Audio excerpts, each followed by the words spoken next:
Hello there, everybody. This is the Aljavis here, and welcome to the director's commentary for the third episode of EOJ. And with me today are four other people. So if you four can please introduce yourselves. I'll go ahead and start. I'm the Joker, otherwise known as Patrick, on this team, and I am the lead editor for Elements of Justice. I'm the one in charge of all of the editing that goes on behind the scenes here, and I'm the one in charge of making sure that the editing is as good as can be. Yep. All right, next. Hello. My name is MV. I am one of the animators for this project. I am the team leader of the animator side of things, even though I don't do much. Only really just ask for people to just simply do their job, and that's kind of it. I don't know what else to say other than I'm gonna try my absolute damnedest to not be an absolute fucking memer this entire DC. All right. He's gonna fail within the first 2 minutes. Fail within the first 2 minutes. Yep. Fuck you guys too. Thank you. You already failed. Anyways, next. That's not okay. I see it.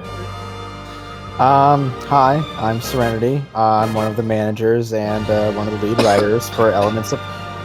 One of these days I'll get through an intro without I'm sorry. Just go. I'm one of the managers and lead writers for Elements of Justice. I was in charge of this rewrite, and this is the second part of it after we had to split it in half. Yep. Most of you already know me by now. and last but not least, I'm the audio engineer, the Soundman. I'm the lead audio engineer for the Turnabout team, and I enjoy it. I got lots of work. Oh my god. And are we seriously bringing this meme up again? I did some cool things this episode, and the things we did in here kind of eventually led into a foray of some other stuff I did for Case 2. But what's going to be interesting about this is that we're recording this 6 months after this episode premiered, so a lot of what I had to say is kind of lost to sands of time. But we'll go through this anyway. Yeah, I'm sure you're a big help to this team in general, and I mean that. Soundman is probably one of our most important assets on this team. Absolutely. It really is. Anyways, I think we should get started with the video, and I think let's start right now. Boy. Serenity, you have something to say about this opening already. I do. I don't like it. All right, come on. So I'm guessing we're already going to be pausing. Let me turn already pausing right here? Yeah, pause. All right. Sure. I mean, okay. So most people, probably everybody, but in case you don't know this, this episode was originally episode 2 and episode 3 were originally going to be one episode. We had to split it in half because the episode was otherwise going to be 4 hours long, and we didn't want to make a 4-hour video.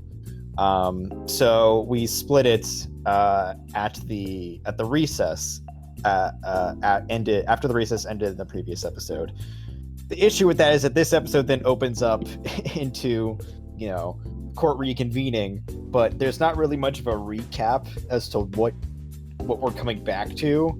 So if you're not like watching the entire series like back to back to back, you could just like come into this episode a few months later, like everybody did when it first came out.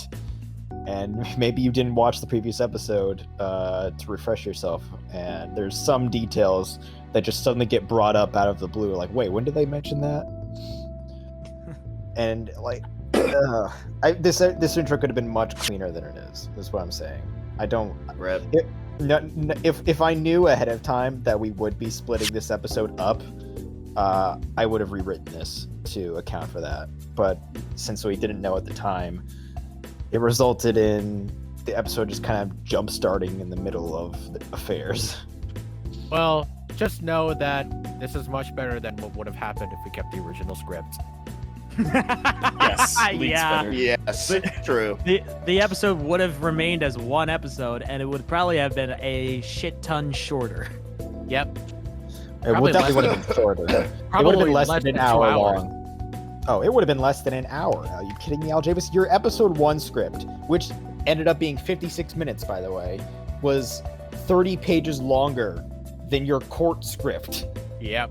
The episode would have been like 40 minutes. It would have been Oh, a that really would be hilarious fun. 40 minutes, though.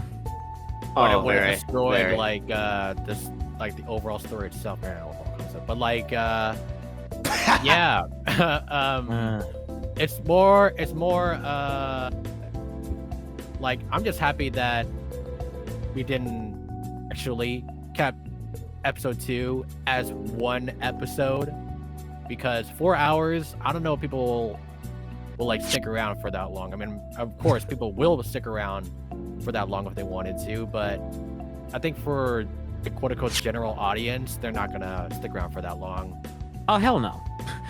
Like people, some people, like some fans might be dedicated enough to sit down one like Saturday afternoon and like do a ginormous binge watch of a 4-hour video. But it was something like this where you have to like keep track of like so much information. I think we did the right. I think you guys. Well, I can't really say because I wasn't a part of the episode 2 production, but I think you guys did the right move in splitting the episode in half. It's I would funny you think say so, that. too. It's funny you say that, Patrick, because I just said earlier today, I watched a near 4-hour video today that is like, something you have to really pay attention to and take in all this information for, and it's part of a series just like this one. So Yeah. I mean, you could. I do think the person who made the video probably should have split it into, 2-hour episodes, but I was willing to sit through 4 hours, but that's just because I'm insane and had nothing to better do at work. Yeah, you are Probably made one that insane obvious. individual. Oh, you are a very insane man, but I still respect you. Yeah, Move on. All right, shall we keep going? I think we move on. Keep Yeah. going. All right, we're only 20 seconds in. Yeah, This this gonna be is a so long funny. one. Yes. It was an important note. Your Honor. It was an Hey, important that rig. note. Please share That your rig. findings with the court. You want to talk about how that rig was broken and then got fixed, and then the fixture Yeah, Hey. let's pause here. Yeah, I think we'll talk Alright. about this. Actually, hold on. Let's pause and There- repeat hold on, one hold again. on. Hold on. Let's try not to Right here. repeat anything that like we already said in the second director's commentary. I mean, I yeah, haven't that's watched true. it, But I don't we think we didn't. mentioned that part yet. because No, it got there was a shit ton of stuff that happened with Blueblood's rig after episode 2 was done and during episode 3's production that I also kind of want to mention. Let the Oh, year yeah. first breakdown. Wait, real quick. Before I say anything, I will say right here, right now, Age is the one that made this Blueblood rig, and no disrespect to him, the rig build in of itself is great. It is good. No Oh disrespect yeah, no, to it's it. a good alright? rig. Alright, it's just that the problems that did ensue ended up breaking it and turning into a horrible, mangled mess that nobody Yep. wanted to edit. Yeah, So that anyway, was the problem. continue. That was the problem with editing Blueblood. Like, if it, like, I looked at the rig itself, like the rig file itself, it worked the entire way. But for some reason, when it comes to like actually like implementing it into the episode, it just keeps breaking. It kept breaking. Yeah, for some reason, whenever it happened a lot during episode 3's production, especially whenever we tried to take Blueblood's rig and insert it into the episode files, the FLAs where we edit the episode, he just kept breaking for whatever reason. And Age actually went and edited the rig so it would be not as broken, but unfortunately that didn't work because that caused new problems to arise when we tried putting that new rig in. And one of those fixes he did was actually for Blueblood's lips, which I thought was Didn't cool, work. but it didn't work, unfortunately. Blueblood got decapitated. Yeah. Quite That is literally. Yo, let's put up the photo of that. screenshot of the screen. We need Yeah. a screenshot of that Screenshot screen. on the screen. I believe Oh, Soundman made an image as well, just like Well, making. I have all Blueblood the a photos archived. I'll just put up a slideshow while we talk about it. All right, that's good. But yeah, Is it It's one of those Yeah. unfortunate things that happened during production. No hate to Age whatsoever, but unfortunately, Age is such an amazing animator slash rigger. I would say I think He's a god. I would think He's like the best. out of the animators that we have, he's the clear best one. Like not just Yeah, that's obvious. skill wise, but experience wise as well. yeah. He's great. Another thing I fact. kind of want to mention is we kind of missed it, but it happened just now where there's just a lone sound effect of a evidence coming into frame. Yeah, I saw don't that. want to talk about. Now I I don't wanna can talk about that. Go back a few seconds. All right, that's our first time going back a few things, huh? Yeah. Yeah, this is gonna be long. All right, Right there.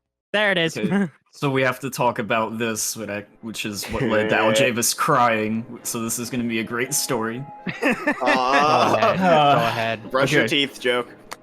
So I mentioned in the episode 2 director's commentary that the way I had to do things for that episode is I had to manually sync everything outside of Animate. I did not want to do that again. So what I did for this is I went through the FLAs and I put all the audio tracks on their own layers and I exported them to WAV. So I'm working in the files. Now this led to less problems. However, we have a polish phase wherever editors and people go back and they fix up stuff, and that can include moving evidence sound effects. So stuff like that was always getting messed up if there was like a new version that was not the version I had extracted audio from. And what happened with this file is apparently the version Aljavis sent me to extract the audio from was 3 to 4 months old, and we were supposed to be releasing this episode in a couple days. Like, maybe tomorrow. Was it that day? Was it that one day when we were literally in a call throughout the entire day until like 4 a.m. Yes. Yeah. And we Like, kept on screaming at each other continuously. We were Yes. we were in several calls leading up to the releases of this episode until like 4 a.m. Honestly, Like 3 days, Yeah. continuous. Oh, yeah. We're From, like, like, night to straight, day, we're in there. because we were originally aiming on getting this episode done the Thursday before the weekend this was supposed to release. This was supposed to release on a Saturday, and we were aiming to get this done that Thursday. The issue is that there were so many problems with so many sections of this Yeah. episode. Yeah. With I'm that. pretty about sure. I'm pretty sure the episode got finished like the day of release at Oh, it like was 5 a.m. The in morning of release, like Like 1 the morning a.m. of release, like hours away. Yeah. Yeah, I want to say it was at I'm around s- like 5 a.m. Well, For- you for- live in to a be different honest time. here, Yeah, yeah. For I don't us in think the any of us Eastern time slept. zone. For us in the Eastern No, time zone, it was definitely like 5 a.m. Yeah, Yeah. for the East, for me, it was definitely 5 a.m. when we finished, and then the episode Ouch. gets released in 7 hours, and we're like, it's finally over. We Yeah, did it. let's- and So we just now we we're kind of just now we're not going to sleep. we kind of just Here, I'm gonna winged it. say right we now. were... Go I'm gonna ahead. say right now, I'm gonna be extra honest. Is I feel like that this episode's development right at the very end was probably the most excruciating and the worst development that we've actually been through this entire project, and I'm not even joking. By a It's so long far- shot. It's so far our most stressful Yeah, time during production. Yeah, and there Yeah. are other reasons why the production was so last minute, like to the very end. But we'll get to those. You'll get to reasons that later. eventually. Yes. Anyways, to wrap up the story about the one out of place sound effect, the file was old and we were high strung, like we hadn't been sleeping well for 3 days. We're in calls night to day, so I yell at Aljavis, why did you not send me the correct file? And this leads to an inside joke, where he said, well, hold on, I'm gonna go brush my teeth, and we were like, all right. Oh, that joke. so you here's- tell here's that. the thing. Here, I'll tell that part. So the brushing your teeth inside joke. So basically, I was getting really stressed out, and everyone was yelling at me, especially Soundman. And it was one of those rare I times. where apologize again. It's one of those rare times where you actually like hear me getting like really frustrated, getting really mad. When I'm usually like, oh, happy-go-lucky, like I'll make Yeah. puns all the time, but literally I was so stressed. And keep this in mind. Here, this is part of the joke. I was eating a Popeye chicken sandwich at the time, so I was eating. And keep in mind, I also have braces, so like every time I'm done eating, I have to brush my teeth. So I went to go do that. After being so stressed out, I'm like, you know what? I'll be right back, guys. I'm gonna go brush my teeth. literally, in that minute, I didn't just brush my teeth. I was crying because I was so stressed out. Yeah, Poor man. if I remember correctly, he told us this like months later about why he was gone so long brushing his teeth, and he was like crying his eyes out into the sink. And like I legit like felt like Yes. I was having a panic attack Sucks. because I Oh, was thinking Julius. I was thinking like, oh, I messed up so hard this time. Yeah, it led Still to funny us if I did, having in my opinion. it led to us for the production of Case 2 to have more organization and a lot more control over production, I would say. Yeah. Yes. We're still in the process of putting that stuff in. All right, multiple days at a time. I had to sit around and then fucking organize a bunch of the rigs because they would fuck up every single time they got put into an editor scene. All right, and I spent countless hours and days of pain trying to organize rigs to make sure they don't fuck up. Yeah. And I think that I did a good job on that, even though it costed me my sanity. But You it's did a still good fun. Anyways. You're doing a good job right now, dude. Before we resume, Aljavis, I just want to say it on tape. I'm sorry Yeah? for screaming at you. No, I'm you're also good. sorry for screaming at you. The Yes. entire thing was justified. That was entirely my fault. I think I was just screaming in general during that entire. You were. Everyone was You were, screaming. It was like the SpongeBob gif where I everything's was- on fire. I was holding everyone Yes. hostage in the VC. I was like, no one's leaving until you figure this out. Yeah, you were. Literally the night of like the morning of release, we were all in VC together, and Serenity was like, "No one leaves until we get this episode done." If as a mod, if I could lock everyone in the VC, I would have. It's one of the rare moments when I was part of the basement. Oh yeah. Anyways, okay. I Let's keep think going. we should move Let's keep on. going. All right, Yeah, Yeah. let's move on. all right. Keep Well, talking. 10 minutes dude. for 1 minute. Nice. Yep. Yep. Say something! Oh, this is gonna be long. It's just as the defense claims. The hoofprints don't belong to either. Hey, look, there's where that defendant sound effect should or be. the victim. Yep. Yeah, bro. They really belong to the other contestants in that fashion contest. You know what? It's Yeah, fine well, because I don't think any viewers have ever pointed out that error because it happens in the first 20 seconds and they're not on Yeah, guard. no one paid attention to that. Yeah, no one caught it. Apparently, some Yeah. observant Well, it's also pony probably down at because, Forensics noticed that Do we only talk- one do we contestant talk about had the any observant connection pony to considering anyone that- involved in this case. You can No. use They intuition. checked their prints first. I mean, Yeah, okay, fair all you enough. folks really I'll did shut up. do was just like think about it. All you gotta do is just think, and you'll Just know think who about that pony Hey, is. look, 2D icky sprite. You actually Oh, yes, 2D icky sprite moment. But we don't talk. We still got to keep that a secret, though. Don't worry. That's The true. hoofprint analysis has concluded that the one who left those hoofprints at the time of the crime was a mare by the name of Suri Poloman. Oh my Yeah, god. bitch. Who Ew! seen this coming? Who saw this Ew. coming? Ew! Disgusting. the That's an one- old rig on the That's screen. one update in the court record. The one episode. updated We evidence in the subpoenaed entire her during the episode. recess. She has just arrived and is waiting in the witness Subpoenaed. lobby, That's Your such a Honor. weed word. It Yeah. just You can make looks so many jokes wrong. off of that word. It looks so wrong. In It so looks many and ways. sounds Oh my god, so that wrong. fade. Ugh. No, it was I stream. It was think stream. I think that was stream. That No, was I the mean stream. how quick it was. It was just instant. Eh. This is Ooh. ridiculous. Oh my gosh, Oh. I love this music. Yeah. Wanna This talk music about the is good. significance Oh, of what- this? wait, right, Do we want to pause and talk about it? right here. Ashley, before we get to the Sure. music part, I want to talk about the creation of Suri herself. Sure. The character First or the off, rig? I actually want to talk about the voice. Like, Oh, I'm pretty sure you guys already know. We didn't create the voice. No, I know you didn't. I mean, like, just listen. Everyone at this point should know that Adox is the one who voiced Suri. And if you don't know that, what's wrong with you? like, How dare you not read the credits? I know, seriously. If any of you are watching this right now, please look at the credits. Appreciate everyone in the credits more. Also, don't come ask us who does what when you can just read the credits. Exactly. Please. One little quick thing I want to talk about with Adox being Suri. I remember her mentioning that when she sent her lines for Suri for this episode, she mentioned that like she went from like Valley Girl to like sultry as she went on with her lines. I kind of hear that as the episode went on. It's very evident, I think, that that's what happened.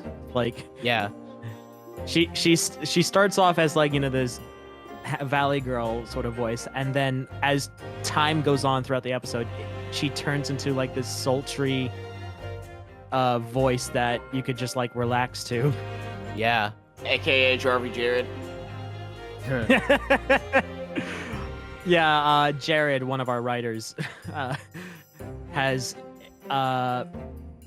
said multiple times how much he loves Suri's voice here.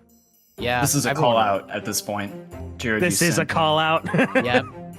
And yeah, like everyone loved Suri's voice. Like I think Adox did a really good job. really good job. And Serenity, I think you'll take. Oh, Serenity and Soundman can talk about like who she's based off of and the music that's in the background for her. So go on ahead. Based off of is a bit of a loose term. I mean, she uses for. By the way, this is the Great A's Attorney spoilers. So if you care about that, don't listen to this part. Oh, I think we'll be releasing this after that comes out, though. So. I'm saying it skip anyway. I'm saying it anyway, just in case. Yeah, that's fair. But she's based on Giselle Brett. Well, sort of.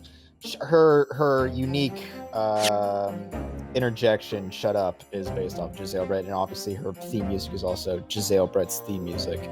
Honestly, it's been so long since I wrote this script that I don't remember why that was the parallel that we made. I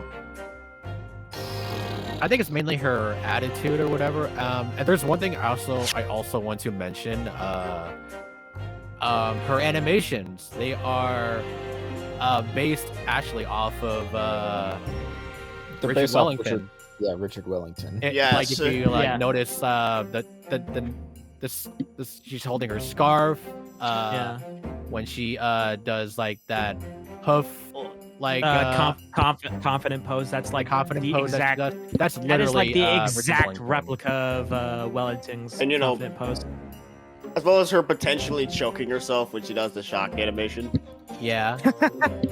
So basically, she's basically a mix of Giselle Brett and Richard Wellington. Yeah, her attitude, like trying to act like a lady who can be a manipulative lady. She's not quite Dahlia Hawthorne, who like tries to act all sweet, but she does act like she all deserves like high better. and mighty in a way. She deserves better than what she's getting, simply because She's essentially like a Karen. She's just like a Karen. She is like a Karen because like she's like, you know, she's constantly going on about like, I've got to get back to this fashion contest. She's like, this whole trial is beneath her. Yeah. I like to think that when I first actually read the script and heard the script voiced out when I was editing the episode, I was like, is this like a love child of Richard Wellington and Giselle Brett? Because it sounded and looked so much like it was like taking the best of both characters and putting it into Suri here. Yep. So is that all we're gonna talk about Suri? Yeah. For now, at least. Yeah, All for right. now, we'll probably. There's a lot more to say about her, but it will come later. There's probably more to say about Suri, but I think we'll wait till later. All right. I only have anything to say about her rig, but that's gonna be later down the line. Oh yeah, MV made Suri's rig. Yeah. We should mention that part. Yeah. This lovely creation. Yes, that I enjoyed working on until I didn't. which Yep. is most of the rigs. It's most of the rigs, except for one specific rig that I will probably not mention until case 2, somewhere Yeah. down the line. But yeah. And I think we should move The on. courthouse. Some nerve. Witness, I would appreciate it if you would Those state lips! your name and occupation Yeah. for the record. Don't worry about the Need to lips. finish my An dressing F already- in we're our already comments past for that. NightStar. What if I don't We're already Who put never past got that. to join a DC Oh, or yeah. WP. Oh yeah, You don't NightStar just by drop far is in probably on one of somebody the like me and greatest take me with my Blueblood duties, voice eh? actors that we've Witness, heard. name. Yep. I haven't, heard Yes. any, I haven't heard any other Blue Blood voice actors, so I actually want can't to really. like mention. I don't think I ever mentioned like the story on like getting NightStar in. Have you not? I don't think I have. I think we Um, did. I feel like we did at some point, but I can't remember if we actually did. Well, I'm just gonna say it really quickly then. When I had to like get all the VAs again after like 4 years of development hell for episode 1, most people were on board, and I realized that we were still missing NightStar, and I kept trying to like email him. I kept trying to DM him from DeviantArt because that's where we mainly like talked at the time back then, and he just wouldn't respond. And literally the day of when we were like, all right, if we can't get him, then we'll have to find a new Blueblood. He literally DM'd me back and he said, "Oh, I'm sorry, I was so busy, like real life and whatever. I would love to be part of the project still." And I'm like, "Thank you." Cutting And it close. he was really cutting it close. Yes. And one other thing I want to mention about NightStar is that when he first recorded the original script, he was kind of critical about it. And I just take a quick. that's not Cutting what we that need. out. Add an intermission. Add an intermission when you keep help the thing pause. We're talking. We're Yeah, talking. just- You're No! talking. Okay. You've Bro, broken this the next time conversation. the next time you need to announce something, you need to go somewhere, just type it out. Just don't announce it. Anyways, God almighty. he was critical on the original script. I actually remember him like talking during "Do You Want to Build a Universe's episode 1 reaction," and he responded in a comment talking about the differences between the writing of Talking About Storm and EOJ. And he was a little critical, but he was still optimistic. And I remember when he first read the rewrite of episode 2, not episode 3 at this point, he was much more satisfied with it. And I was actually really happy to hear that. Great. I'm happy to So- hear that as well. That means Yeah. I did something right. I think most people So- will agree that that rewrite was still such a good decision in the long If run. NightStar is watching this, by the way, you are amazing. Yeah, shame we You made Blue Blood who he is. he really did. I really wish He he would have been definitely part did. of this DC or even on the watch party, but I'm sure you're probably busy somewhere. Unfortunately. Yeah. Anyways, let's move on. Fine. Sorry, Polo Mare. I am a fashion designer. Miss Polo. And there's that I like how Richard she- Wellington. She just does not care. She does Yeah. not care. The police who showed up at my apartment didn't tell me a thing. I mean, she's about to care. Here because you are suspected of murdering a costume designer by the name of 3 minutes in, by the way. Concept. What? This time in the second DC, Hi. we're 20 minutes in. I'm too busy dealing with my own problems. Did I to see make something overall so concept? heinous. Maybe. Yeah. I see. Oh, he's still kind of ugly though. That's all you have to say to that? All right. Well, Thanks. Do we Damn. dare talk Let's about have some of the any fan objections. theories with Suri and overall? Or No, Oh, just God. not I here. do, Your Honor. Not Yeah, here. okay. Oh, there's a missing sound effect right there. Yeah, I remember. Yeah. I remember when me and Soundman first saw that, we freaked out because we I'm thought getting the news. Okay. we thought that during the premiere that there would be a lot more mistakes, but luckily That was the only one. Human is here to Oh my accuse god, me we I forgot remember to that mention the day. most important part about this. Don't make me What? laugh, okay? We didn't watch it before we put it up. Oh yeah, that's right. Yeah, that's right. We didn't. We didn't. We were in We a didn't rush watch to it. record. We didn't even fucking watch We only it. saw We we didn't only have saw like time. parts of it and We just hope for didn't the have best. time to. I believe Al Javis, all he did was skim through the entire project in Premiere. Make And sure then- the Hold audio on, wasn't Hold on. distinct. Aljavis, pause. We're Alright. going on a real tangent here. All right. So basically, literally hours before the premiere was supposed to happen, we were kind of in a hurry, and we kind of just I literally just skimmed throughout the entire video just to see if everything is generally good. And when we first saw that mistake during the premiere, me and Soundman especially were freaking out. We thought that the rest of the episode is ruined. So My, we my were throat just was like, clenched. By the I way, was just by the way, waiting for the next one the whole time. Just so everyone knows, we watched the premieres like in a giant voice call with each other. yep. Yeah. We just watched the premiere chat and the episode at the same time, and boy, if only you could hear us react to it. Yeah. Like, We're I essentially think- just. We were so relieved when no other mistakes were found for the most part. Yeah.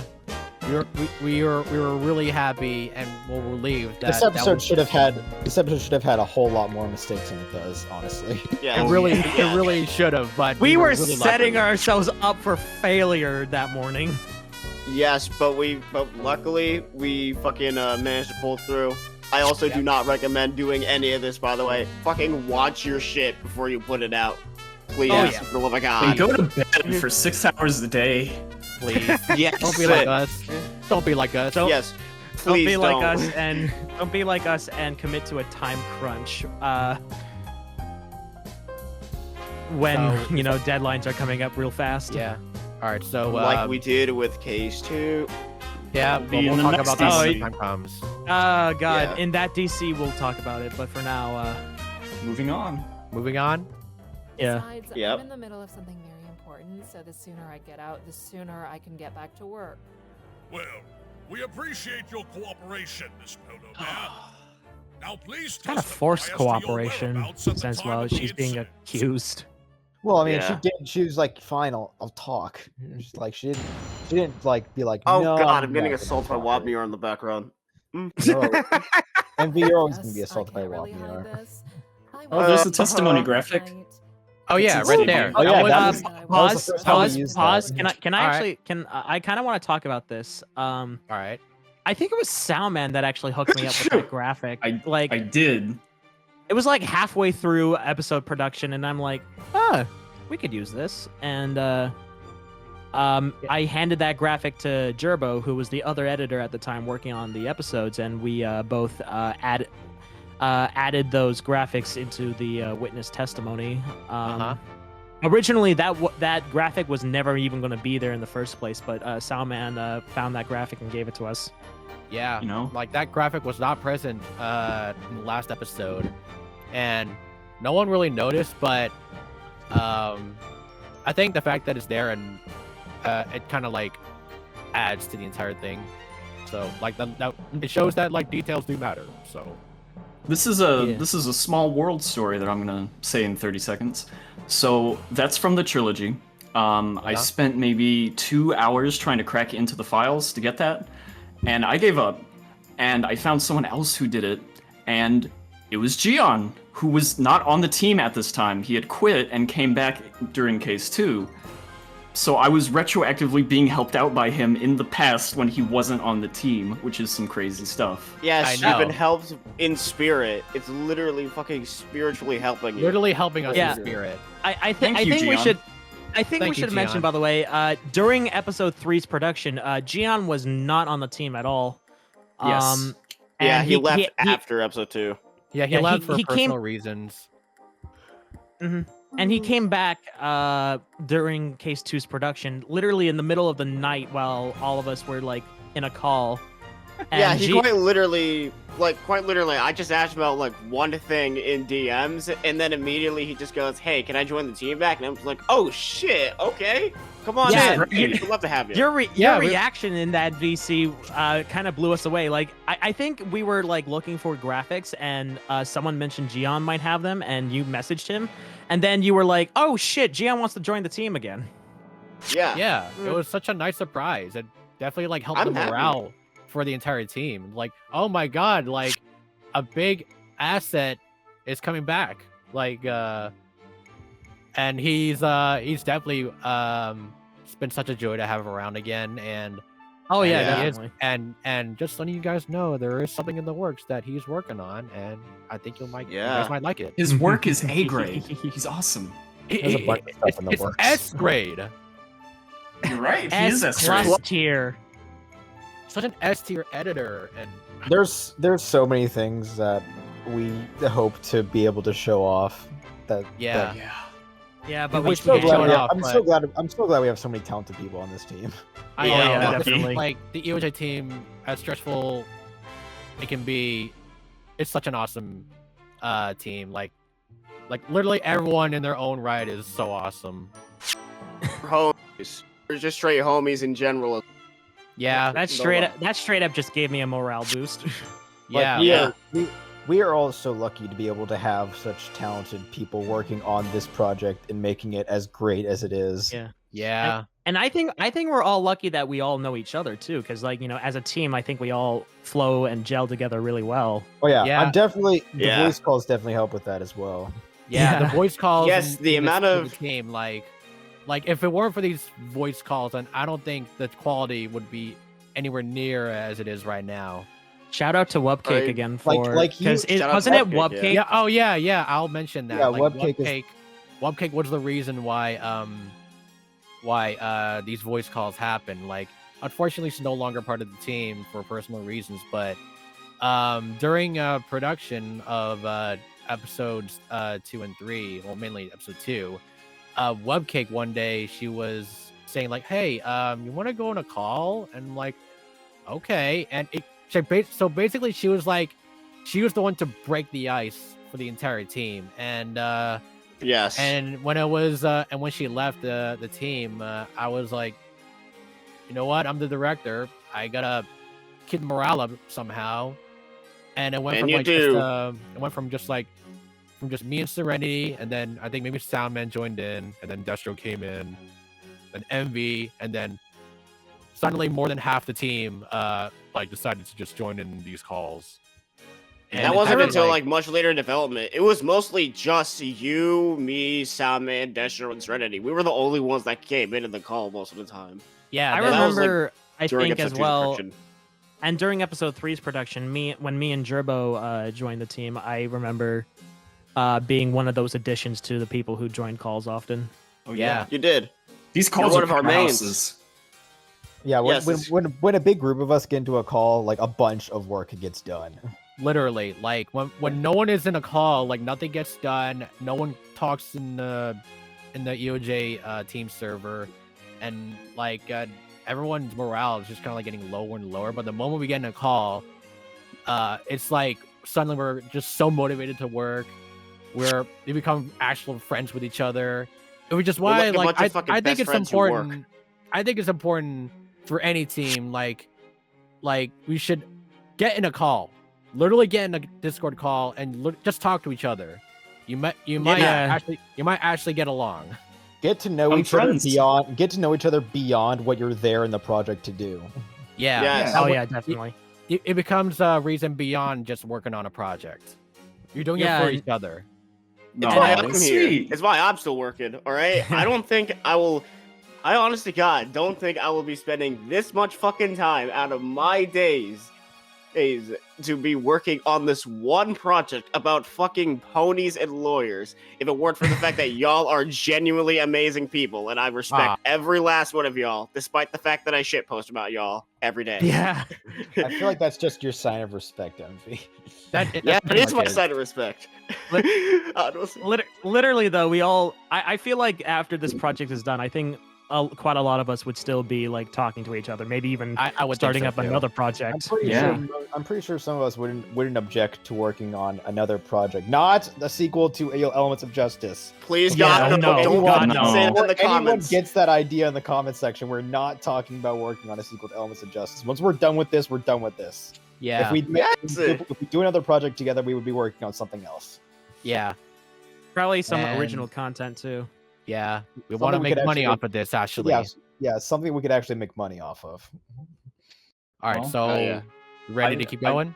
I got Yeah, two I- other I- things to say, actually. Oh, yes. Oh. Sorry. All right. Well- All right. Well, one, with all that out in the open, I know Webcake is probably not going to hear this, but thank you, Webcake, for essentially laying down the path for me meeting my best friends and giving me the best Yeah. year of my life. Yep. Thank And- you, Wub. Thank And you, two, Wub. since we're making grand statements about this whole episode, you want to talk about how the editors saved your ass? Yes. Yeah. Yeah. I'll talk They about literally it. gave us a So- clutch. Oh All right, God. So I even this during episode 2 and 3's production, I was still very stubborn about getting help. Oh yeah.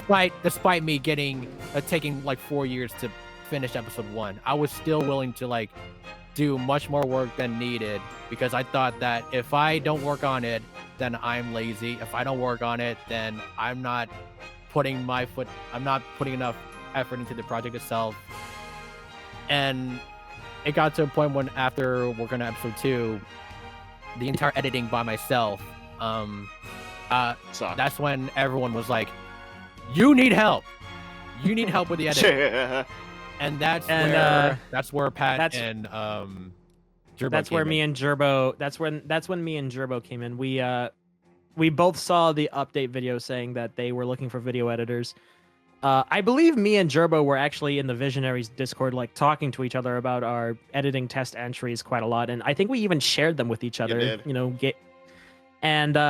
we both ended up getting on the team, which was pretty cool. The funny thing though is Aljavus was still pretty stubborn at the time. Me and Jerboe didn't actually start getting to work on any editing until like a week or two later, once into our time on the team. Yeah, I was still very stubborn about getting some help. Yeah, I think I actually had to directly message Aljavus going like, "Do you need anything done? Like, I'm here to help edit." And that's when he finally gave me this one of the scenes to work on. Yeah. I teleported in front of Aljavus and asked, "Do you want some help?" And Aljavus was like, "No way, no how."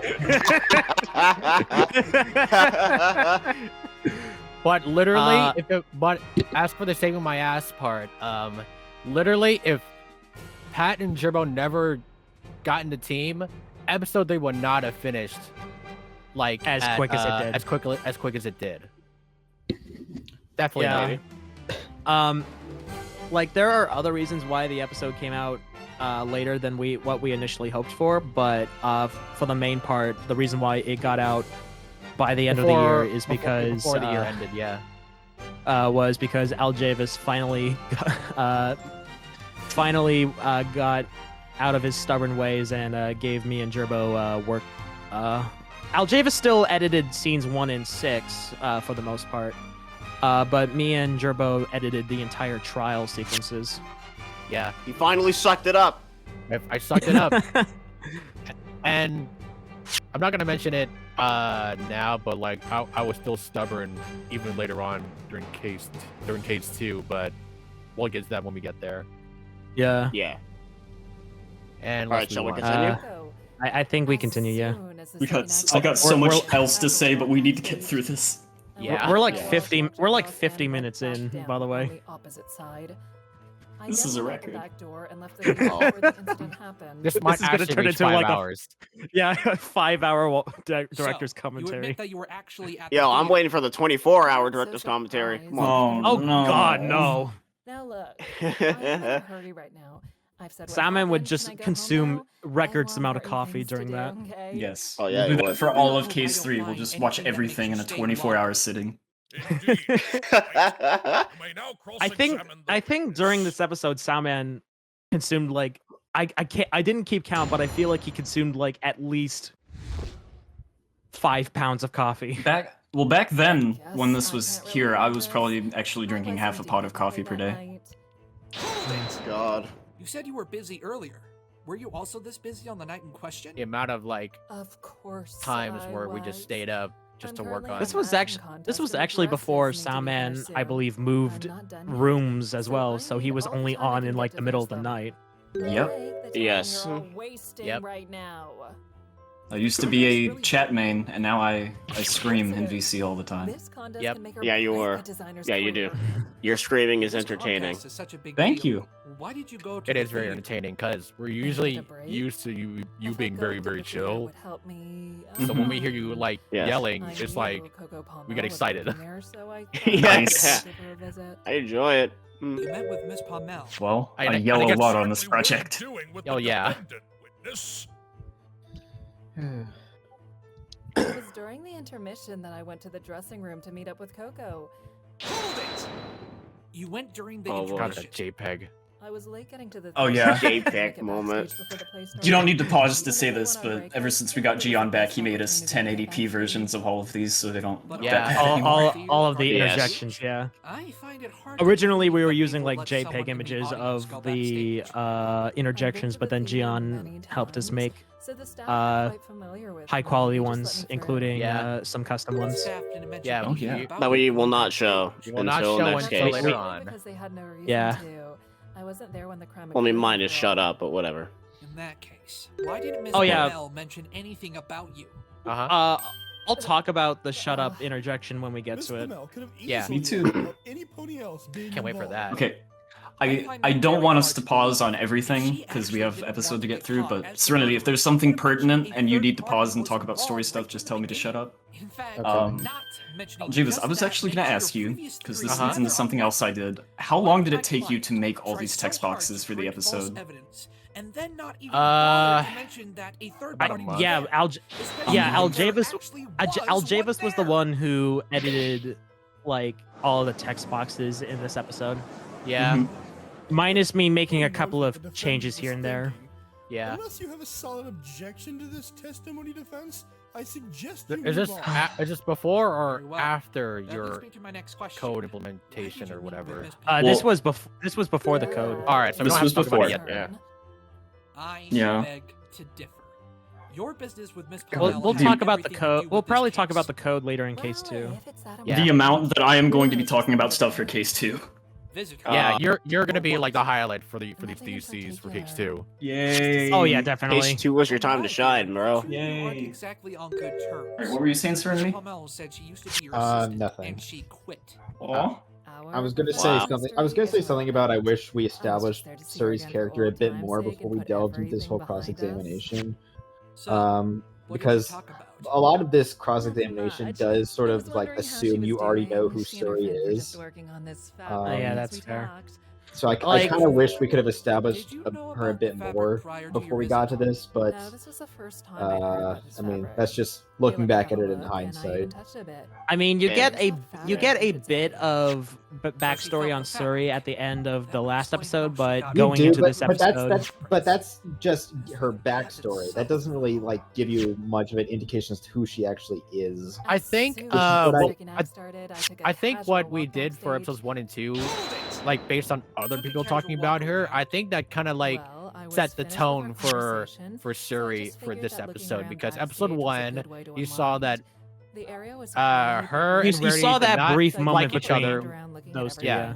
When we I mean, saw yes, you Rarity do and you do get a sense of like what her relationship with the other characters are, but this is the first time we're actually getting to actually see Suri act within the story.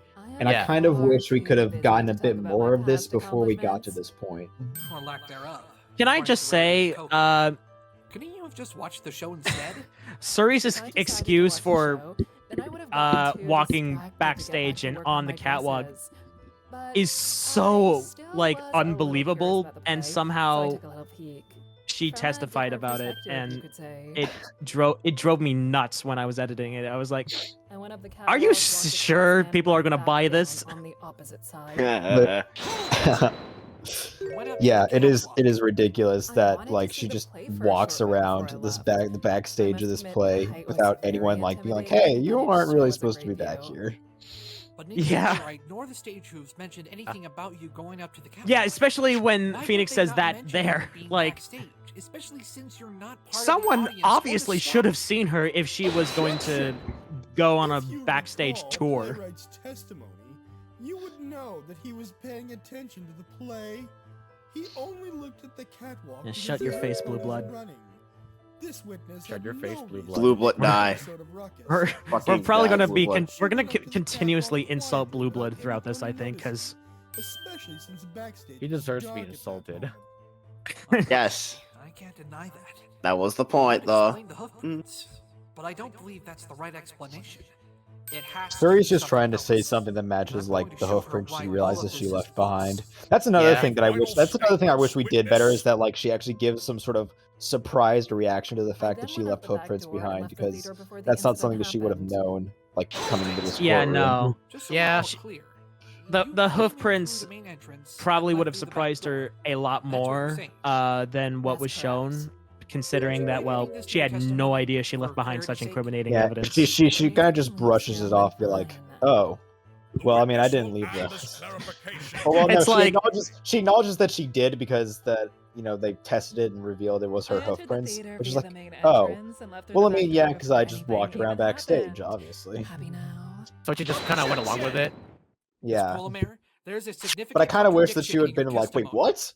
Oh, it's because I see I no walked such around contradiction, backstage." Stop trying to force your reason. It would have Also, been- I love I this think it line would- from Blueblood. The most hypocritical line ever. Very hypocritical. Would you care to explain this What concept insults, bro. to the court? Such insults. Certainly, Your Honor. This Suri entire claims that she contradiction left as the well theater before is the murder took place, and is therefore interesting in she my has no opinion, connection to considering this well, case. Well, I have it on good faith that this claim is one, a I'm pretty lie. sure no matter where she entered, she would have been seen. And what evidence do you have to support that statement? Well, first, let's clear And up a well, separate I'm issue going to let regarding Phoenix Suri's tell movements the that entire night. contradiction, and then I'll She say mentioned that what she I entered want. the theater through the front, All right. which was where the audience sat.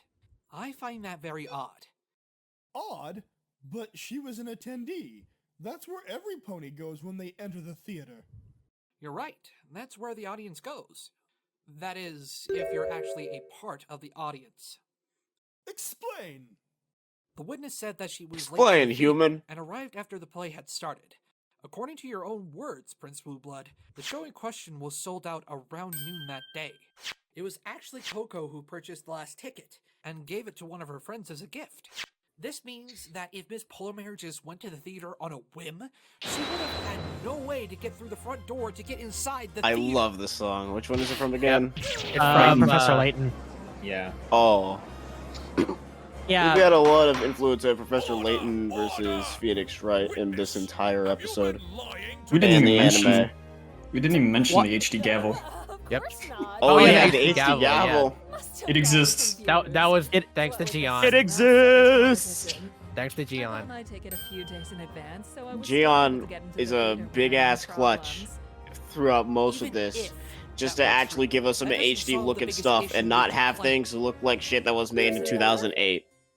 Oh, Yep. yes. And this There's would be one actually that multiple revealed issues just that how I closely find connected with you this sort of are with contradiction. case. Or rather, on Suri's testimony, because I feel like Of course, someone Your Honor. would have The seen police her made if sure she to went through the interrogate all front. 5,000 attendees Well, yeah, in I the mean, theater. well, If that's you not really the had issue. bought your The ticket, issue then is the that It's there were not. no I know it's restrictions. not the main issue, but it was something that kind of They bugged would me. only interrogate But when the issue with watching her it going back. through the issue with her going through the front is that there would have been no tickets. That means the only possible explanation I mean, for fair. this inconsistency is So- Also, that never can I part just of the say, audience. that theater has to be probably the Can't be. like a I think this TARDIS is, or I something. think I'm pretty sure this is like the 5th time we've mentioned this. Yeah. Miss Polo Man, it seems more Miss and more Polo It makes- Man. that you've The police are 5,000 so people is- diligent. What do you have to The, say to the explain 5,000 this? number is ridiculous, but I mean, we had to work with it because that's what LJ was put in episode 1. Yeah. It's like, Yeah. yes, instead of 500, we'll go with 5,000. Very insignificant detail. You went back to your seat. How did you do that? I sat What do you down. mean, how did I do that? I walked back through the stage wing and returned to the audience. Objection! that Unfortunately entire for you, like that is impossible. yeah. What? Why? That entire If you recall, thing the here, stage this wings were being the watched during graphics the with the second map, act of the those play. were pretty fun There to were edit. stage hooves in the Yeah, right wing, I love while the Playwright graphics. and his stage manager were in the left. Even if I the actually group somehow I felt actually it was like the copy and focus going pasted to quite a few of and the from graphics There's from no the way they previous would have missed her FLA walking files. right past them.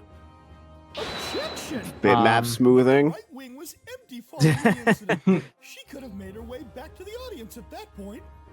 I mean, yeah, Yes, the That's exactly what happened. I went back to my seat when the wing was empty.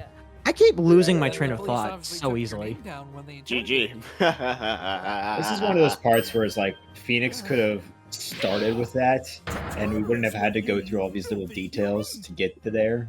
Well, Prince Blueblood, It's an was well, this yeah. witness among those who were Considering Ace interrogated? Attorney does this as well, I can excuse it, but yeah, it's an extremely roundabout way of explaining a contradiction. What? Yeah. How dare you? So, as we can see, the witness was not among those interrogated, the total number of which added up to a full house of I love how 5,000. Blueblood This, can in just addition to the glowing hoofprints, conclusively instantaneously, proves you know, that tell the Suri did not court enter that, the oh theater yeah, as a Suri member wasn't of the interrogated. audience. He didn't have to Came look in at a through the back paper door or with the anything. express It's like, purpose of he I like- remembers also- all I also- 5,000 people interrogated. Well, not only that, but he was also just, you know, not going to say anything until Phoenix pointed it out. Explain yourself at once. Oh boy. So yeah, Blueblood is still trying to just win the case. Yeah.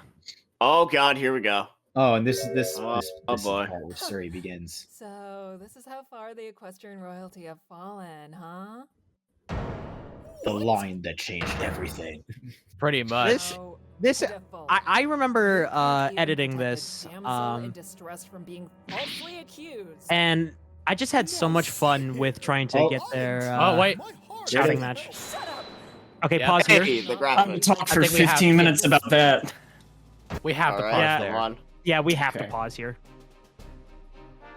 So yeah. You This wanna go entire first, Pat? scene- Yeah, I'll go first. Originally, that graphic didn't exist. We were actually just going to use the original DGS graphic of Brett's interjection saying "shut up." It's like I hope Soundman or whoever's editing this puts it on the screen. The I will. interjection. It's very I guess like English posh. yeah, and it Which is what it matches. would be jarring as fuck. Yeah, it would one be very jarring, but it would actually match Suri's character. I feel in a way, considering how she's been acting up wanna to ex- this point. I want to Suri expand on doesn't that. Suri doesn't act posh. At least not to the levels where I would say she doesn't act like a Canterlot citizen, which is what I would associate that kind of speech bubble with. She's very much just someone who has no time for anyone else but herself. Wasn't it you who actually even proposed the interjection be switched with one that Soundman made? Because Soundman was the one who made it. But yes, because I didn't feel like the one that was from DGS fit Suri or Suri's character all that well. So when I was gonna go with it if we didn't have an alternative because we were already using it anyway. But when Well, I want Soundman to talk had- about it. Yeah, Soundman, you talk about it. Okay. So an important thing to factor into this discussion is that we were 13 to 16 days overdue at this point with our internal deadline. A combination because of the ending credits and Julius taking a long, long time to get his lines in. So Remember the joke? Where are your lines, Mr. Right? we were rushing and we were hard pressed for time. And originally the idea was that the DGS Shut Up was a placeholder that they would swap with the finished one. But we were so overdue that Aljava said, okay, I guess we're just gonna have to use this. And that offended me so much that I made my own, even if it wasn't super good. I was like, you can't use that. It is so stark in contrast to everything else. And the way It I worked, did that was it the way I worked. did it. The way I did it was really pitiful too. I didn't vector it like Gion does. I literally grabbed an Ace Attorney font and AI upscaled it, which is some nasty, nasty stuff. But again, we were in I forgot you did. Didn't you I know. Photoshop it? We used AI upscaling twice in this. Once for the scarf evidence and the second for that bubble. Oh So my if you- god. Okay, we'll talk about the scarf evidence later, but yeah, regarding the Shut Up graphic, I believe you made that in Photoshop. I made it in After Effects because I don't know how to use Photoshop. So Really? Laugh at me. I use After Effects for 1-second comps to do photo editing. I thought you made that in Photoshop when I first saw it, and I'm like, oh, you That's have his computer. skills. He doesn't have Photoshop. I don't use Photoshop. This was before Soundman got his like new computer, right? Yeah, got my new this is when he computer was on his shitty laptop. A week ago. So did I. But Anything anyway, else you want to mention? that was the first venture I made into graphics, which led into 2 other graphics I made for this episode, and a slew of things I did in Gion's absence for Case 2. Yes. But we can move on. Yeah. Yeah. Excuse me? I am a And yeah, this entire shouting match Yo, was really fun to edit. yo, look at Blueblood's mouth. Look at the discoloration. We already know. We pointed out already before. know. MD. We've I pointed can't it out, take I it. think, like twice now. Don't make me laugh. A prince who uses the power. Pat, you didn't mention your nervous breakdown about it. What? This is the part. This is the part where people don't know whether to root for Suri or against her. A burning house or a runaway train? Yes. Okay. They also This is talking the now. part. This is the part in the script where I wanted people to like sort of be Jeez. on the edge about how they feel about Suri, because you're supposed to hate Blueblood, like with a passion. But you're also this is the part where you're supposed to be like, can you pause first, Davis, please? Alright.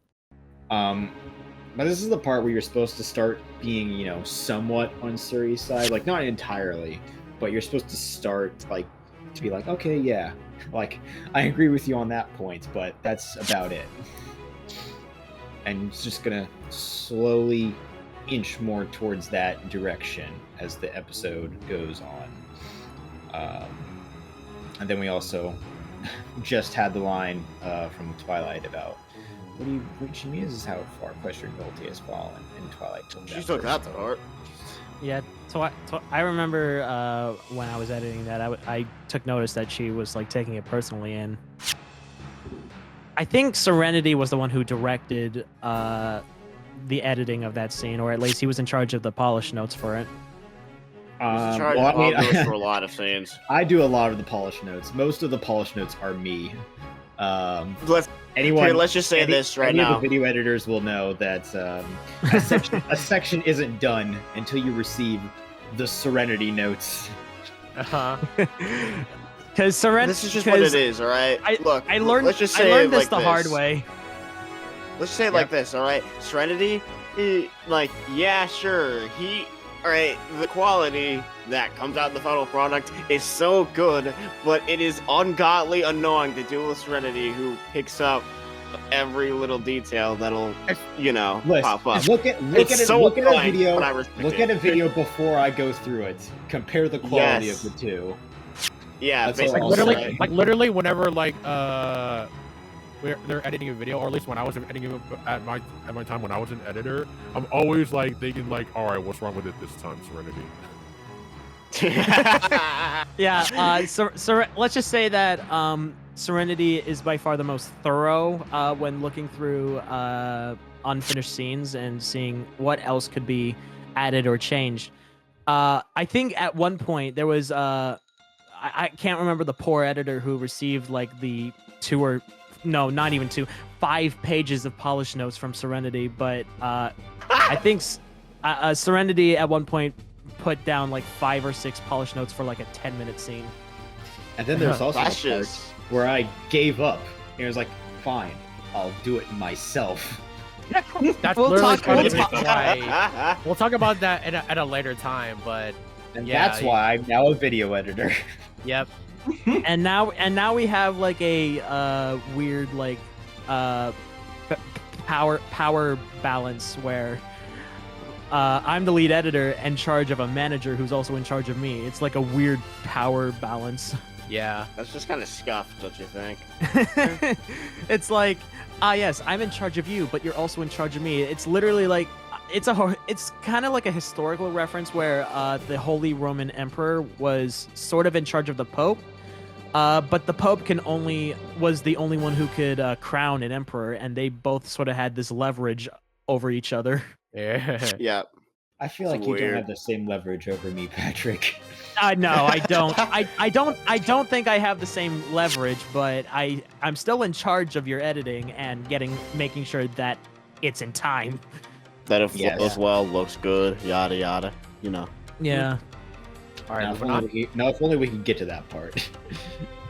Yeah, Moving it's on? gonna be like 2 director's commentaries away. Yep. We good? I'm the die. We good. Yeah, I think we're good. Please explain to the court how you came to be at the theater on the night of the murder. Fine, I admit it. I was not there as an audience member. Trespasser. So you were lying to us. Yes, I was. Witness, what are you doing? You realize that lying to the court would make me look. Shut up! Who cares about I you? don't care about how it makes you look. I don't recall you actually helping me out. Wow, got him. Pardon? You dare talk back at me, witness? In case you hadn't noticed, I'm trying to Look at that save mistake your right there. sorry flank.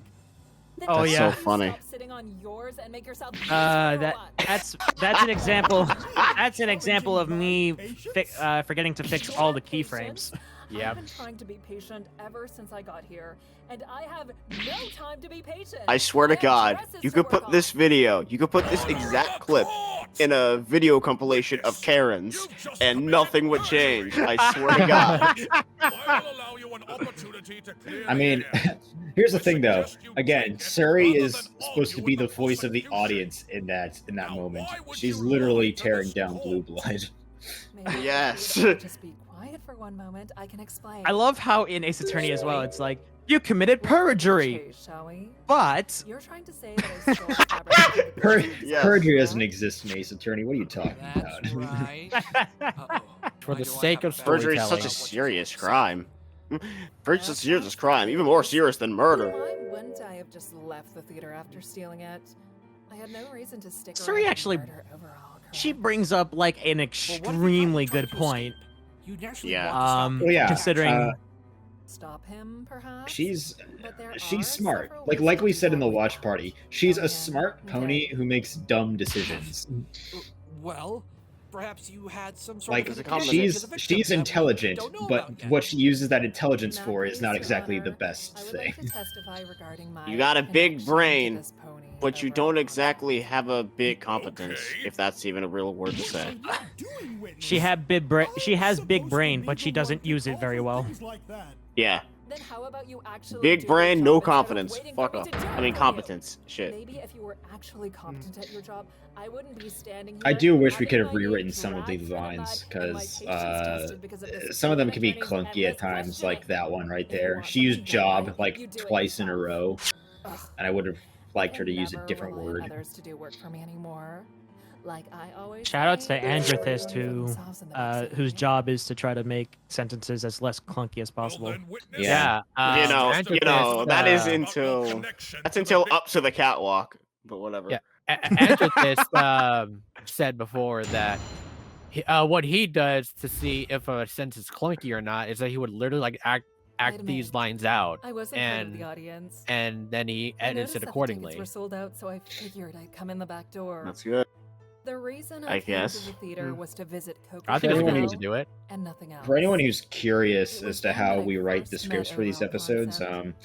I go Never mind, through I and left write the an theater. initial draft of a scene, or at least this is how we used to do it. It's not how we do it right now because we're sort of in a transitional phase of how we write scripts. Mhm. But the way that we were doing it is that I would write the initial draft of a script, you know, like A logic. just a basic outline of it. It doesn't.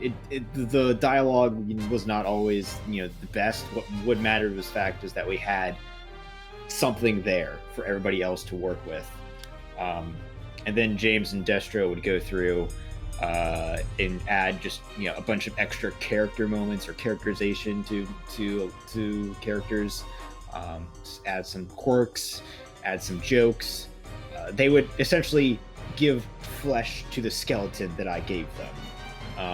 And then Jarvie and Andrethist would go through and make all the dialogue actually sound natural. And then after all that's done, we all each give it a final pass. and then we hand it off to the voice actors. We're sort of now in a transitional phase where it's like I was sort of getting overwhelmed with having to write the full script, which usually ends up being like 200 pages. Yep. Yes. So now more people are going to start helping me. Thank God. But I think part of the reason why you got overwhelmed though is because everyone was sort of hounding you at the time because you were the only one writing it. well, yeah, And to be other fair, people- and to be other also people fair could- here, let's be fair as well. Yeah, sure, you're the one writing it, and that's what kind of sucked. But here's the thing, though: we literally could not work on jack shit until that script got done. All right, That's meaning pretty that much most it. of literally anything that will be made, anything in the episode would not be able to be done until that fucking script has been put out. All right, no offense to Serenity, just saying. But I guess that did play a factor into overwhelming. But you could continue, Serenity. well, I mean, I didn't have anything more to say. That was it. Yeah, that was Oh, just it. okay. Like literally enough. nothing can get done until the script is done. Yes. The other writers couldn't do their thing until I got the entire outline done. And the issue is that we ran out of scripts to work with. We caught up to where I was, to the point where I was like, well, I don't have this done yet, but we need it. But it's just like everything was going well until we caught up to where I was with the scripts. Yeah. Pain. Fucking pain. But We now good? we're transitioning into Al Javis is going to start helping me Somehow. write scripts. Gee, what do you mean somehow? You were writing them by yourself before we started helping you. Yeah, and look at the quality of those scripts. Listen, ugly ones. as long as I am there with you. Yes, be my daddy and help me Ser- guide me. Serenity is going to be Al Javis's like guardian, like Listen, legal Al Javis, guardian in you script can- writing. You can help me by doing some of the work that I would need to do, and I can watch you do that work and make it better. Yes, be a helicopter parent for me. What the fuck? Bro. Okay. Okay. How are we Anyways, gonna keep let's on move going? Should on. we keep Let's going? move on. Come on. I had No. reason to kill the victim. That gotta get cut out. Okay. Knowing whoever's going to be editing this, probably Soundman, he's going to keep that in. What can I say? That's all that happened. It's quite a short testimony for us to dissect. This is another thing I don't really like All about I need this to do is this press for script more is that like information. Twilight doesn't get a whole lot of Reveal lines something. while she's in the courtroom, or at least not in this Well, Mr. not in this Light, beginning please section. begin She your doesn't. cross-examination. And I know it's mean- again, it's because this episode was split into two parts. Al Javis, can you pause? All right. I know it's because this episode was split into two parts, and Twilight got a lot of her time in the spotlight in episode 2. But like with Suri, like not getting much to do before we actually start, cross-examining her. Twilight just sort of like is just there in the background for most of this first half of the trial. She does start actually doing more once we get into this like second part of it. But for this entire first half, like you could just forget that Twilight's even in the room because she barely says anything at all. Yeah. So that's something I would have liked to have gone back and changed. But again, at the time, I didn't know this would be 2 separate episodes. I feel like a This could be lot summed of up with things could have been changed had we known that this would be split into 2 episodes in advance. Like, 'cause- right yeah, now- that's what I would say. Right now, I'm writing the trial script for the first trial script for Case 2, and I'm writing it knowing where it's gonna split. Yeah. So That's good. I'm keeping that in mind to be like, all right, Oh, I know what we need to do. fun So- fact to those watching: you have now learned that the trial is going to be in 2 parts. Huzzah!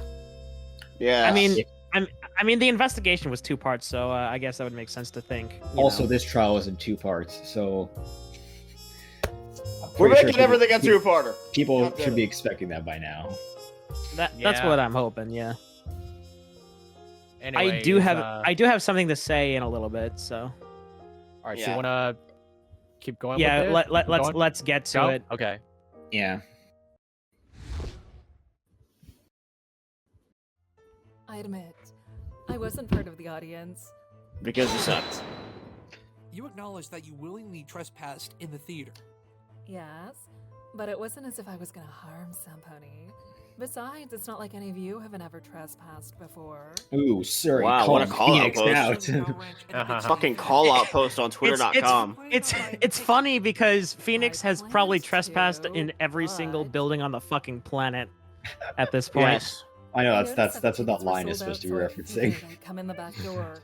It's like, yeah, It's but you trespass literally everywhere, Other Phoenix. entrances?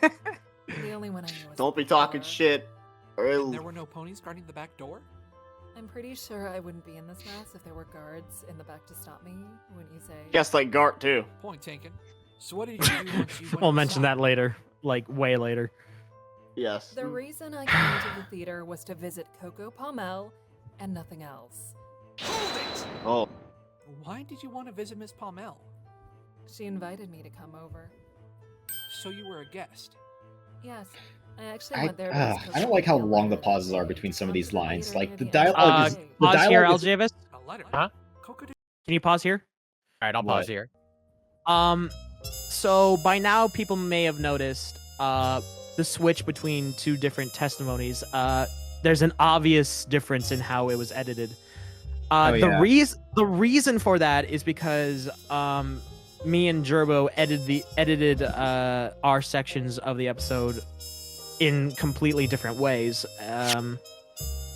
Like, I believe Jerboe didn't read the editor's guide fully before starting. And to everyone watching, yes, we have a editor's guide, so that way, you know, if we are confused about something, or if there's, you know, if we're like trying to, you know, get new editors up to speed, we have that guide, so people can be up to speed very quickly. I don't think he read that guide though, fully, and then it led to some inconsistencies with, I guess, visual consistency. Yeah, like that evidence right there. Yeah, as like you can see here, Placement the placement of the evidence is different than how I placed it, and Something else that's different is the fact that Phoenix's hold-its on the testimony make the screen shake, which is not something that was happening in the earlier testimonies. yeah. I don't think it even happens in the games either. It doesn't. Well, actually, it does. It does, depending on what game you play, I think. The point is that it's not consistent with what this series was doing up until this point. Yeah. And it doesn't keep doing that after this testimony either. The next testimony, the screen is not shaking anymore. And every testimony after that, the screen is not shaking anymore. I believe the reason why we didn't change it is because it was literally like the week before release when we noticed it fully. And at that point, it was kind of too late to make a massive overhaul on the editing because it would have taken way too much time. Yeah. Okay. You ready to go on? But what was I saying before Patrick was talking? Something about Suri and the letter. I was talking about I don't like how sometimes the dialogue isn't as it's I don't like the pause between dialogue is sometimes like slower than I feel like it should be. Like some of the wit from the dialogue is kind of lost when there's such a large pause between lines. Like I'm sometimes saying like lines should be like bam, bam, bam, bam, and sometimes like bam, bam, bam. Like I think that's again how Jerboe edited it because he added longer pauses between lines. Well, I think the issue is that sometimes the pauses between lines are even. Like there is an even number of frames between when a line stops and the next line starts, which is not. Yeah, I was guilty of that too. Which is not how conversation works. Precisely. There should be uneven jumps between one character saying something and another character responding to it. I know Jerboe was guilty of that. Aljava said he was guilty of that. I don't think I was guilty of that, but I could be very well mistaken if someone would like to correct me right now. Well, I don't remember. I don't remember either. within the lines themselves, it's part of the audio engineer's jobs to trim silences appropriately between the things they say within a line. And that's one of the things that I did when I got audio engineers for the next episode. So I won't go into any more depth until that DC. But Yep. I hope you were happy with what I did for this episode in terms of not silences. Not to rack on Julius's performances, but I do feel like he said some of these lines way too slowly. I'll bash him appropriately throughout this.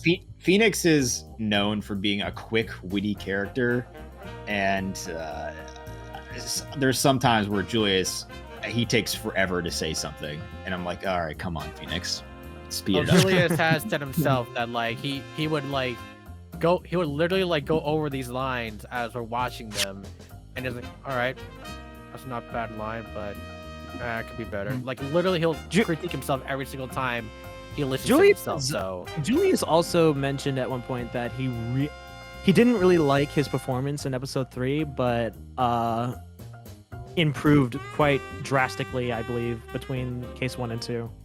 Yeah, Well, I agree. He benefits from direction, which Yes. I gave him in the second episode of Case 2, which I'm going to start giving him for every episode because people complimented him on his performance in that one, like, more than they usually do. And he was more satisfied with it, and I was more satisfied with it. So it's a thing we're going to start doing.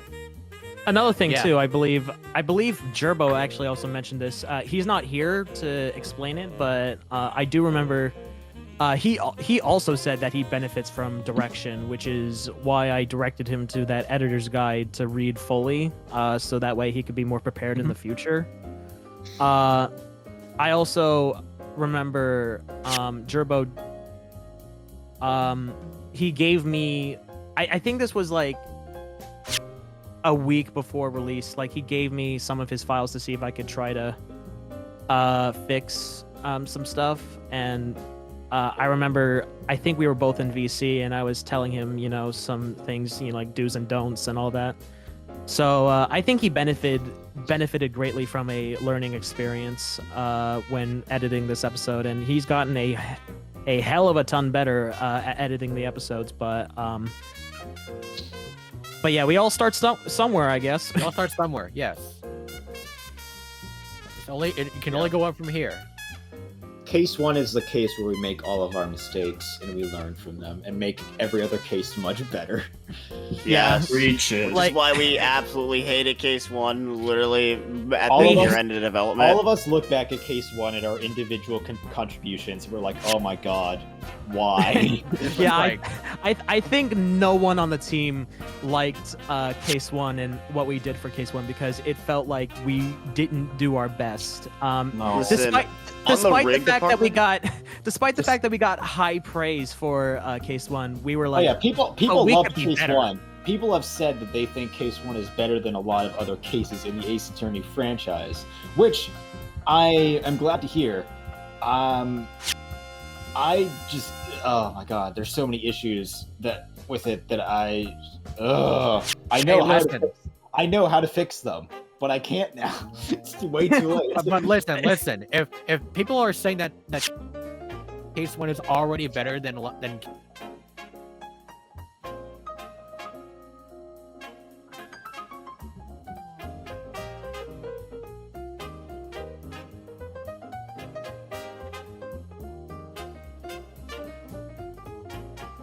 cases in Second the episode, actual and I game. still look at some of the dialogue and be like, could have been better. But I mean, it's much better than what we have here in Case 1, at least. yeah, like we're improving as we go, and soon I would Yes. feel like by Case 5 we would probably be like touching the stars or something. Oh my gosh, by Case 5, I feel like we will reach Shutakumi levels of writing. Okay, hang on a second. There are I don't feel like we would like surpass Shutakumi, but I did not say that. I said wait. we would reach Shutakumi. Go touch Well- his fingertips. well, yeah, okay, yeah, fair enough, I guess. We would be considered, at least, on his level. On par, I guess, yeah. That's what I'm aiming for, at least. That's what I'm hoping for in terms of writing. Yeah, that's what I know. That's what you've said in the past, like to be on his level of writing. And I feel like we're on a great path to that level. Because in my opinion, we've surpassed Yamazaki. As Wait, real quick. Is Yamazaki? Yamazaki was the director for the games which were between Ace Attorney Investigations and Spirit of Justice. Yeah, he did Investigations 1, 2, Dual Destinies, and Spirit of Justice. How the fuck does this man just does Investigations 2, such an amazing game, and then goes to Dual Destinies? How the fuck do you? Okay. I don't know. Like, to give Yamagachi, right? That's the Yamazaki. Name?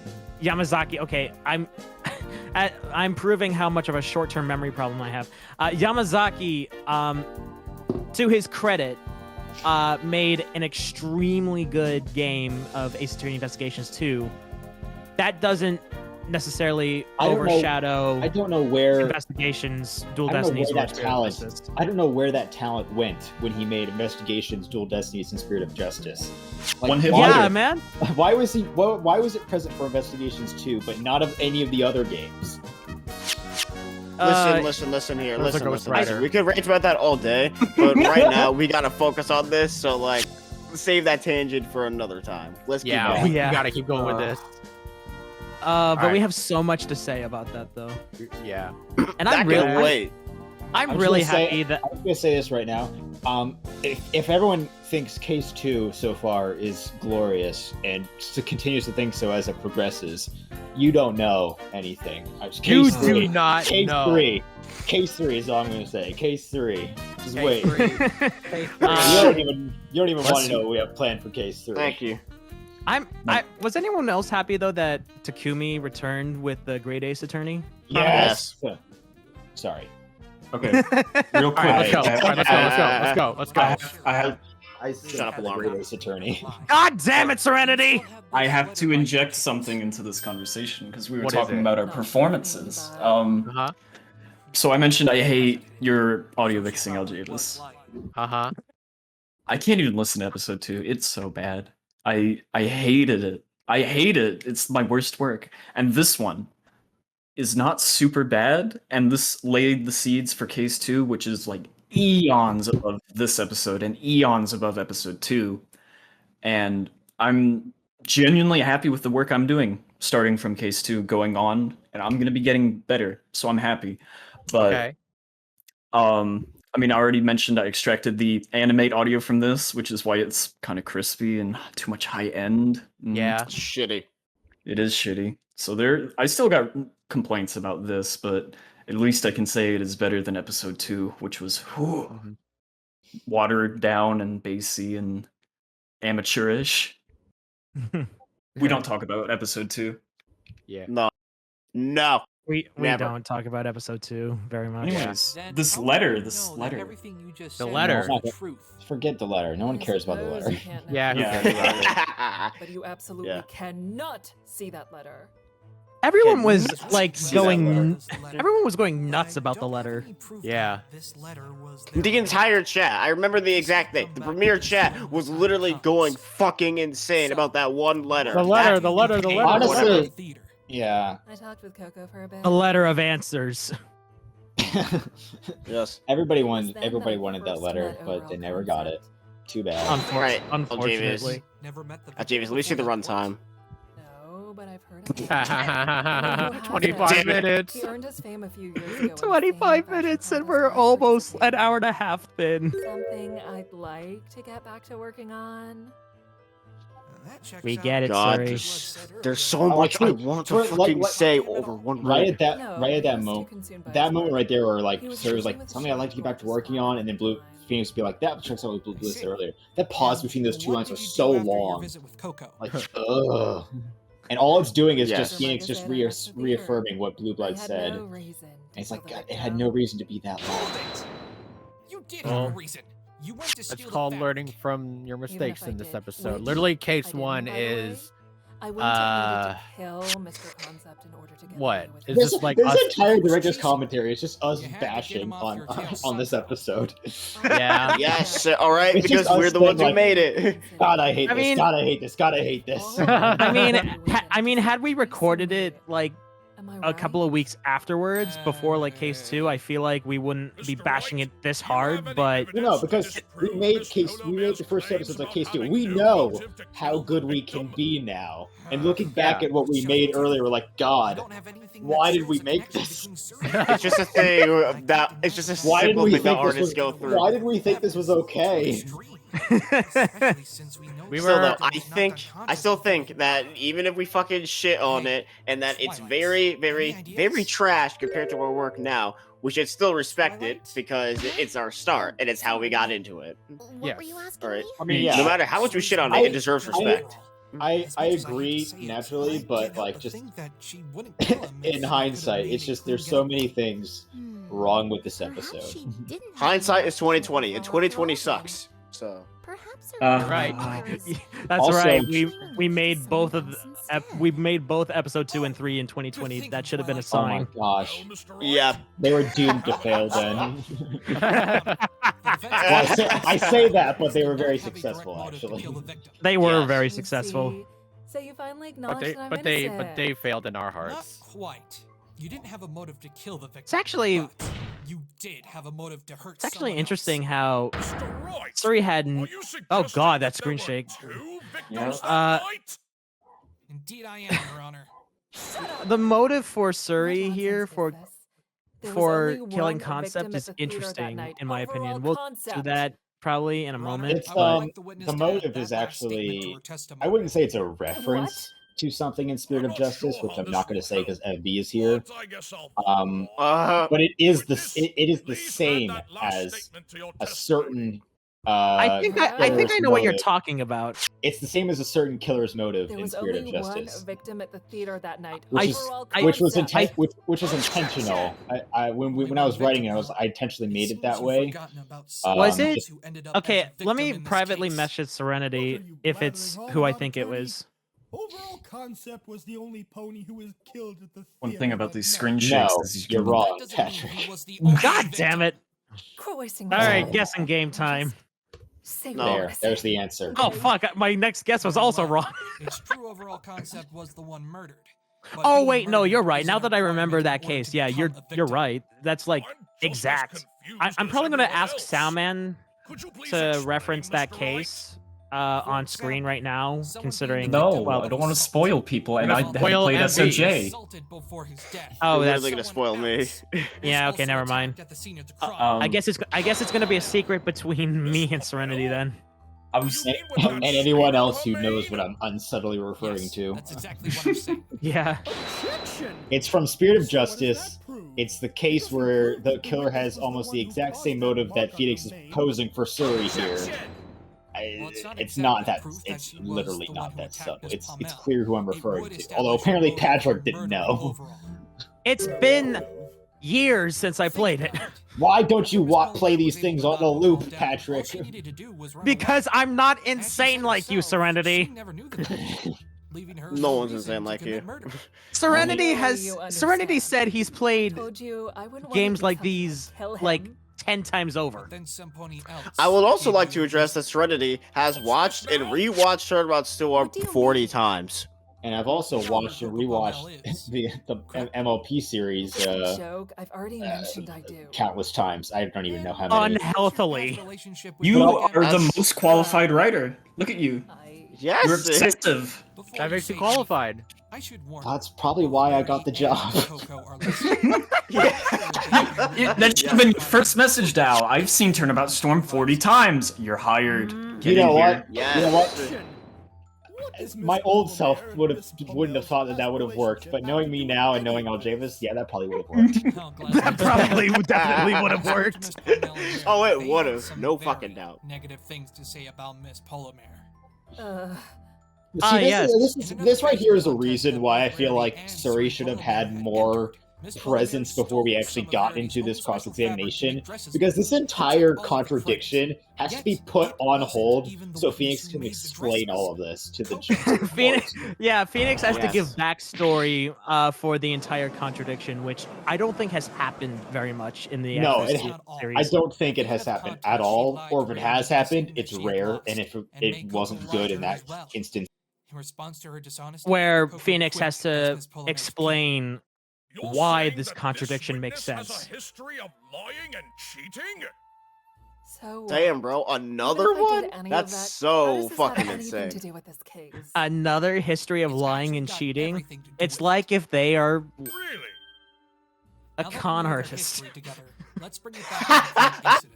Miss Polonaise could Got have him. just knocked out overall concept and left with the This special anime effect. music? But a certain former pupil It was is anime It's music. Anime music? Yes. It That is. would be Miss This is Flamel. James, who is responsible for his knowledge of the anime music repartee and suggesting. James is the one who I believe ripped all of the anime music, right? No. Yeah. You I know don't he rip suggested anime it. music. There's an official release of the Or, soundtracks. or rather, he's the one who found it. He found the official release.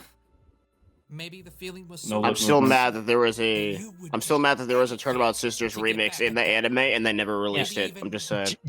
James is responsible for a lot of music rips. Oh wait, hold up. Okay, yeah, we definitely Hey, pause looks like- here. Yeah, pause at that frame. Go back. Good job, Go Julius. back. Go back. Right there.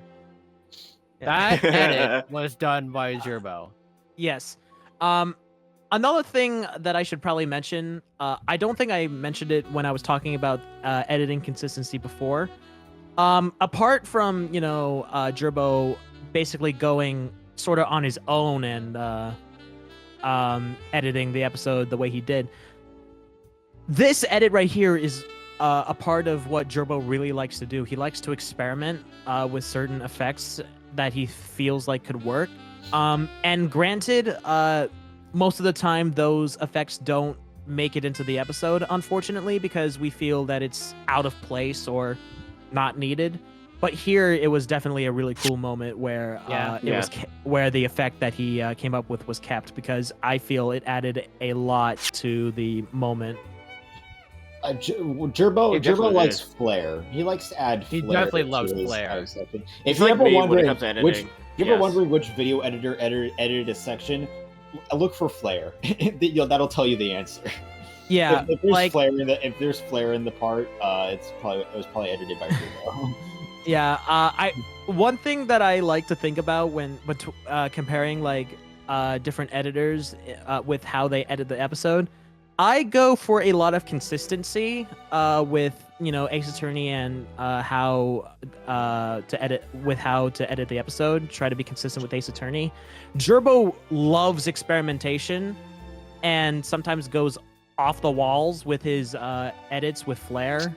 And There's a couple of moments where he even edited the rigs a couple times, and I'm gonna have to get into that later in this director's commentary when I actually start fucking ranting about Twilight's rig, which will be later on. But keep going.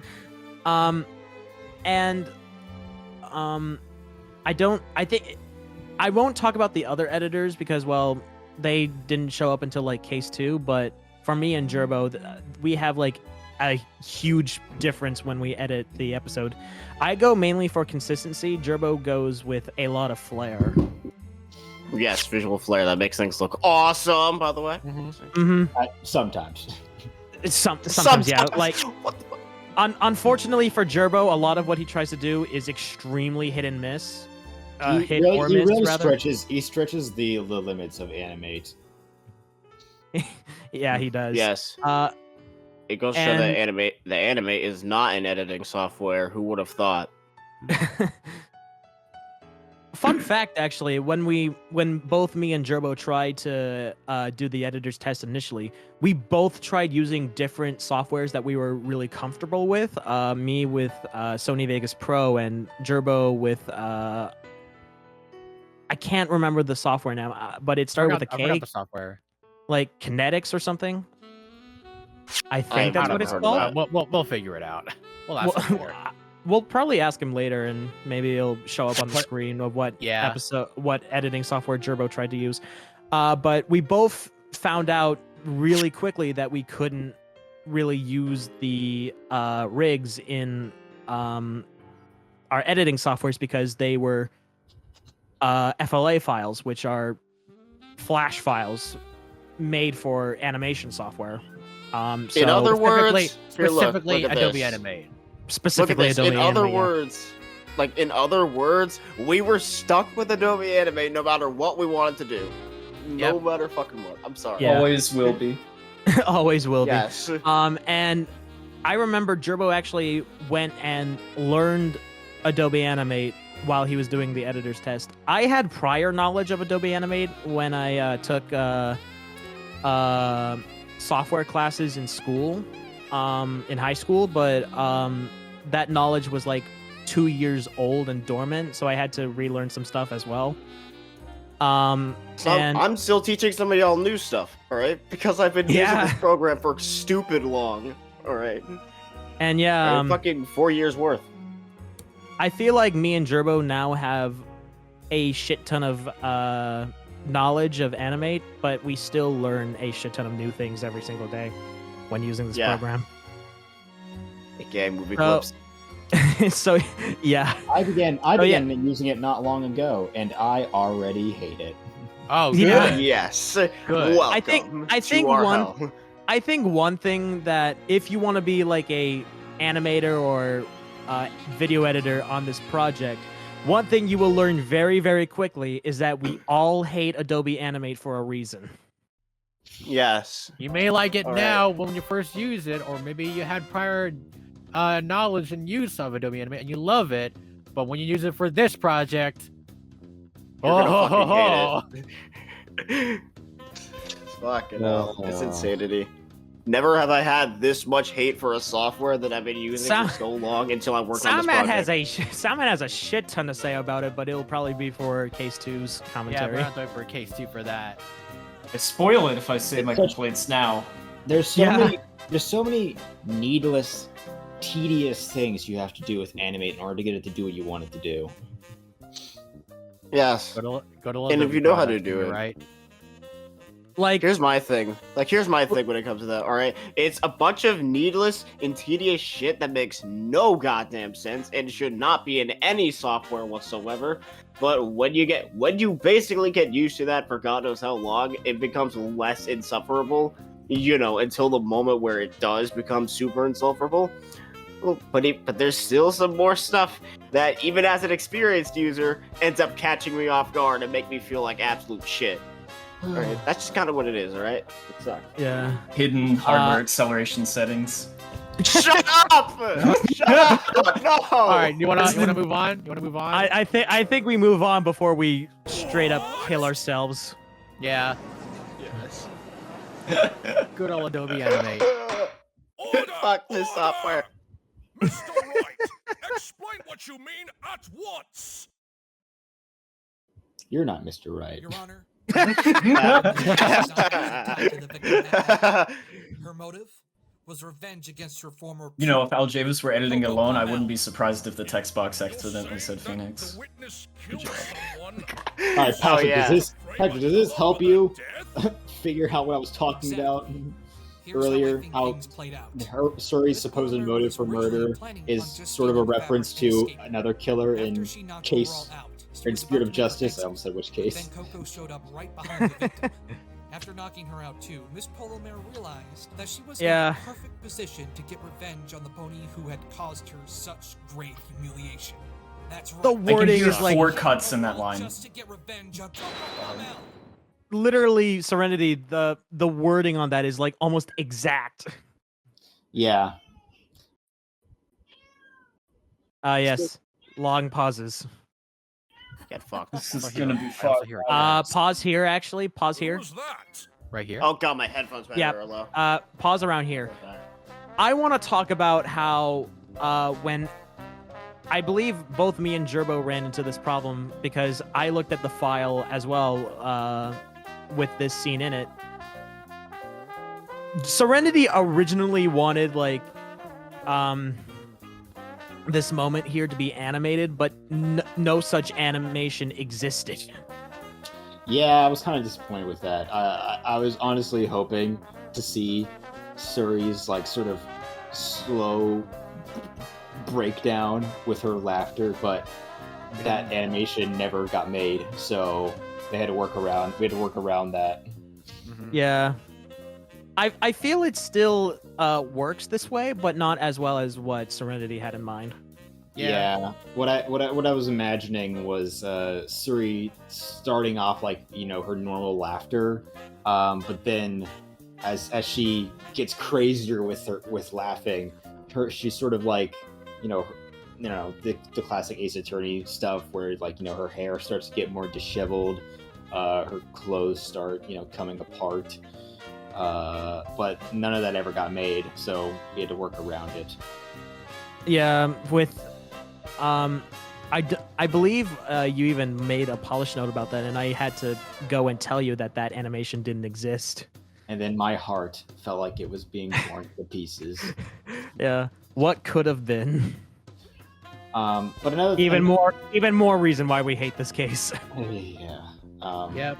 But another thing relating to this breakdown from Suri is that, like, again, this is another reason why I feel like the Suri should have been in this case earlier before this point, because I feel like her breakdown comes far too quickly. We're only 30 minutes into this episode, and she's already this broken, to the point where she's crazy laughing. In the script, this looked much better because it looked like she was breaking down near the end of the script. But that's because the script was all one thing, both the second and the third episode. Yeah. Come back. Welcome back, and but as it is now, it's like it sort of happens near the beginning of the third episode, so it's kind of it feels kind of rushed in my opinion. I definitely would have rather reorganized how Suri's whole time in court actually progresses. If I knew that this episode would have been 2 parts. Yeah. Yeah. I also remember there's several of these little details in here that, like, I don't like them, knowing what they could have been or what they were originally supposed to be in my head, and they didn't translate onto the screen very well because you know, one reason or another the episode got split in half, or the animation was just never made. Serenity, I hear sizzle. Sizzle, shush. Sizzle's on the director's commentary now, yo. Huzzah, We've got a lot of stuff to say about it too. We've done it. We've got sizzle on the screen. Sizzle. Come here, Sizzle. That is Serenity's cat, by the way, who is also. You want to see something? I also like to say that Serenity's cat is the mastermind behind EOJ. Yes. Oh my gosh. It's painful. The cat was behind it all. I wonder if Yes. he was being guided by a dog the whole time. If anyone Alright, you gets wanna that move on? reference- If anyone gets that reference, I love you. I think we move on though. All right. Yeah.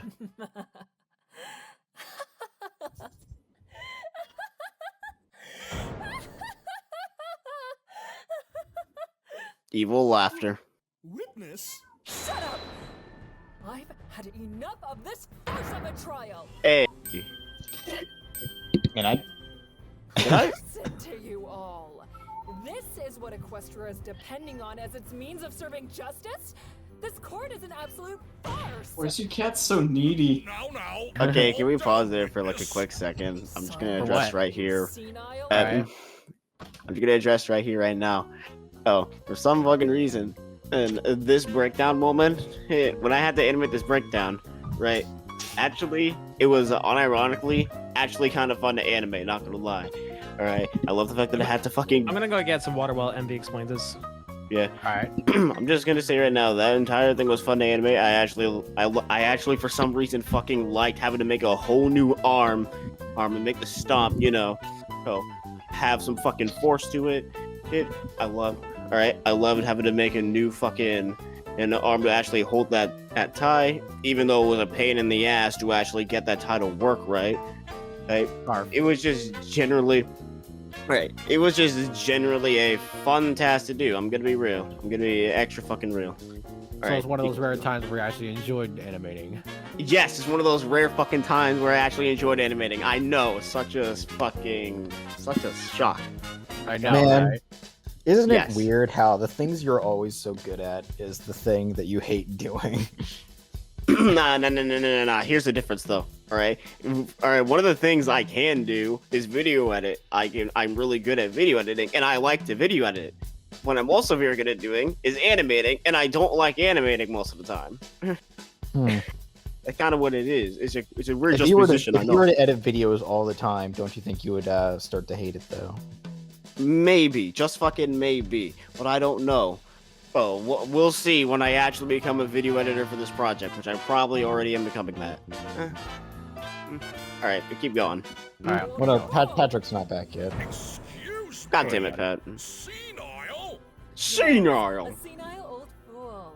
That's another mistake that's in this videos. You can see whenever there's a screen shake, the models don't move, or the rigs Yes. don't move, Yeah. or at least not in this section, because I think Jerboe forgot to shake them as well.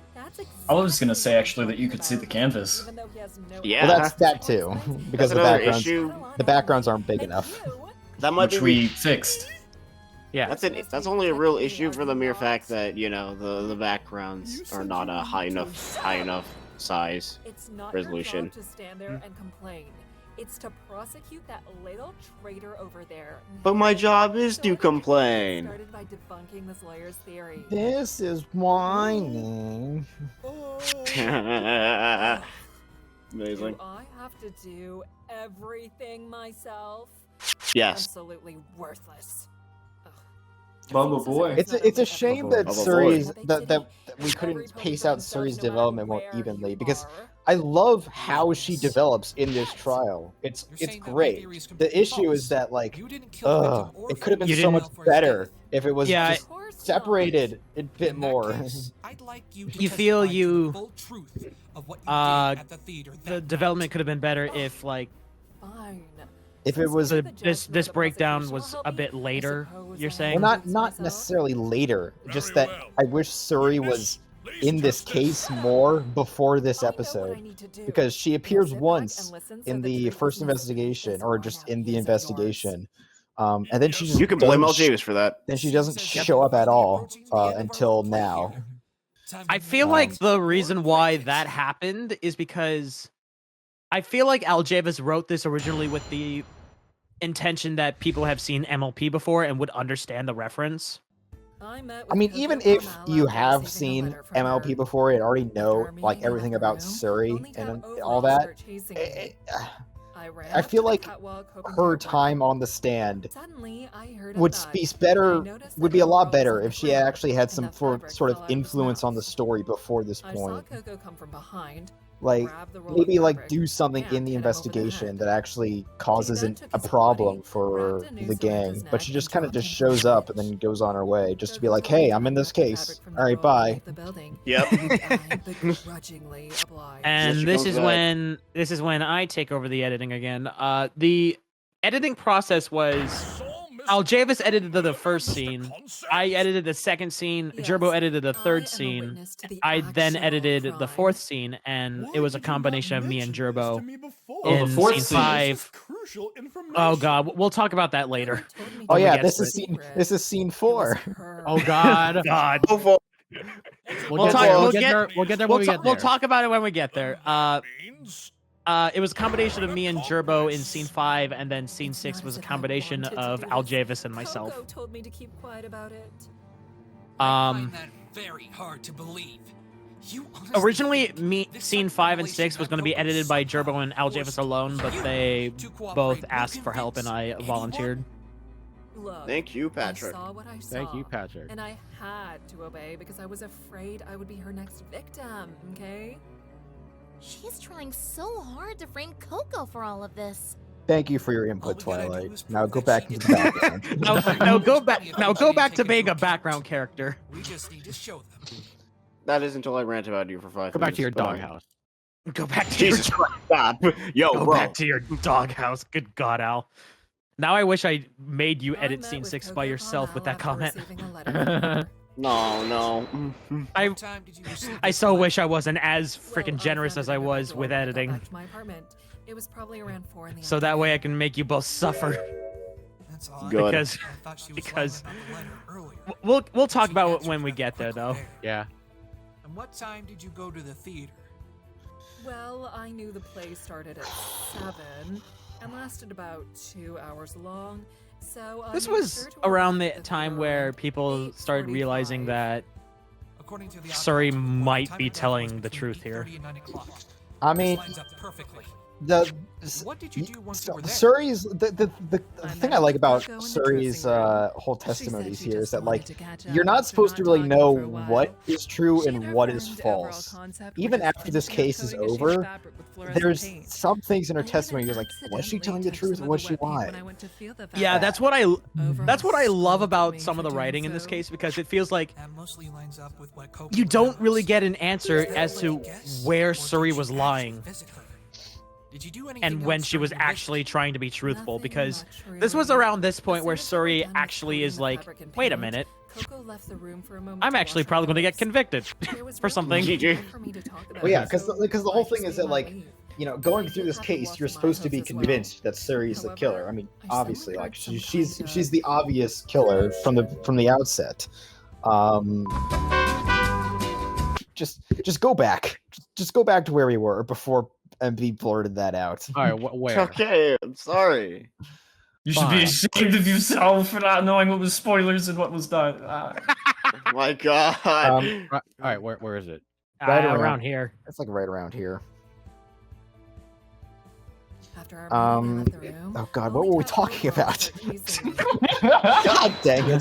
Something about It was so out of Suri. nowhere. He was Suri's holding a testimony, I fabric roll believe. in his mouth, and he just had You this talking yeah. about how You're- you're talking about how Suri is She's- looking she's- like the obvious killer. That just started Yeah, I running mean towards that's you. the whole thing is that like Suri from the outset is supposed to be the obvious killer, especially to people who have played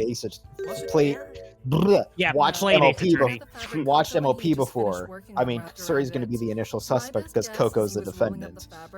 Yeah. And then, But I mean, that's the thing is that she's also not just a red herring. Like she actually is involved in the case to an extent. So, Yeah, but it becomes but the probably interest- one of but the the interesting biggest red part- herrings in the case. But the interesting part is that like it's hard to make out where she's lying and where she's telling the truth because she's not the killer. Like going back and looking at it, you can see the parts where like Suri's trying to defend herself like earnestly and where she's trying to do it facetiously. Surprised as well. but wouldn't Playwright have been And able to this see you going this up the makes me catwalk think too? that if it was written You that should know Suri the was the answer to killer, that by now, these human. questions wouldn't have been Playwright's brought up at testimony all. stated that he didn't see Like Miss they probably would have been Blueblood go ignored, up to going the like, catwalk well, when he saw she was the Chase. killer. So In if fact, she was it actually was telling the you. truth, Yeah, that's the thing is, it wouldn't matter. if she was the killer, there would really not be any mystery left to this case at He's all. right. It was Which is disappointing why about. when people anything, ask, please like, confirm why my wasn't suggestion. Suri just the killer? That would have been so much more interesting. No, it wouldn't have been. No. Trust me. So It would what not did have been you more do? interesting if Suri was the I killer. was correct in thinking that going The up thing to that makes the catwalk case would slow him interesting, down. first of all, What do you mean and by I'll get to this Yes. when we get to that part of the episode at the very end. But the thing that makes the case interesting is the fact that like you don't know what was true and what was false. That's the whole point of this first case. Is that there's so many things that are left unanswered that you don't know what to believe exactly.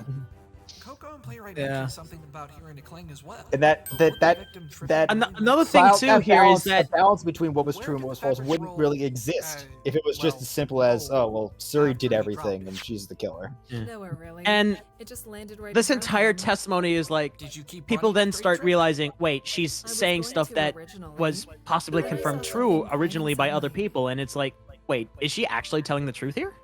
I saw Yeah. Coco come from behind, grab the roll of fabric, and hit him over the head. Hey, Soundman, Yes, MV, my good friend.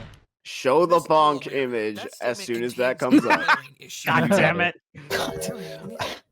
my Care to gosh. explain, Miss Bright? All right. The witness claims that she saw Coco take the fabric roll and hit overall on the head. This is anime music, right?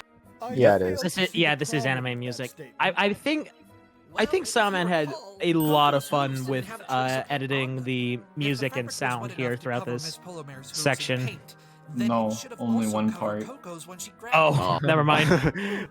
It's a fairly Actually, I could have swore you said something to that effect like 6 months ago when we made this, but I had my audio turned down a bit, so I don't know what the recent music cues are, but my second favorite part in this episode music-wise is whenever there's like some mellow music. It could be what we're listening to right now, and then Blueblood objects and it instantly changes to something more bouncy.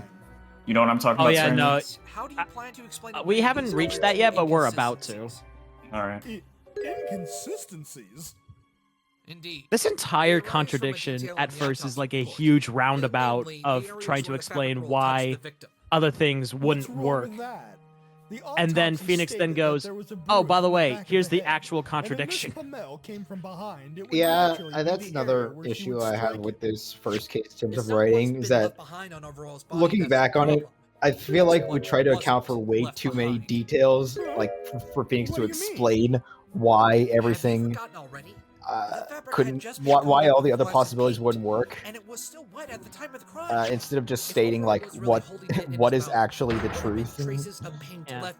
Like right here, I don't feel like Phoenix needed to explain that, because he didn't need to explain it, but did, because, well, that would cover possibly an objection that Blueblood might have had. Yeah. But the most direct contradiction is the fact that Overall had no paint on his head. Yeah, that's the part that matters. All the other stuff was just like other possible objections that Blueblood could have had, but if he was going to bring those up, then maybe bring them up later, like not all at the once. We also know some of these lines are just painful to listen to, not because the performance is bad, but because I remember how much pain it was trying to assemble what was used out of like 6 or 7 takes. I can hear every cut. Based on all this That's so evidence painful. and the testimony presented up to this point, it is impossible for the victim to have been hit on the head with the fabric roll. Bonk. What? Hey, that I loved I animating that part as well. That's also like a genuine surprise scream from There it Suri. is. It was like, I'm and confused. and here's the music Ow. shift. Pause and go back to the music shift out. Back Oh up. my- This is my second favorite part of the episode, music-wise. Phoenix reasoning. Yeah, right there. around here. It's not Phoenix reasoning. Oh, No, Yeah. it's not. It's like what's it called? The time of the crime? No, it could be from Volume 2, which doesn't have official translations. I wouldn't remember it offhand. But anyway, go ahead. oh yeah. All right. Go ahead and play it. Objection! Then the only other Oh, explanation is love that it. must have been Perfect. empty this whole time. Salmon probably. I think Salmon just had an ear orgasm listening to that. Unfortunately, Prince Blueblood, that Understand why. cannot be the case. A torn piece of fabric was found on stage, indicating that the fabric Again, thanks to must have James gone for off the knowing catwalk the at Ace some Attorney point. music and Oh my giving gosh, me I hate that. everything. Phoenix, I'll just go back for a second. What is it? Oh, no. I hate that line so much. Ugh, so many repeated words in that one sentence. It gives me an aneurysm just listening to it. We first have an ear orgasm and an ear aneurysm following it. Did you say aneurysm? Unwrapping the roll would have taken far too much Right, time. this is why I don't English and write. I hate when I get a brain anaphor. I know, right? What way you try to interpret it, Aljavis, your cursor is make the Yeah, timeline your- appear. Your cursor is on screen. There we go. So, what Professionalism. was the fabric roll used for then, Mr. Wright? This is a professional commentary. that Suri Oh, clearly. was the only one who could have brought the fabric up to the catwalk. Up to the catwalk. Why's that? Overall couldn't have done so without getting paint on himself. and Coco couldn't have done it without being seen by Playwright. So there's only one pony left. Process of elimination. That is Right, Prince either Blueblood? James or Jared's favorite line from this episode, I think. So, Not to Miss misrepresent. Blueblood, do you deny Process that of you were the one elimination? who carried the fabric roll Yes, up the because castle? it's a callback to Callback. what Blueblood tried to do to There's no corner one Phoenix in the else who first could've done it. episode. Yeah. So we might as well. So what if I That did? that is a nice callback to the previous episode. Listen here, human. Maybe I did steal the fabric. Maybe I did attack Coco Momel. I love how Suri's just not denying it at this Proves point. nothing. Because at this point, she doesn't care. She's like, look, maybe I did some stuff, but I definitely You're didn't kill saying that I anyone. knocked both the victim and Coco She ain't even Pomel wrong. fabric roll, She's right? just I don't think she Well, cares enough how to exactly at this did point. you It's like she finish? realizes that she's going to Please prison, don't victimize but she yourself then. doesn't want to get like fucking You're banished claiming to that the moon for something she Coco didn't could have do. hit the victim with a Yeah. roll I'd also she do the had same to thing, not gonna hit. lie. I don't think I'd be banished to the sun. To me, does it not? That is indeed true. But if you really The did problem go is to she the also theater just can't to come steal forward the with the fabric, truth because it like possibly literally might have paints her in a prepared very weapon of bad your own light defend in, off in anyone regards that to would try the to stop you. the murder. Because if she just Yeah. comes out and says like, "Oh yeah, I framed Coco for the murder," Well, that would be like, "Well, why?" and prove that Yeah, why? That would look like you. That would make it seem like you were the one who killed him then. Yeah. So go ahead. Prove the existence Also, of I this like, I'm sorry, right here. This is like a genuine argument from Suri to be like, okay, if I knocked him out, then what did I use to no do it? I know you can't provide anything because I didn't do it. And then, Yeah. and then Phoenix just And it- comes out Fabric with roll. something anyway because he's freaking Phoenix How am and I he thinks supposed to outside Yeah, the box. Yeah, Phoenix Got is no freaking reason to go off of. Phoenix. Could be anything. Admit it, you have nothing. It was fun coming up with a fake alternative method for Suri to have committed the murder. Because the thing is like, it should not be able to be proven because Suri didn't knock Overall out. She didn't hang him. Yet And then it's still- yet we Phoenix still have goes to and find- proves it. We still have to find a way to prove it to be possible. Phoenix literally then goes. He pulls out a Uno reverse card on Suri and goes, "No, you. I actually have a way of proving this argument that I have." And Suri, I believe, was legitimately shocked when he did. Oh, Oh yeah, shit. you could hear. I appreciate Adox. Like she actually makes Suri sound genuinely confused and genuinely shocked when Phoenix brings up this alternative method. She's like, "Oh crap." Shit. Oh shit. Oh Oh shit. look, Oh, here we go. Here goes Twilight's little breathing animation. Yep. I'm gonna be. Can you pause here real Epic. quick? Yeah, we have to. Well, we kind of have to because I feel like I feel like I'm not the only one who has something to say here. I actually looked at the rig and I saw that animation and I'm like, wait, what's this for? And Are then you kidding me? I literally had no idea what that animation was for when I first saw it. Wait, did you try to edit this section without knowing what that No, was? no, no, there no, no, for? no, no, no, no, no, no, no, no, no. I was editing my other sections first. I saw that animation and I had no clue what it was for until I saw the script. Like I feel like I think I looked at the assets before the script when I first joined the team, which probably in hindsight was a bad idea. But I remember seeing this animation and I'm like, what's this for? And then when Jerboe handed me wait, no. I'm mixing up sections. I remember yeah, okay, I'm mixing up sections here. I thought Jerboe showed me what this was used for, but no, in actuality, I think I looked at the script, saw the thing, and then I immediately connected the dots and went like, oh, that's what that animation's for. I don't even think I knew. I don't even think that I remember her why even animated this in the first place. I mean, I remember in the script that I did see a little breathing exercise moment, but I didn't know that actually needed special animation. So literally much later down the line in production, and did Al Javis tell me, hey, animate Twilight doing her breathing exercise that was used for literally one fucking episode. Okay. It's like, okay, I did it. You're welcome. And that was another fucking update to the Twilight rig out of the many. that I'm still gonna hold off on until one specific moment. Complain about the rig. What? Do it. I'm sorry, what? Complain Okay. about the rig. Do it. Okay, you know what? Fuck it. Fine. I will complain about the rig, despite the fact that I wasn't. Right. This Twilight rig, it was alright. I am proud of the result, even though it is not up to standards of what I can do now. I'm still proud of the result, but getting to that final fucking moment where I needed it was absolutely a pain in the dick hole that I hate it with a passion. I'm not gonna fucking lie to you. Alright. The first time that we made it, right? Alright, originally we were just gonna fucking use the original rig that was used in case 1 for it, and I objected against that because I thought it was kind of shit to use unless we modified it in some way. But then we ended up not using it, and then I ended up thinking, hey, how about we use the DHX assets because I had those for some reason. But then I also realized, no, because Hasbro could fucking absolutely murder us if we did. So then That me and happened. So then me and Speaking H of, had like, to talk. Yeah, I remember, like, this is unrelated, but related to like the DHX assets.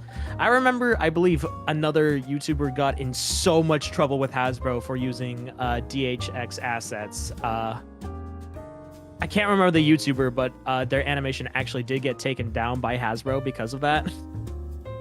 Huh. Shit. Hasbro lawyers, if you're listening, we use them to learn from them and nothing else. Yes, we don't steal from them. Trust, we just use them to learn because we like your work, alright?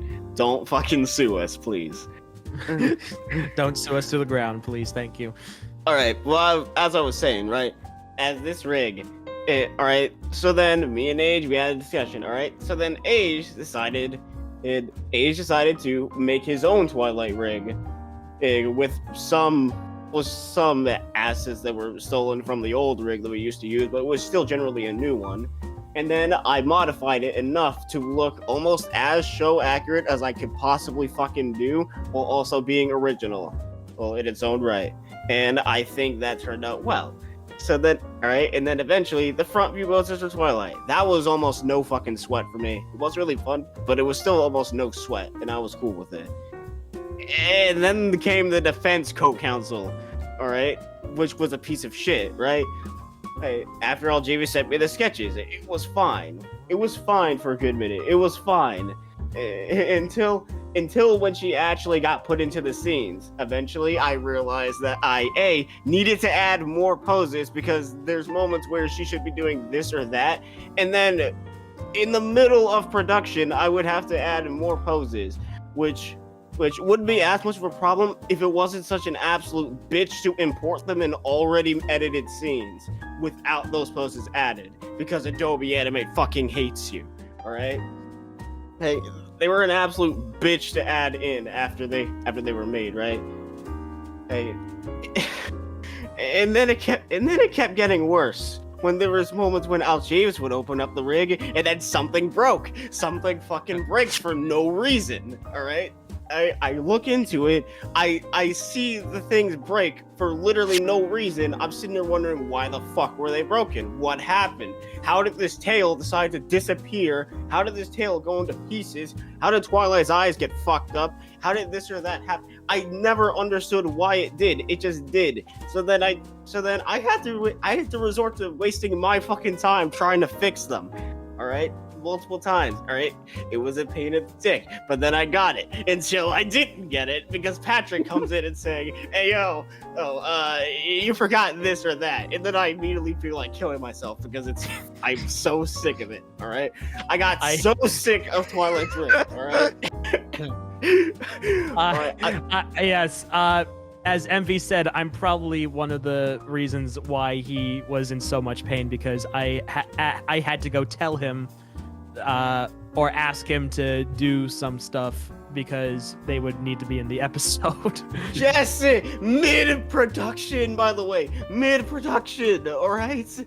Alright, not even in the pre-production phase. Literally the fucking post-production phase. That's not a joke. It was a piece of shit. And that should never happen, but it just did. and I hated every single last moment of it. All right, for where I would dread every single time someone would go, "Hey yo, this Twilight needs to change." All right, I hated it so much. All right, and it got all right, and it kind of got slightly more annoying. No offense to Jerboe, and this is probably during Case 2 production, if anything. All right, it got more annoying when for the mere fact that Ayo Jerboe, no offense to him, all right, he ended up messing with the rigs in some ways, and I thought that yeah, I like your idea, but I don't like how it's portrayed, so I would have to change it myself, and that means I would have to open up the fucking rig again and make it a copy of it with Jerboe's changes, and then I would have to fix them myself, which I don't even think I entirely did yet because I forgot. And it, all right, and then and then they just ended up not being used entirely. At least most of them, were just not used entirely. Well, all right, we'll probably talk about that later. But yeah, a lot of the changes Jerboe did were just not used whatsoever. Yes, all right, because I didn't like how they were portrayed. Because haha, animator moment. But still, right? That shit was how it fucking was. And this Twilight rig would still continue to haunt me literally yesterday. Hey, the rig ended up haunting me again because of the fact that, oh, would you look at that? No symbol organization. That means that she has a high chance that she could break if she was put into a scene with other rigs. And you can imagine how much fun that was to edit her entire library again, which is, by the way, I'm not even fucking joking. There's 2 separate versions of this exact same fucking rig, both for Front View and Defense Council, with both had the exact same problems of the library organization, and it sucked. I hated editing it. I hated having to organize it. It fucking sucked. Never again will I want to go through it. All right. Can we talk about library organization for a bit? Oh God, I got some things to say. Okay. Hey. Right. I'm gonna run. Okay. Not even just you. Episode 2 FLAs. We were recently shoveling through everything. Hold up. Is this actually still related to episode 3 of this? This is. It's related to the rig. It's literally into the rig. Okay. We just recently went through everything and we were scouring through stuff to clean it up. And one of the things we did was we went into these files to try and compress them down, because like the archive for all these files is like 17 gigabytes. And we were looking through episode 2 and episode 3 FLAs, and there were like 8,000 items in the library, and there is no organization. It's disgusting. It is nasty. Never again. All right, that's one of the reasons. All right, is once again another one of the reasons why we fucking vouch to add organization as much as possible. Otherwise, you will die. All right. Now keep going, Soundman.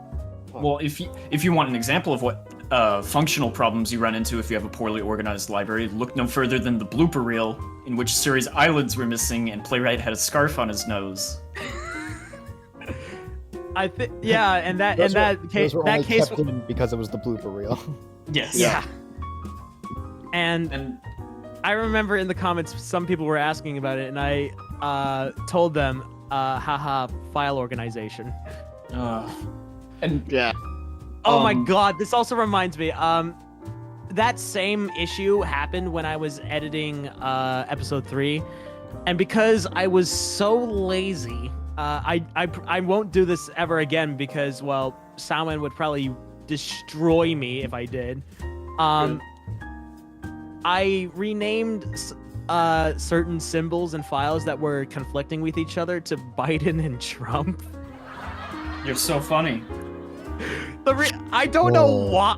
I really don't know why I did that. I think it was because around the time I was editing this, it was literally the election happening, and those were the only 2 things in my mind at that point. So you have an empty why head. were they in your mind at all? Because it was the election, and no one would shut up about it. But that's why they should not be in your head at all. They should not be in there at all. Off of politics. Essentially, what can happen if you don't name your symbols is you can have incidences where, like, I'm back. Where Blueblood and Suri fused together, which is a thing that happened, and it was horrifying. I should also address the fact. that because of that infusion, it ended up. All right. don't use this as our political opinion, but it led up to having Patrick literally rename the symbols. I just named it. We already said this, MP. We I already just went got through that. that. Fuck you. Okay. Anyway, can we talk about certain scene? Yes, we can. No, because not yet. Not yet. No, we're not symbol near swapping. it yet. Symbol swapping plays into that. This is the perfect introduction into it. All right, Okay. Patrick, where do you think we should mention the scene? I know when that particular scene starts. So All right, let's hold off until we get to it then. All right. All right, fine. We're gonna pause for 40 minutes. Literally though, this breathing exercise, I actually had to splice up the actual voice line to make the animation fit. I see. Bro. Pause. Your sister. Again? Okay. Yes. This line. Serenity, do you find this line funny? I mean, I wrote it, so Mhm. yes. Now a reactor had this opinion, and I have since integrated it as my own, as this being a call out to Canterlot wedding. And I adore that interpretation. I mean, yeah, that's kind of exactly what it is. Yeah. I mean, there's no two ways around it. Yes, this line is supposed to be a call out to a Canterlot wedding. This is literally what everyone's reaction to a Canterlot wedding was when it first came out. High five, man. High five. Provided you didn't see any of the promotional material. I mean, at least I'm assuming that the promotional material spoiled the fact that Twilight's brother and Cadence were in the episode. I don't know, because I came into this fandom in 2015. I only know that just Canterlot from wedding other was- people in the fandom, so that is Canterlot true, wedding actually. was long since out by that point. That's the only thing I wanted to say. It's definitely everyone's reaction to the episode when it's first revealed. Yeah.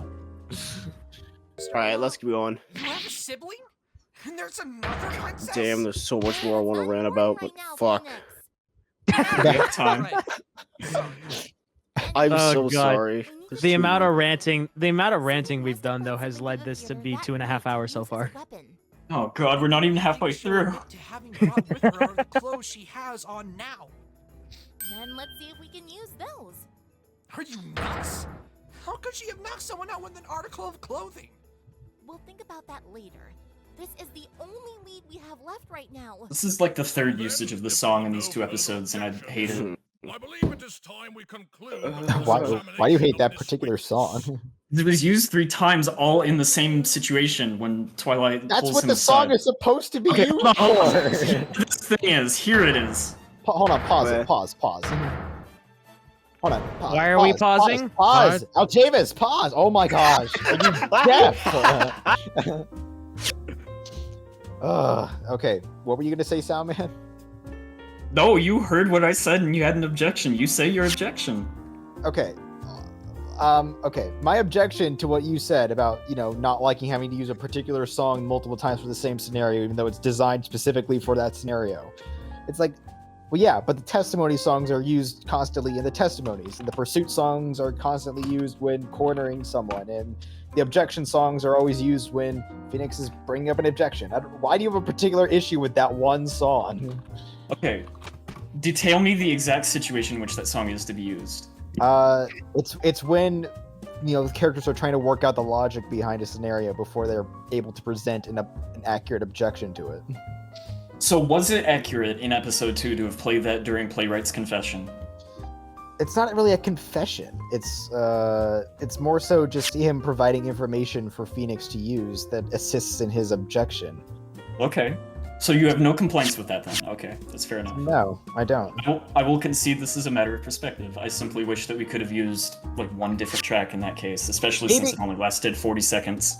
Maybe we could have used a different track, but in that scenario, the song that we used fits. It's what that song was designed for. All right, and Actually, speaking of on the pause frame, this is actually Soundman's favorite part of the episode. it is.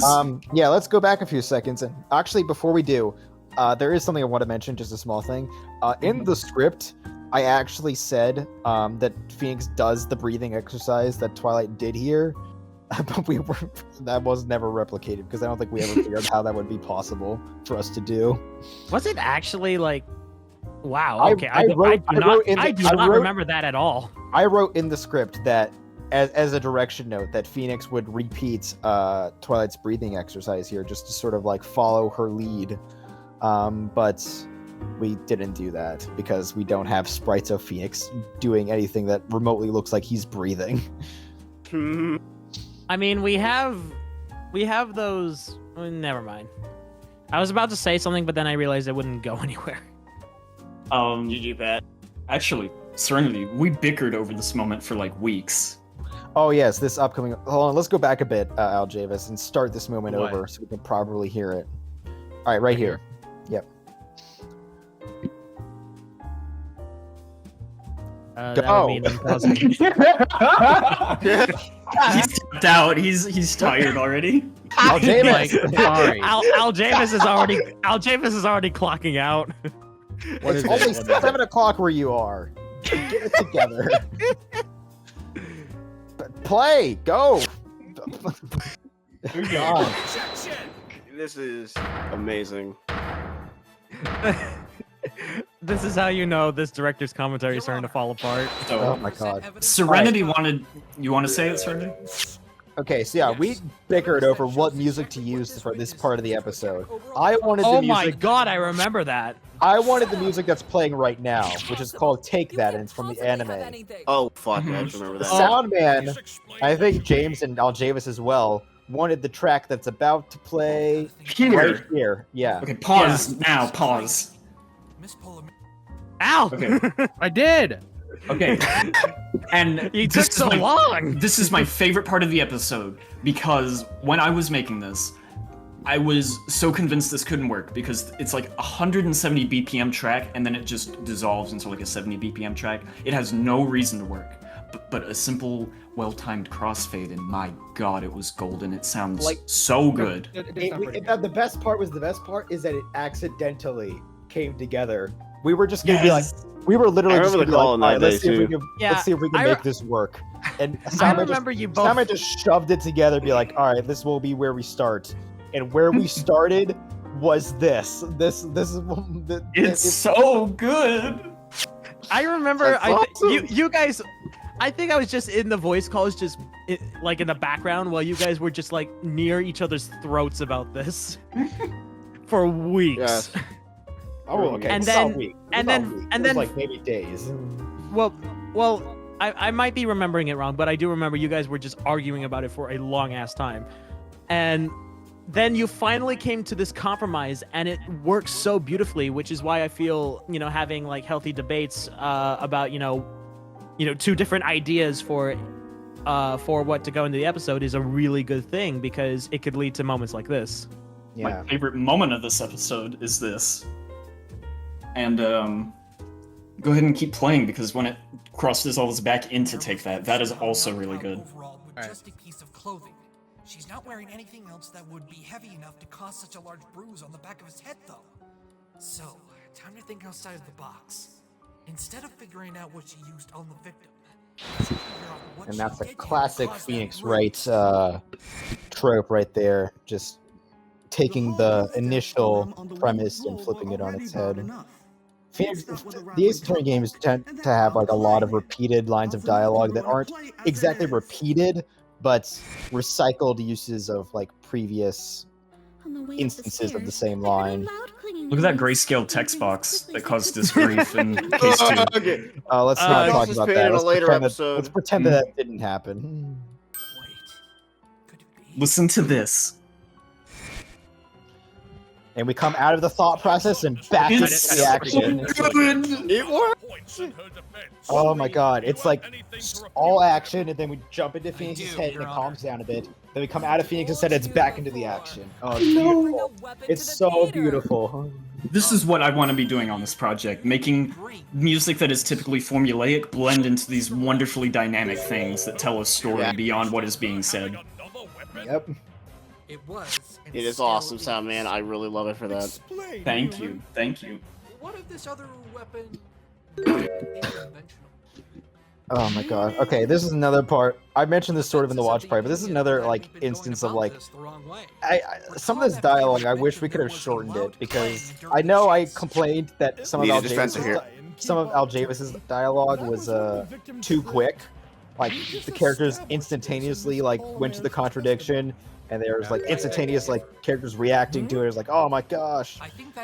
But then I also think that we overcompensated and made maybe the dialogue a little too long. And drew out these parts longer than they should have. Finding that balance. Yep, it's sometimes we get it right in this episode. Sometimes the pacing is exactly what it needs to be. But instances like this where I feel like Phoenix takes way too long to get to the point. Using the catwalk itself. Dun dun dun. Oh shit! This music. This is probably my. Here's the thing. Here's the thing that I also like about Sorry, Patrick, what were you going to say? I'll let you speak first. This is probably my favorite. Can you pause, Aljavis? It's probably my favorite part, one of my favorite parts of the episode as well, mainly because of the fact that they just use the confess the truth theme here when it's like, I feel like it has a double meaning to it. Like, one, it's like Phoenix feels like he's finally made a break in the case, and it's like waiting for Suri to like confess because he feels he's figured everything out. And another double meaning is like, Suri is getting closer and closer to being convicted for getting convicted, and it's like I feel like it's like backing her into a corner where she is running out of options on how to prove her innocence. It's aside from double meaning. Confessing the truth. Yeah. Like literally the only way that she has to get out of it is literally telling everyone what the truth actually is. But she can't do that because if she does, then Phoenix will just see that as evidence for his own case. Pretty much. And that's why I feel like there's a bit of a double meaning here because, well, it's sort of like a realization for both characters. Like, you know, Phoenix is getting closer and closer to the truth and realizing that. But Suri's also starting to realize that she's running out of options here, and her last hurrah might be to having to confess to the truth, which she knows that she can't really do. But anyway, something that I like about all these times where Phoenix continuously pushes Suri like up against the wall and starts cornering her as the killer. Like, even though he's not right, Suri is not the killer, every time he does try to push her to that corner, he does get something right. Like, for the first time, for his first testimony, the first testimony is the only time where, like, he's just blatantly right and Suri's just blatantly wrong. Like, Suri was there, like, she did, like, go through the back door and not in the audience area. So that one's obvious. But the second one, where he like proposes what Suri's possible motive for killing overall would have been. He's wrong in that it's not her motive for killing overall, but it is right in that it is her motive for framing Coco. And this right here, he's wrong that Suri used the oak catwalk to knock overall out, but he's right that the catwalk is what caused overall to be knocked out. So he's right in all these instances, but he's also wrong on some level. So that's another reason. It's like I like it because it's not a waste of time. We're not just like backing Suri into a corner until we reveal like she's suddenly just, oh well, never mind, actually she's not the killer and all of that was just a waste of time. No, all of this is important. It's just you think it's leading to one conclusion when in reality it's all building towards a separate conclusion. Oh shit. Yeah. Yeah. Okay. All right, shall we move on? Yeah. Let's move on. Yeah. All right. Able to use a catwalk as a weapon. Get your cursor off the screen now, Javis. All you had to do was throw him against Keep forgetting. I'm If sorry. he hit the back of his head against the railing hard enough, I'm sure that would have been able to knock him out Fucking cold. bashed his skull on a railing. Absolutely ridiculous. That would knock someone out instantaneously most of the time. Well, yeah, that's exactly what happened. Now I have a question, Serenity. Yeah? That would leave at least a bruise on his head, right? Well, yeah, obviously. Okay. That's what the autopsy report says. hard enough against the railing to knock him? Was your question going to be why wasn't it mentioned in the autopsy report? No, because I discarded all my knowledge of case 1 because we're moving on. The entire premise behind overall concept getting knocked out in the first place is the fact that they discovered a large bruise on the back of his head. Exactly, Your Honor. Look at me working on this project for 1.5 years and forgetting the first stuff we learned. Soundman, here's where the other part of what we said like an hour ago comes into play. What is it? Suri's scarf. Oh, the AI upscaling. Can you pause here, Al? Recall what the witness. All right. So originally, what Serenity had in mind, and what I was going to end up doing, was we would show a profile of Suri with obviously her scarf. That was how we were going to convey the fact that she used her scarf here in this theory to knock overall out. But because in the Ace Attorney games, that's what you would do. Like if the evidence is on their person, you would present their profile. Yeah. But as Patrick's about to explain, I realized that I tried to do something a little bit different. I actually went into Suri's rig and took a part of her scarf. Like I believe it was the symbol of this like scarf profile evidence. The one frame. The one frame, yeah. And I took it into Photoshop and made the evidence profile. Soundman liked the idea as well, and went and upscaled it, so it wouldn't look like upscaling. It wouldn't look like a mess, like a pixely mess when actually put in the episode. Now it looks like an AI upscaled mess. Listen, there's already a fucking better solution than some cancerous AI upscaling, which literally just involves making it an entirely new symbol and exporting it. Well, I'm not going to explain it because I guarantee that not a single viewer on this YouTube channel actually knows how to use Adobe Animate. So all you need to do is we did a really roundabout thing for a worse product. Yes, but at least it works. The only thing I don't like is the mere fact that it's a fucking juxtaposition in evidence style. For the mere fact that we go from Al Javis' style, which is pretty fucking beautiful, by the way, when it comes to evidence. We go from that to this vectored MLP style that is AI upscale, by the way. It's so good. Shit. I remember Serenity being really surprised when he first saw this evidence. In play. The reason I was like, okay, let's just use the profiles because I didn't expect us to be able to use the scarf in any way because, jeez, James. But when I saw it in the section when I was like reviewing it for polish notes, I was like, oh my gosh. That's even better than what I had in mind. I remember, I think I was in the voice call with you when you were watching it for the first time, and you were so surprised. And I told you how I did it, and you were all for it. It probably could have been made better and looked better in hindsight, but at the time this was basically what we were going with because I don't think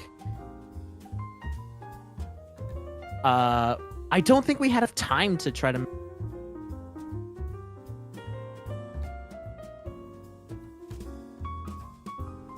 make like a symbol like that. That's how this scarf was different than all of the travesty. Other assets. I remember showing Soundman, I think it was Soundman that I first showed this to, and he offered to upscale it for me, and I agreed, so that's how this happened. How naive I was. I don't count this as one of the things I did for the episode, by the way. Yeah. If you're wondering what like sort of symbol this scarf came from, it's actually the scarf symbol during Suri's clutching of her scarf, like with her one hoof, like hopefully an image is on the screen showing the particular pose. It's basically not this time, Pat. You're lost. It's Suri. It's Suri looking extremely aggravated and holding up her scarf like tugging at it with one of her hooves, and I used the scarf symbol that she was tugging on as the base for this evidence profile. And you fucking made it so pixely as shit to the point where I am greatly disappointed in you. I'm sorry. All right. I mean, it was put through like 3 different programs, so I'm pretty sure that's why it's so pixely as fuck. Disgusting rasters.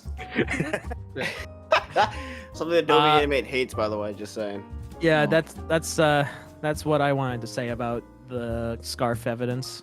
Just wait for 2-3. We'll have a raster shit party. Yeah, move on. Yeah, let's move on. Moments ago. Are we still on testimony 3? Yes. Maybe. Yes, we are. Chill, man. This is gonna be 6 hours long, man. We're halfway through testimony 3. Halfway. God damn. You wanted to be here, MV. I know. I just didn't expect it to be this long. Remember, you are part of the problem with that giant rant on Twilight's rig. Yes, I know. I have to vent it out. I'm sorry. But as his strength waned, Miss Polymere managed This to is knock more I out gotta Overall say by about throwing that him too, against but the we'll get to Callout's that. railing. Objection! Are you listening to I still can't believe you typed all the text boxes. You're insane. What, me? Soundman says.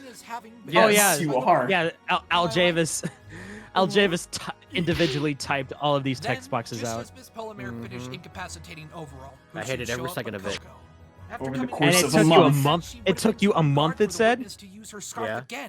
So instead, For reference, without getting too much into it, it now takes 2 hours or less.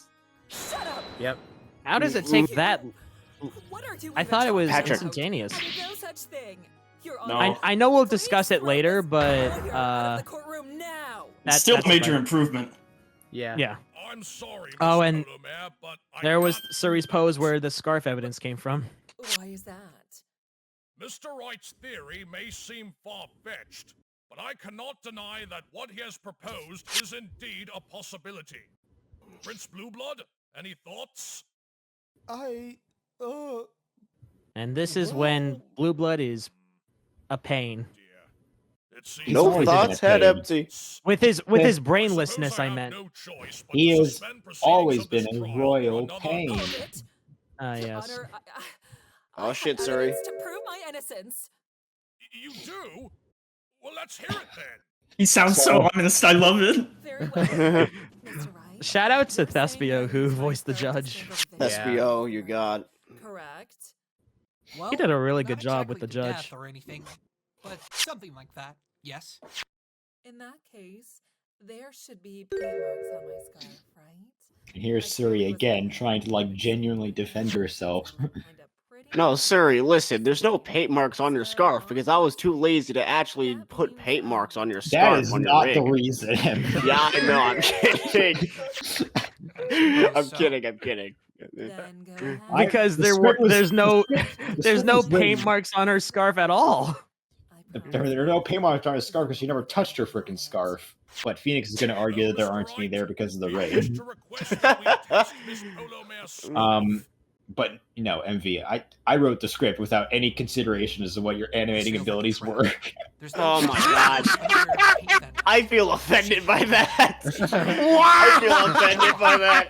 Oh my god. Jeez, man. Wow. Fuck you two. Look, now, Bravo, Serenity. Bravo. Now I keep it in mind. But at the time we were writing this, I was not thinking about what could and could not be animated. Your Honor. Fair.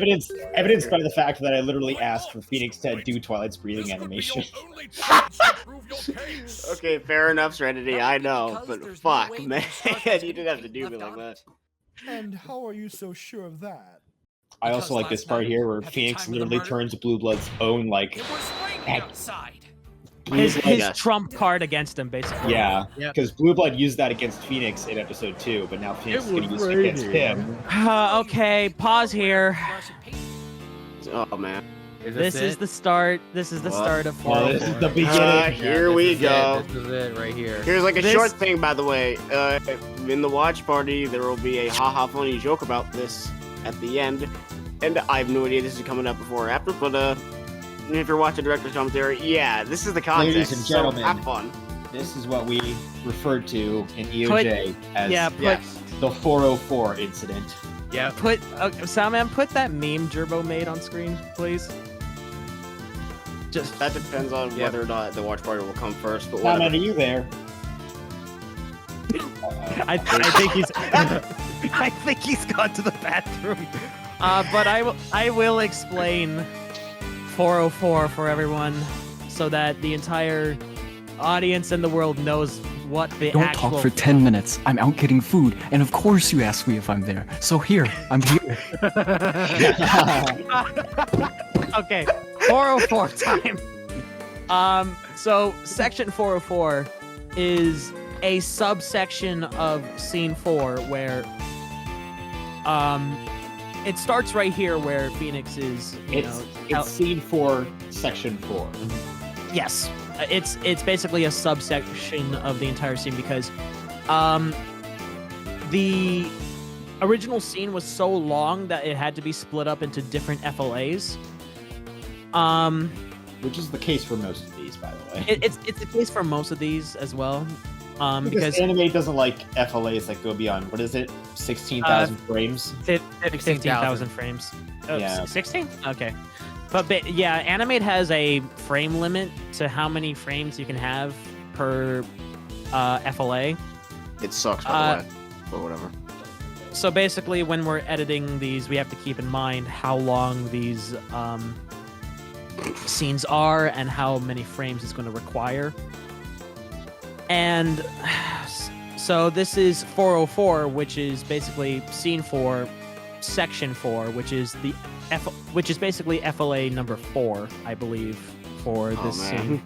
It's literally the FLA, literally quite the title, scene 4-04. Yeah, Right? and It's right there. somehow, I don't know how to this day, but I know edited this. how. We all know how, Pat. We know how it happened, Pat. Don't deny it. So I think I did an all-nighter editing You the think? You did! He's trying to repress it. He literally is. trying to repress the memories. You were up until 3 a.m. Past 3 a.m. I was there when you were working. I left at 3 a.m. The joke is, I swear to God, I'm gonna quote this joke again, even though it's been said multiple times. It's literally that one moment where Patrick Star goes, "Oh boy, 3 a.m." Okay, so I pulled an all-nighter editing this sections 4-4, and I remember, at least if I remember correctly, I don't remember seeing anything wrong with that section, and I submitted it for review. And the next day, when we all got together to review it together or watch it together, it was littered with so many different errors and typos and just things that shouldn't have even gotten past me the first time. Keep in mind, this is when we were like on a time crunch. We were like, all right, we're gonna get this entire episode done by this weekend. You were part of the reason yes. why I had to brush my teeth. And this is just another one of the things that made our time crunch literally 10 times worse than it already was, right? This was the worst part of the time crunch because Yes. fixing this scene was a nightmare. Okay. You know when Oh, the crowd God. goes rubble rubble and you see the whole courtroom? It was zoomed out. You could see the canvas like a lot. It was so messed up. You can literally see the black borders. And then there was times where the frames, when Phoenix talks or Suri talks or whatever, where it played a different animation halfway through their sentence.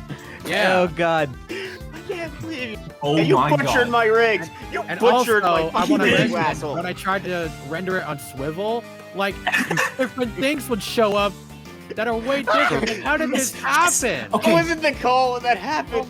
Oh my god! I remember. I think the climax of 404 is Aljavis couldn't render it without something fucking up.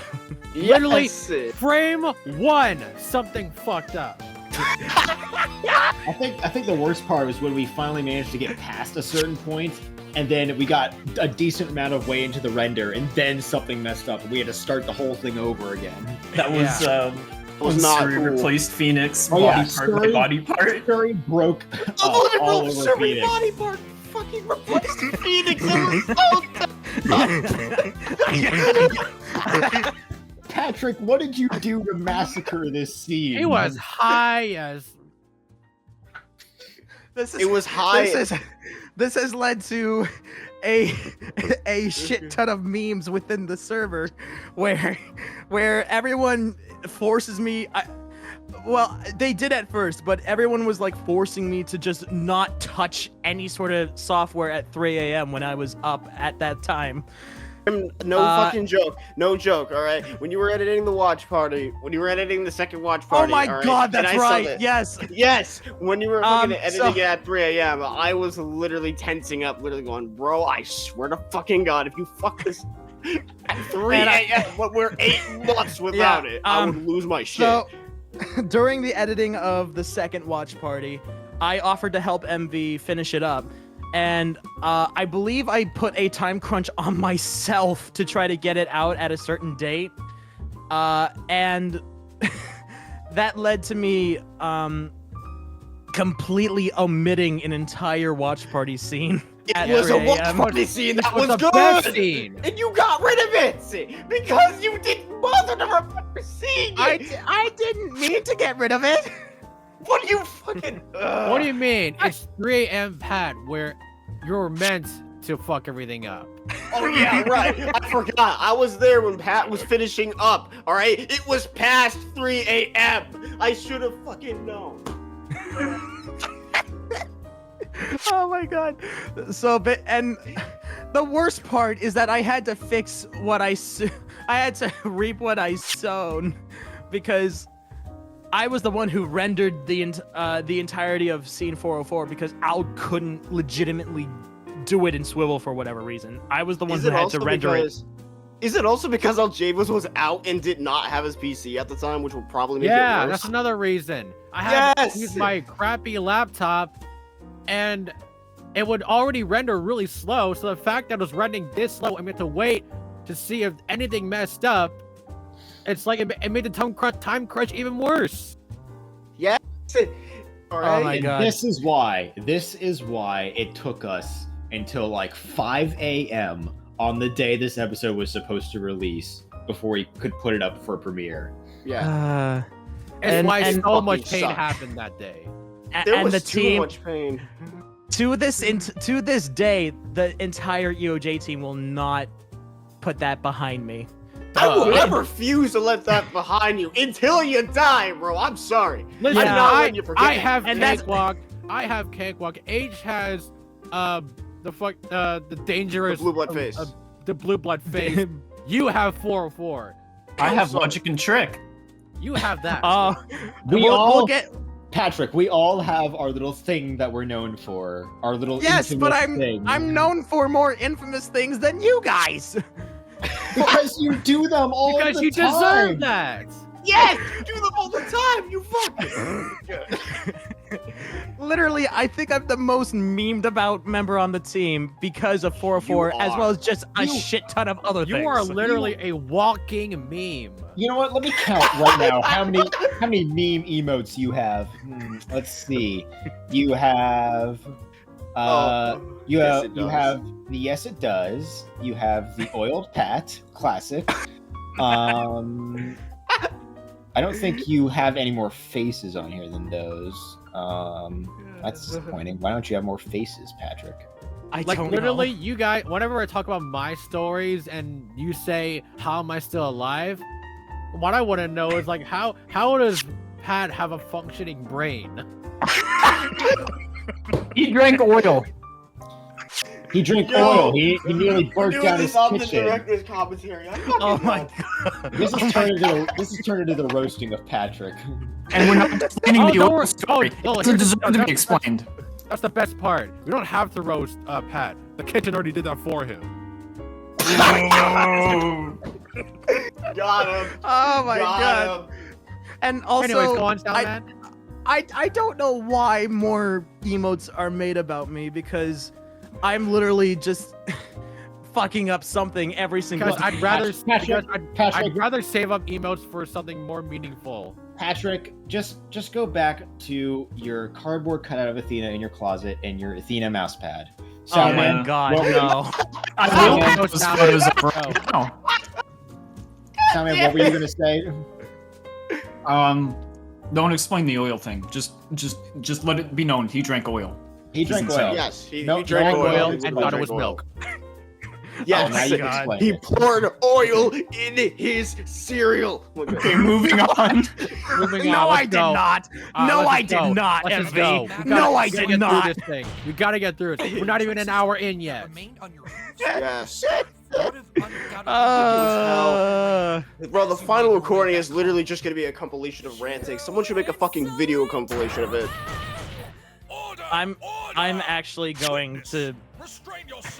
I think I'm actually going to hang myself after this DC.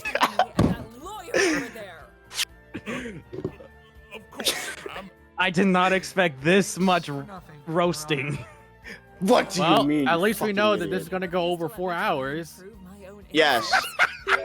You show some evidence that proves my God damn. I love high argument. This is, a good This is track. why I didn't want the name Patrick in the credits. You've woven a fascinating I was gonna originally just have Patrick Brown in the credits, but then I was like, oh, I can just use my real name, as well as another fake name that I just came up with on the spot, because I didn't want Patrick to be known as Well, now it because you guys fucked up that name so royally. Oh boy, 3 a.m. It's your fault. I love this music here. This is a really great placement too, and I think either it was James or it was Pat who suggested this. So thank whoever did that. I believe it was me who suggested this music. This is It's good. Final piece of the puzzle. If I can't Oh, yeah. Suri's guilt Like now, James is the one who suggests a lot of music, but I also started around episode 3 here to start suggesting music that I felt fit. I do it a lot less than James, but there are some things that did make it in that I suggested, music-wise. Suri made one big mistake that night. That makes me happy. At least I did something right other than Then 404. whatever she touched also got contaminated Yeah. in that paint. One thing out of literally anything else, you stupid fuck. Extra mile. Okay. Now, I'm the editor. I see now. I saved all of my complaints about Julius's performance for the end, because there's Oh, a one no. coming up in like 10 minutes, and I'm gonna grind him for it so hard. Oh, I know. Why? I think I know what you're gonna talk about. Yep. Oh man. He's got nothing. He can't have He's anything. got nothing. I'm afraid Suri that's literally where you're goes wrong, like he Mr. can't have Bowman. anything I because do have the evidence that I proves didn't that do you're the it. guilty party, and it's right Yes. here. Take that. This moment right here where he presents the fabric roll. I wish we could have What an equestrian worked is this a that, bit Suri? more There's to nothing on there to suggest make you it so even that the fabric roll is the tested. only thing he could have presented at this Looking point. at Because Emily, theoretically, he could have presented the however, rope here we've to yet prove that examined Suri this was fabric guilty. roll. The funny thing is that if he did, he would have proven his entire Your Honor, case false. with your permission, I would like to Because the perform rope one doesn't last have any test fluorescent with paint the on it, flashlight. but the fabric roll Once I shine does. it over this fabric roll, Yeah. we'll see So once the it's fact that he gone, presented the your fabric real roll, overall concept. it helped his case, but No, if he presented the rope, no. it would have like I don't know, everything would have It would have unraveled. it I hate torn that it music apart to shreds. Yeah, well, so I wish we could have reworked that a bit to make it so that the only thing he could have presented at this point was the fabric roll. It's simple, Your Honor. When we adjourned Cool, the recess let's go. earlier, Coco told me she had regained some of her memories. Oh? And what did she remember? Unfortunately, she couldn't remember exactly what had happened on the catwalk, but she did remember everything after she awoke from being knocked out. This fabric roll was resting Just wait. in her hooves, which had suddenly become covered in glitter. No space Despite after the the fact ellipses. She Ha. had just Yeah. washed them. Got him. Fabric Got him. is in her hooves. There it is again. If she is to be believed, then this means Blueblood has realized his folly. and there's only Oh one pony who shit! could I have just done realized I'm gonna take a huge L. Miss Polo Mare, I'm going to run this flashlight over this fabric roll.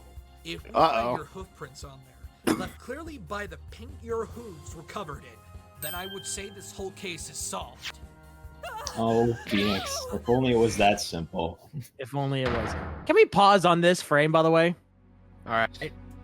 What the fuck did Suri do to this fabric roll? Okay. I was there when Aljabas was making this, so I'm gonna throw my logic behind it. I was thinking that like Suri was like slowly like just making sure the fabric roll was placed correctly in Coco's hooves.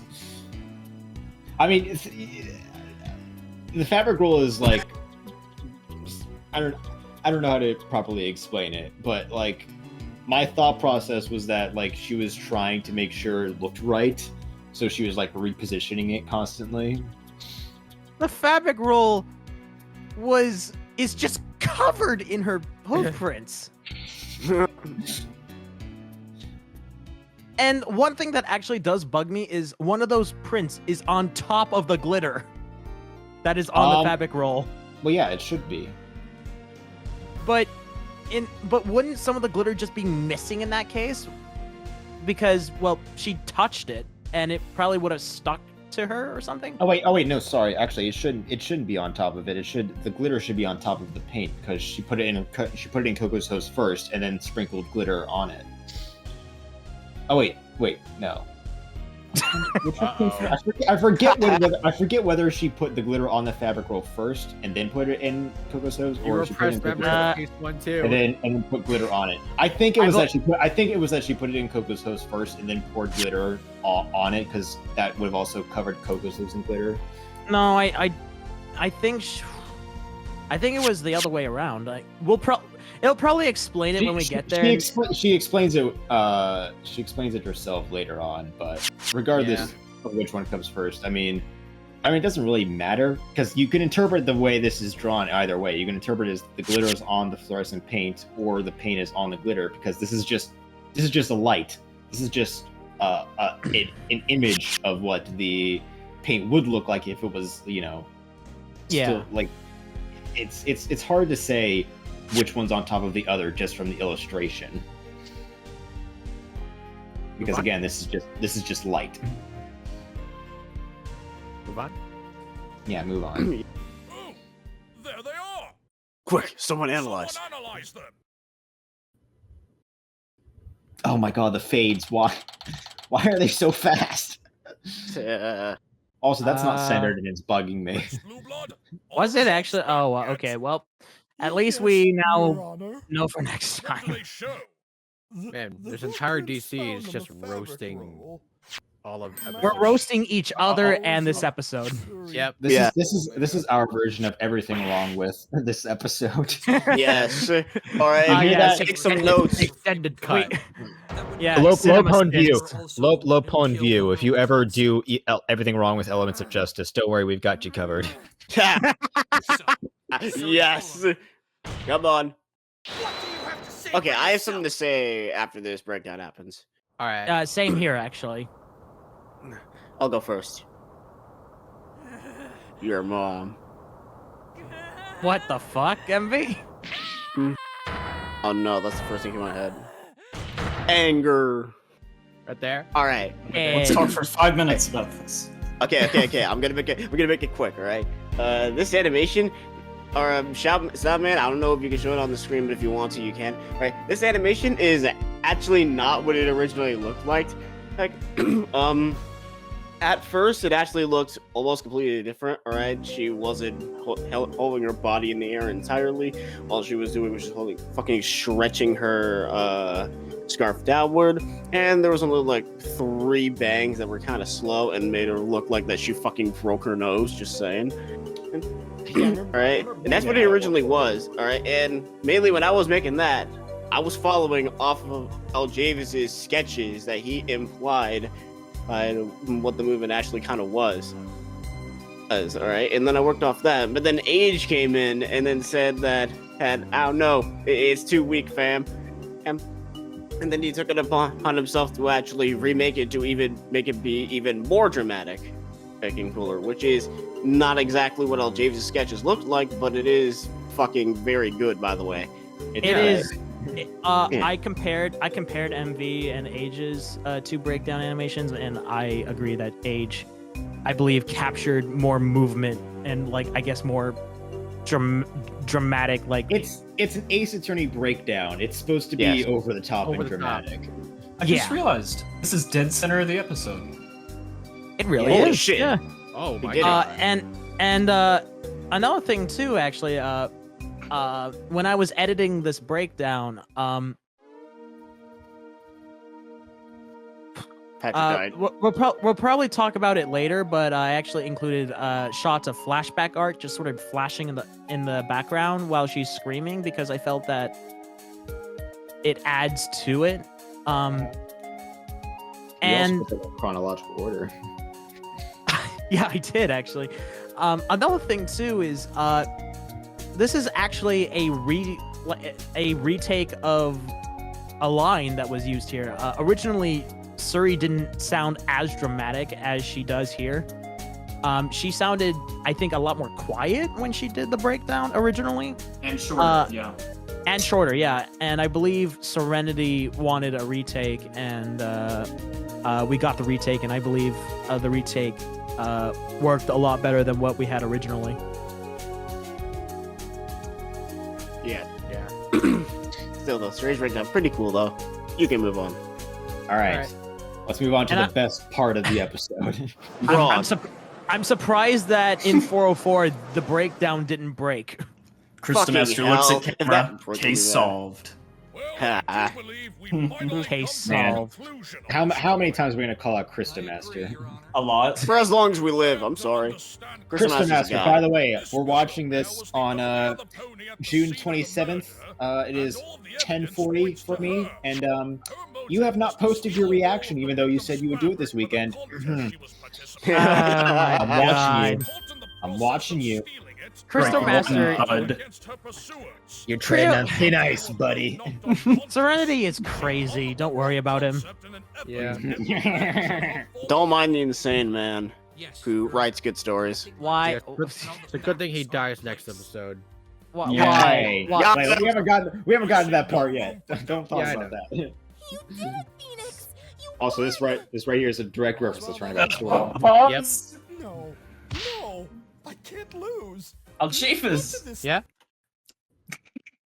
The line that I screamed to pause at. All well that ends well. Right here? Oh yeah, I know it. Oh yeah, I know it. I know what you're talking about. Oh now. no! Wait, oh no! I get it now. What are you talking about? What is it? Soundman is about to rip Julius a new one for this one line. Oh no! Oh, he's about to rip a new one for a couple of lines that Julius does. Okay. I'm Julius. You're listening to this. I love you. You know I do. I tell you every day. To reiterate, Julius is the voice actor for Phoenix, right? In case some people don't know. Anyways, Julius and I are good friends. We get along, and I don't complain about him that much because he's a nice voice actor, and when he delivers, he delivers. But Jesus Christ, man, can you slow down a bit on doing some of the lines and speed up sometimes, because he got this take wrong like 5 or 6 times in a row. He said all well that end well. How do you mess that up so bad? And this was the last line for the scene. This was holding up this scene being finished, and we couldn't do other scenes because we were still waiting for him to get his stuff in because he was taking so long. Like, we were 50 days over by the time he got everything in. And oh my god, his case one was rough because he sent in like 7 hours of audio per episode, which is way too much in comparison to everybody else. No, So god. It took him longer to record it. It took me longer to go through it, and the result was worse because he was overcomplicating stuff by doing 6 or 7 takes when usually you do 3 or 4, which is why he is so much better with direction. And his output is better. It's much less pain and time on both mine and his parts. But this line just frustrates me so much because I'm just gonna put up the voice clip probably. Oh well, that ends well. Oh well, that ends well. Oh well, that ends well. Oh well, that ends well. It infuriates me. And this isn't the only line in this episode. We'll get there eventually, though. But oh my god, this man. Oh man, I'm sorry, Soundman. All right, Yes. Move on. Julius, you're good. Move on. There is something else I want to mention. Well, we're about to get to it though, so don't worry. Oh, yeah. I'll tell you to pause. I can't lose. Not to this. But it involves Blueblood here. I wonder what. Why does his mouth move so fast in that pose we just looked at? It's weird. I don't know. I don't know. Wow, what a baby. Pause here. God. All right. Now that we've seen that, let me talk about the pain of editing that. Oh. So Age made that breakdown animation, and it was a really good breakdown animation. Yes. The problem was when I was trying to import it into the scene, Blueblood gets decapitated. His legs are just flailing everywhere, and he doesn't fall backwards at all. When I tried to, edit it, so I had to fix Blueblood. I had to fix the issue of Blueblood getting decapitated, and then I had to painfully reconstruct the animation where Blueblood falls backwards onto the floor, tweening bit by bit. That is cancer. The positions where Blueblood is. I think I made like 7 or 8 different tweens of Blueblood falling backwards gradually as he's starting to lose balance. And I do not want to do that again. That took me like an hour or 2, maybe longer than that. And Serenity actually wanted to use that same animation again when Blueblood finally loses the case. And I'm like, no, Serenity, I'm not going through that process again. That's fair. God damn. I am not making I am not repeating 3 hours of work for one scene that lasts like 10 seconds. Fucking sad. Fuck this rig, bro, man. I can't. It wasn't even Age's fault that it broke. It just broke for whatever reason. Yeah, I know. Blueblood breaks for literally everything. It literally just Blueblood himself. Got him. Blueblood was as much a pain to us as he was to characters in universe. Yes. Alright, he causes pain everywhere. Fuck this character. But keep going. Alright, keep going. Yes. Yeah, keep going. I wanted to rant about that for a second. Also, I picked the longest, whiniest take for that breakdown. I'm glad you did. Oh, and Suri's broken. I believe it is time I hand down my verdict. The court finds the defendant, Coco Pamel, Guilty. Psych! Bum, bum, bum. Oh, there's that. That's awesome. Now you're gonna talk about that. Oh, yeah, let's talk about that real quick. Yeah, pause All right. again. Why? Pause here. So originally the way this was edited is that Blueblood was not gonna. It all started. Well, first of all, this whole scene started with that wide shot of the courtroom just before the judge hands down his verdict. Originally, Blueblood was still standing up in that moment, and then when we would cut to him here, he would also still be standing up. And I didn't like that. I was like, we had him faint.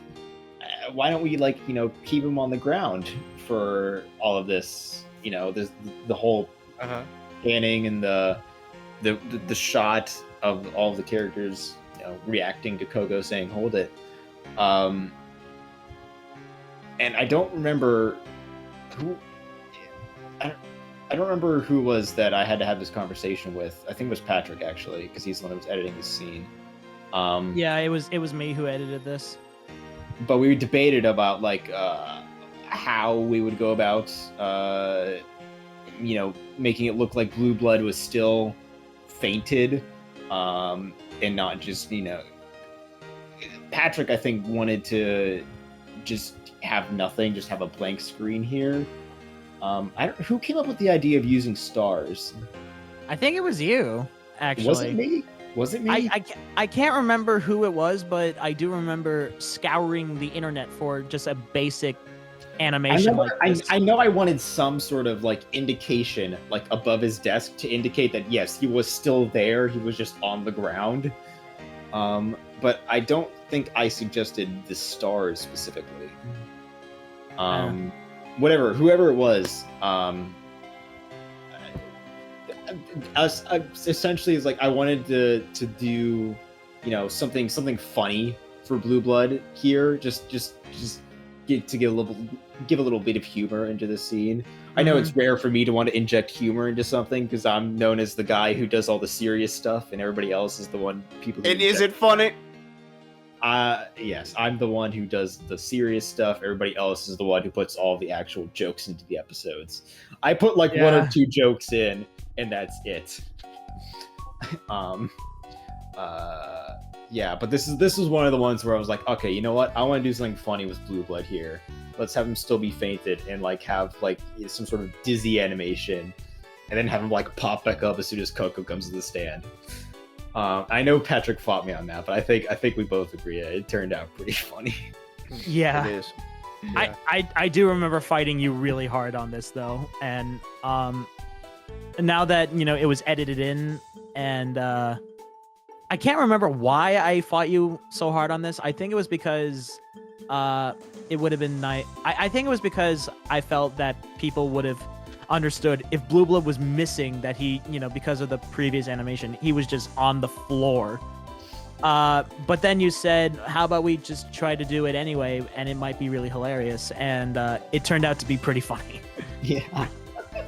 I know some reactors got a good chuckle out of it. Cool. Yes, reactors, we do watch you, if that hasn't been made apparent by now. Yeah. Aljavis goes crazy over reaction videos.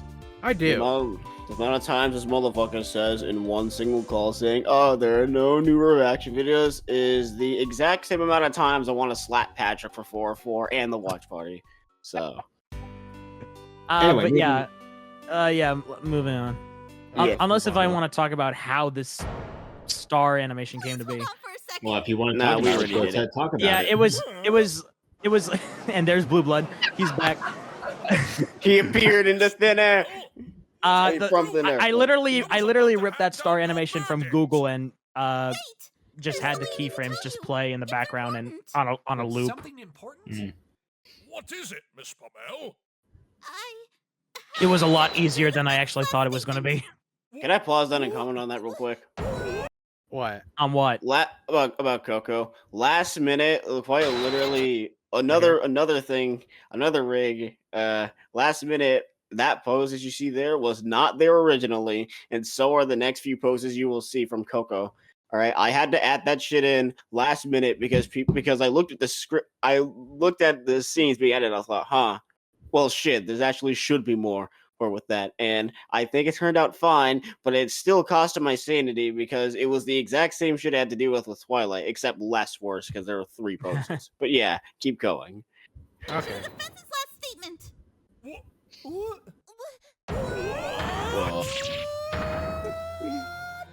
I love this. I also like how NightStar dragged that one out. You did. Yeah. And we got more DGS music. Oh yeah. This is actually when the DGS music starts. We're gonna be using a lot more, if I remember correctly. Yeah. This is just when it starts. The start of the DGS music train. Yeah. Well, it started with Suri, but this is when we're gonna start using it a lot more. What? Well, Yeah. Because that soundtrack is amazing. Don't just stand there looking adorable. I love that line. Oh my god. Admittedly, I didn't see the moment he fell. But I know for a fact that Suri, she couldn't have been the one who pushed him down. Huh?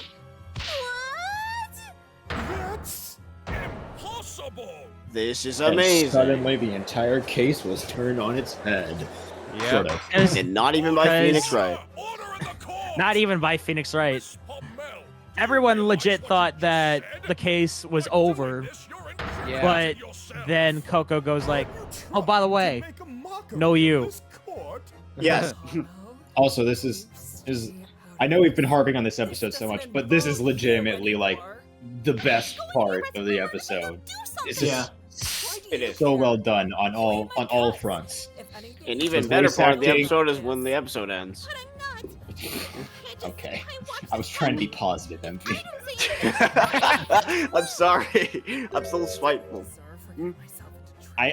From a writing standpoint, I want to comment. Like, I love that like all of the little character arcs that we've been building up for the past two episodes. They all culminate right here, and it's so beautiful. Coco wanting to trust Suri because of what Phoenix said to her in the lobby. Phoenix willing to trust Coco because of her trust in Suri. Suri wanting to then help Coco because of, her showing that it's not every pony for themselves all the time. Just, oh my god, everything comes together and it's so beautiful. And Blueblood doesn't get anything because he's an ass. Yes, gets fuck Blueblood. Blueblood gets all my homies hate Blueblood. Blueblood gets a serving of Phoenix speech later on. Phoenix ends Blueblood's entire career. I'm Literally. about to end this man's whole career.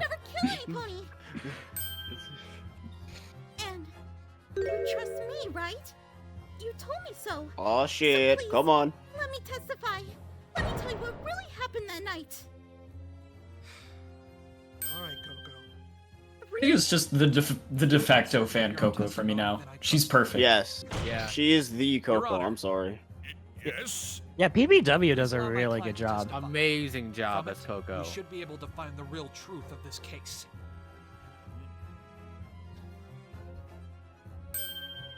Very well. Yes. Miss Pommel, please testify. Is he slightly about off center? what you witnessed at the night of the murder. I have no idea. I really don't want to figure that out because fuck that. I do. I never want to look at this again. Yeah. Whatever He mistakes is. he made in this case, let's not do it again in case 2 and beyond. Chase to it. Lord. No. Here's the thing. We won't have to because Adobe Animate will make us do it at some point. It's gonna suck. Alright, final testimony. What I remember. If you want a little insider info about this series, it actively is trying to not be made. Yes. It really is. The powers of the universe Such a are joke. continuously trying to stop this series from being finished in a multitude of ways. Okay, pause for a second. I'm just gonna say this right here, right now. I'm gonna say this right here. I swear to God, during the production of Case 2, where Soundman was one of the vital people that needed to finish it, multiple times was he getting fucked by horrible weather at his place. All right. Oh It feels yeah. like day by day he was getting yeah. absolutely fucked by the weather. Literally, I can't remember if it was. I think it was like right after Case 1 was finished. Soundman got hit with the Texas snowstorm. Yeah, I could talk about it. So the year's 2021 right now, and Texas had like a full outage in February, and I was out of power in the freezing cold for 36 hours. It got to like 40 degrees in the room that I am currently in, but we were smart enough, and we kept it like 70 in the kitchen. Like I was prepared to be without power for like a week, and I was like, well, this kind of sucks, but I got other audio engineers now, so this is all right. But like everything sucks. Like now it's heating up, and now we're all miserably hot. Actually. Yeah, Yeah. and like while you have your weather issues, I have my own issues. Like This man gets dragged everywhere on the planet. We need to talk Yes, about by it. his family. All right, no joke. Yesterday, when the watch party was being recorded, and all right, at the time of the recording of this DC, yesterday when the watch party was being recorded, he was literally gonna get dragged to San Francisco in the 1 middle hour of our thing. before We started. Yes. 1 hour Like, before literally we started. hours you fucking before we drag. started. Like instant, out of nowhere. They said, "Well, we planned for the watch party and director's commentaries for like weeks, probably a month," and then they just come in and go last minute. They go, "Oh, let's go to San Francisco at this very moment." No, you protested the shit out of that. What's worse is that they delayed their trip by like an hour or so. Originally, Dude, 3 hours. Aljaris originally thinks that it may have still worked out. He may still have been able to go to San Francisco and be back in time for the watch party. But then his family delayed their trip for a couple of hours. And then when they were ready to go, right as we were about to start the watch party, he was like, "No, I have to stay here. I have a thing planned that literally everyone scheduled their day around." Good on you, Al. Good One on of the you. very, very, very rare times that I had to stay. Because most of the time I would go along with these trips because fine, whatever, it's with family and I got nothing really going on right now. I mean, I do have EOJ, but like I can at least like always go back. But like when I have something scheduled for after a long time and you just do me like that, I can't have that. Fair enough. He's like, "Fuck nah, bro." All right, it's like this. All right, it feels like the entire cosmos right now is looking at EOJ and they're going, "Haha, lol, no, you're not getting the series made. Fuck you." Have you guys been all right? just ranting about Yes. the cosmos trying to fuck us over while I was trying to get more water? Yes. To give you an idea of how dragged around he gets, I don't know if he's in New Jersey or Cali right now, and I kind of don't want to know. Okay, see, I just think of you as in a superposition of both. Always, you're always at both locations. Aljaris is just in a quantum state. He is a quantum particle. If we're talking about the cosmos trying to screw EOJ over, I feel like I was both a blessing and a curse in disguise. One for You're a being, randomizer.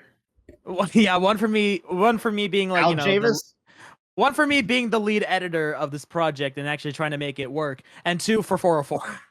Yeah, Aljaris is the cat in Schrodinger's box. God damn. All right, let's keep this going. Fuck. Every day, every day we have to open it to see whether or not it's been dead. I looked down for the catwalk and saw overall hanging with a rope tied around his Can't What's wait our run for time? 4 hours. I mean, the episode runtime. 1 hour 11 minutes. We got an hour to go. Also, yeah, there's the inconsistent editing again because I was able only to fix parts of this section to keep it consistent, not all of it. Is this your handiwork, God. human? Here comes Phoenix's big moment. Yep. My face? Of course not. It's our duty as keepers of the law to find the truth, the whole truth. If all you care about are your own personal victories, then I suggest you find a different occupation. Fucking destroyed. You little blue kitten! You dare disrespect me! Me! Prince Blueblood? And here comes Julius venting to Blueblood. Die. I don't care who you are. That edit I'm here to was find done the by truth. Jerboe, not in the original. Yeah, that was Jerboe as well. Like originally in the script, actually pause here. Actually, I kind of want to talk about that. Originally in the script, from how I read it, Blueblood doesn't actually get cut off. Phoenix lets him speak and then responds with this quote. Jerboe, though, actually went and took a little bit of a step further with this confrontation by adding that desk slam cutting Blueblood off and actually making an edit to his sprite with his closed eyes while talking, because that didn't exist in the sprite before. Like, again, what Jerboe does is mostly hit and miss, but this was definitely a huge bullseye that he managed to pull off here. Yeah. Yes, he hit a headshot straight up. Yeah. Alright, get this Damage your moving. own judicial system. This is also pretty. I like this moment from Phoenix to Blueblood because it's sort of a culmination of Phoenix's entire arc in his own games up to this point. Yeah. AKA, we're better than the games. Fuck you. That's not what I said. We are. That is we not kinda what he are, though. said. Too bad I'm I'm saying saying that line, those series of lines, sort of sums up Phoenix's entire character arc up to this point. It's what we've been Yes. hoping for. We're hoping to be like on par with the Ace Attorney games, in terms of writing and presentation. Yeah. And I feel like we're very well on our way to try to. And get we also want to make it so that we also want to write this so that people who don't, haven't played one or watched, played or watched, or rather experienced one half of the crossover but have with the other, have a good grasp on who these characters are. So having moments like that where Phoenix sort of like shows what his ideals are and his philosophy is to Blueblood, gives people who don't really know him that well a good grasp of what his character is. Especially, having gone from his depiction in Turnabout Storm to his depiction now, because he's a vastly different character from then to now. Actually, can you pause here? Something just actually came to mind about the editing of this episode in terms of Phoenix. James actually pointed this out. This was when we learned more about sprite looping and all that. James had a huge problem with Phoenix's animations and loops throughout this section because it looked like Phoenix was closing his eyes and then all of a sudden they just shot back open again when a loop restarted or whatever, or started. And I remember James getting so... I think he was like extremely annoyed by that. And I remember Jerboe went and fixed all of that. It might be prevalent in other sections that we didn't get to, that might have been happening as well, but I remember in this section James noticed it the most and wanted it fixed. So another thing, it looks terrible. And I believe after the editing of this case, we were focusing a lot more on trying to make the characters act more natural, or fluent, or just an actual person and not like some stiff character. Yeah. Well, Jeeves, you sound really, really invested. No. Like I get what you mean. I get what you mean. Like the loops, with the loops, kind of like being shot up like that.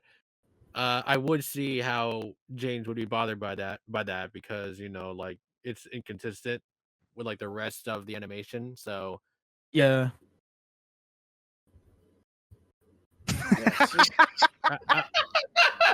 Wait, what? Soundman just posted in one of the chats. No, this is private. We can keep this to ourselves. Let's just keep going. Let's keep going. Yeah. Let's just keep going. We're not going I'm paying attention. What are you talking about? We're not going to say what Soundman posted, but it's hilarious. And it sounded like their best performance yet. I only noticed that Sling was wrong when I heard hoof steps. And that was when I looked ahead towards the room. That was also edited by Jerboe. You can tell because it's Flair. Yeah. It was a nice edit. Literally anything that looks like out of the ordinary for how you would expect these things to look, it was done by Jerboe. I'm just gonna say that right now. Anything that looks new is done by Jerboe. Yeah, because he loves adding extra flair and making his sections unique in some way, which I appreciate. And sometimes it works out, but sometimes it's gone. Most of the time, it doesn't work or is needed. Was there anything that you saw that struck you as? But I always appreciate the effort, Jerboe. Yeah, of course. It's what I heard. Yeah, What did you like. hear, defendant? Jerboe's probably going to be watching this, and to say right now, Jerboe, your efforts are appreciated, but sometimes, How loud exactly would you say it was? Pretty loud, actually. I'm sure that the I lost my train of thought. Just know that you're appreciated. We love that you experiment because it allows like Ace Attorney to do things that may have never been attempted before. She also mentioned it in her testimony, after all. We love your efforts, Jerboe. You're appreciated. Something about this music just sounds off. I don't know what I did to it. It sounds like it's clipping, but it's not. And I've always felt this way. If I recall correctly, you didn't like the accordion, so you tried to make it quiet. No. That was conceptual stuff that I never got around to doing. I recognized her the instant I saw her. I never thought I would ever Whatever. see her again after quitting. I want to see the episode runtime again. Do you recall her reaction? Oh God. Motherfucker. This is the last. Literally almost 4 hours in. Did you see That's her almost 4 hours. other than the fabric? Is it almost 4 hours? Julius is gonna be at work by the time we get to the end. What about her scarf? Did you see it? And the moment, and if he does get in, well, he can't because the thing is full. But like, if he did decide to get in somehow, the watch party and this director's commentary would have been like another 2 hours longer. Okay. Maybe. No offense to Julius, just saying. You're just poking holes into your own theory now. Shut up, Blueblood. That stare. Where was he? Like motherfucking stare. And then teleported. Yeah, this caught everyone off guard, I think. Yeah, it did. What? Oh. Miss Pommel, are you suggesting that Overall just disappeared? I don't know. I was confused too. But that's what I saw. He wasn't on the catwalk at all. Well, this throws a wrench into my theory. If Overall wasn't on the catwalk by the time Coco made it up there, that could only mean... You don't think that the victim had already been... This starts, like, the decline of Julius's line reads, which is a whole ass thing I have to discuss in a couple minutes. I feel like... It also has to do with, he had to redo all of these lines because of reasons. You want to talk about it now or later on? We can talk about it now. No. Okay. Right. Well, this is more important, I guess. We'll talk about Blueblood. Let's wait until we actually get to that part. Yeah. Right now we have insane Blueblood face. Yeah. Right now we have an insane Blueblood face. Done by Age. That ear is amazing. This was last minute again, actually. So many things that made it into the episode here were last minute as fuck. Especially the rigs. Gotta say that now. Especially the rigs. It's too many times. It pisses me off. Possibly be the killer, and as a result, the only other. So MV, are conditions better on case 2? Okay. Well, Mr. Somewhat. Is that true? Somewhat. Nothing left to support your own. I'm being. I like these. Not even All right. I know I said this in the watch party, but I want to elaborate further on here. This last series of choices that Phoenix has to make in order to get to the final truth of this case. Like, first he has to accept Coco's testimony. Like, all of this is a bunch of risks Phoenix has to take that if he messes up on any point here, Coco could be found guilty. But he's so experienced, and by this point he knows the truth. He's already figured it out. Given the testimony she's provided so far, Yeah, But- and he's just walking this insane tightrope to try to get to the truth here. I'm not about to betray that trust. And he took like at least like 2 or 3 risks throughout this entire like line of thinking or decisions. Yeah. It's like literally one thing and it's over. He literally took, in my opinion, I think I mentioned this in the watch party, but he's literally making a Batman's gambit here. Then does that mean you have evidence to prove how many Because he's relying on one single thing to make sure that the truth comes to life here. We do not. What? But wasn't she your prime suspect for the theft and the framing and the murder? I do still believe that she stole the fabric and framed Coco. However, I am certain, based on Coco's testimony, that she was not the one who killed overall concept. Oh, I see. oh And shit. what can prove your point.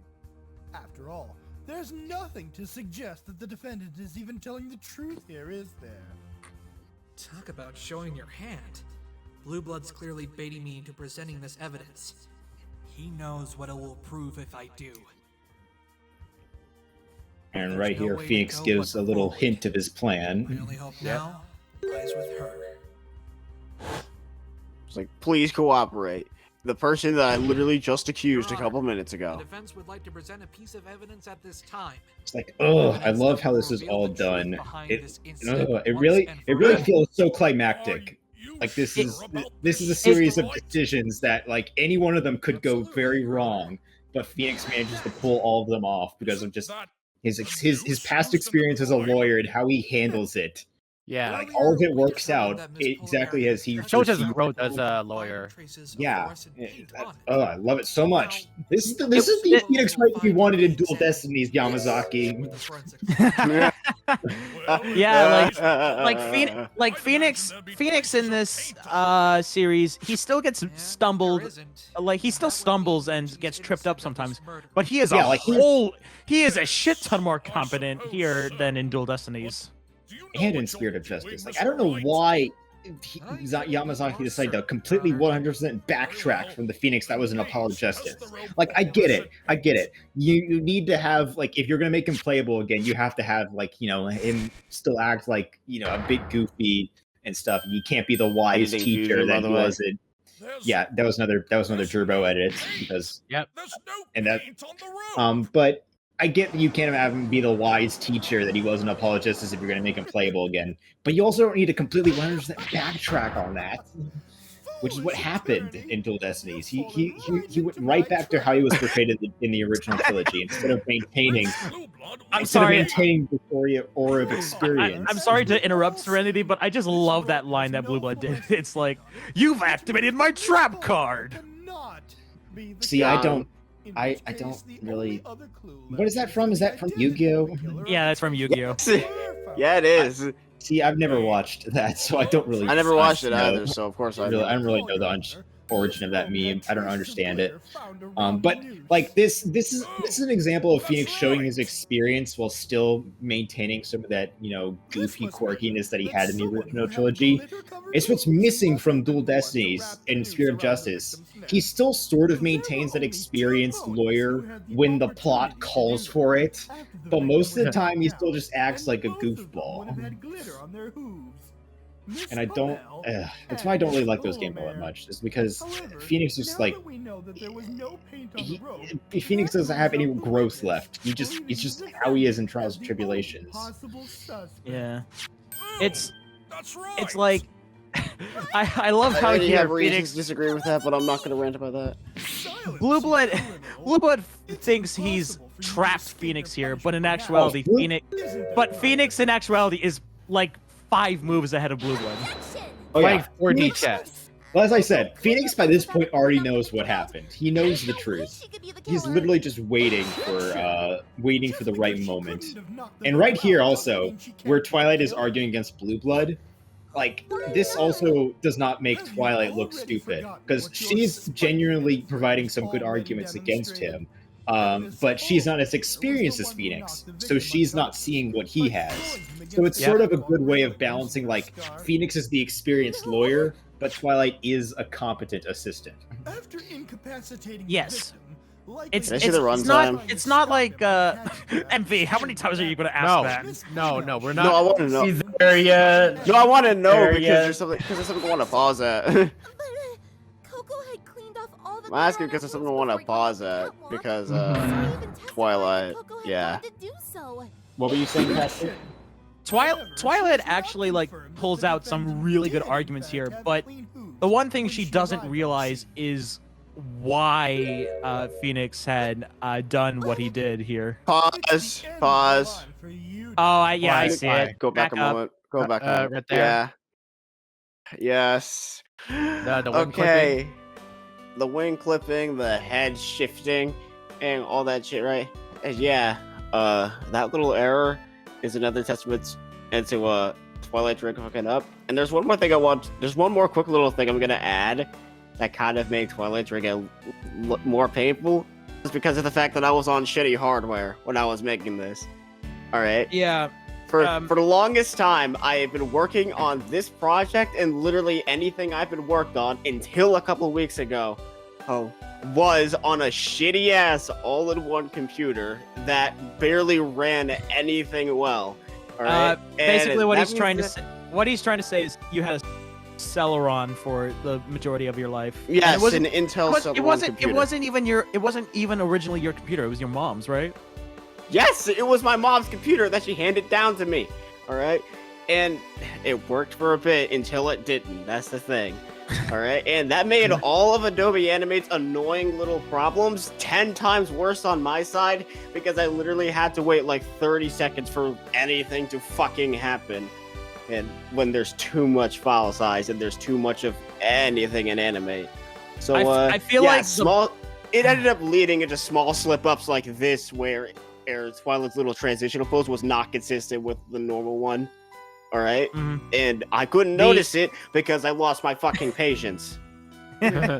I feel like the blessing that we're going to be having for the rest of the series is the fact that both Soundman and MV got new computers recently. Yeah. Yes, all right. Me and Salmon were the ones with the worst fucking hardware out of the whole team. He had a shitty ass laptop that would blow up every single fucking time, did he? And I had a laptop I had an AIO computer that ran like shit and I couldn't replace anything.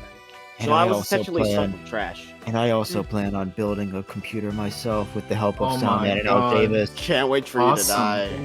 And Soundman helped me with my new PC, and it worked so well, and it made my workflow so much better. Go ahead. I would just like to point out that so many of us have gotten new equipment, learned new programs. Like, so many of us have expanded our skill set and abilities just for the sake of this project. Yes. This project is literally the reason why we upgraded. You know what? It's the reason why I built my first PC after my hard drive crashed. Because I was like, I'm not having this shit again. I am not tech savvy at all. Like, I knew next to nothing about computers when I started this project. I have slowly started to learn how computers work, and actually I'm going to learn how to build one for this project. Yeah. And not only that, but Serenity is, we mentioned this earlier, Serenity is also now a video editor on this team. To go from being like, we kept saying this a lot when Serenity would get confused or whatever about computers. We kept calling him a boomer because he acted like he had no idea what the fuck he was doing with a computer. I am 22 years old. I know. It's like you're 97. I'm borderline on the millennial era. I'm just behind. I'm Generation Z technically, but I'm right behind the millennial era. And you have to ask what a vector is. I knew absolutely squat about computers before I joined this project. Now I still don't know a whole lot about computers, but I know much more than I used to. It was thanks to me and Soundman for having to teach your boomer ass. Yes. Oh, we spent a night talking about what the BIOS is and what it does. Yeah, but we're not going to exploit it on this video, though. I'm gonna be completely honest. I did not expect the person who knew the least about computers at the beginning of this project to become a video editor under my wing at all. Oh, yes. I'm only gonna get better. Yeah. I'm gonna add on to that point as well. I'm gonna add on to that thing about straight to be a video editor. I'm also gonna become a video editor for this project for the mere fact that 1, I'm incredibly good at video editing already, and 2, I would have become a video editor for this project a long time ago if it weren't for the fact that I had such a shitty computer that I'm pretty sure if I edited any of the scenes whatsoever, I would crash and have multiple blue screens so many times to the point where it would be unbearable. But now I can because I have a good computer. Thanks. I'm also trying to get myself like new PC parts, but if I can't, I will be getting a new computer.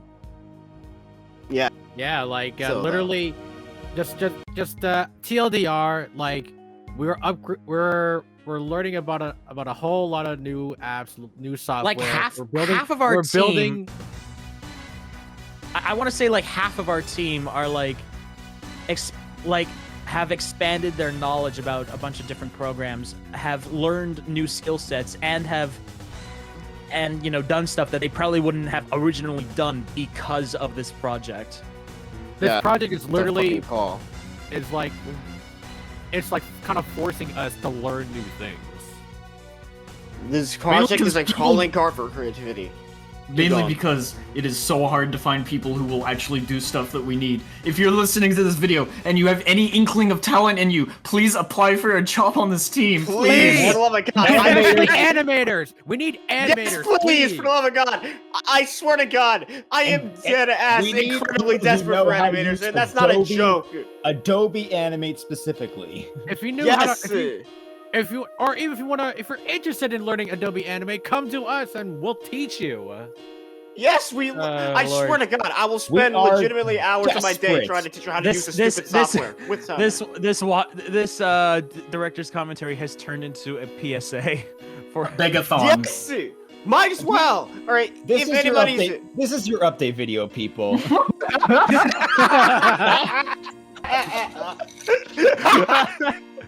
Oh, there it is again. There's Serenity pouring tea into his glass. That was not me. That was not me. I don't know who that was, but that was not me. It's totally him. Let's move on before. Let's move on before a bunch of stuff before we internally die. It's the end of the line. Okay, but to brag about Aljavis's PC build, rendered 2-1 in 20 minutes. That's nuts. Yeah. That's right. I used my laptop. It rendered an hour and 30-minute video in 20 minutes.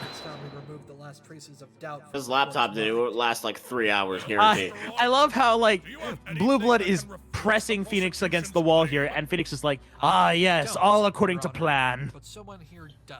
Yep. You've fallen right into my trap. Phoenix is just like, dude, I have like 10 years of experience at this. Look, dude, I already won. Just sit back. Yeah, Phoenix is like, Blueblood, I've already won. Sit down, boy. Fucking sit down. Going to testify for you now? What a joke. You just accused her of a It's a funnier joke than you are. That's kind of sad. Why in Equestria do you think she would want to help? Because, Blueblood, you have not considered the power of character development. You've always believed that yes. Society's the greatest power. The amount of character development that Suri receives here isn't much, but it's enough for this moment. Well, that's all another thing that I like, is that this is not like Suri like completely switching her worldview. It's just like a tad. She's just like, all right, fine. It's the first step. I will help you just this once because you helped me. But that's all you get. That's all you get from me, bitch. Yes. Outside of music editing, this is genuinely my favorite part of the episode for just 2 lines. It's only 2 lines. Oh, is it? What is it? Well, how about you wait? We aren't going to get another shot at this. Please, Suri. I trust you.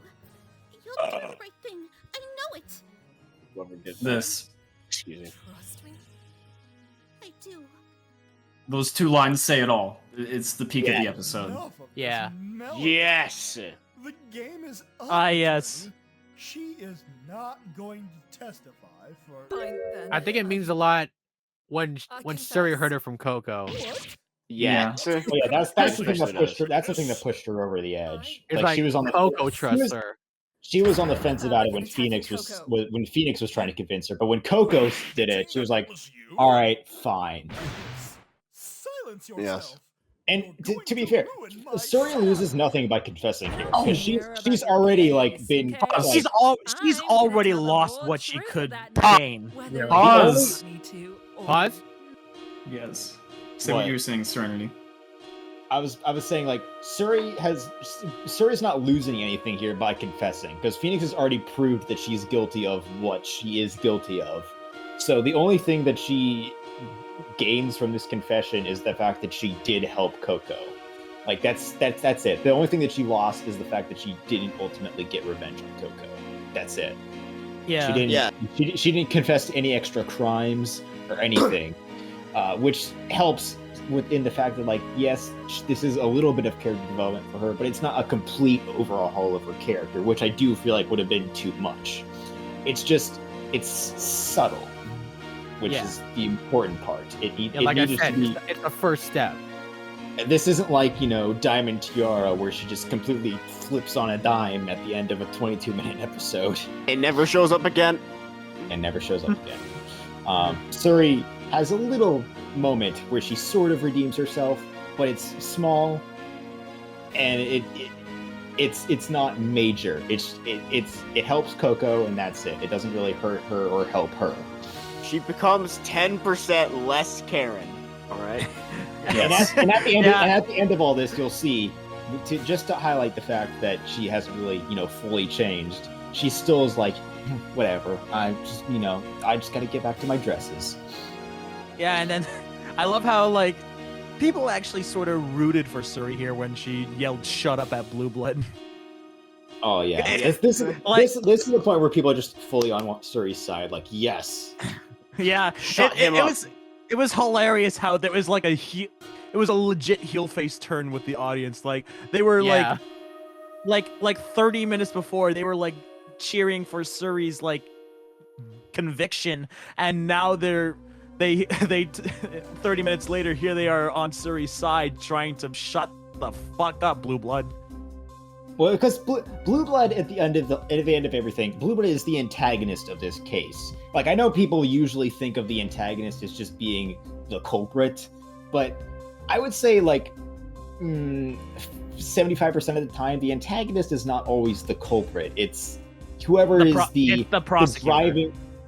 Not the prosecutor necessarily. It's whoever the driving force behind the plot is. Not the driving force, but like whoever the malicious factor in the case is, which is not always the culprit. Yeah, whoever's like getting in the way the most, I feel.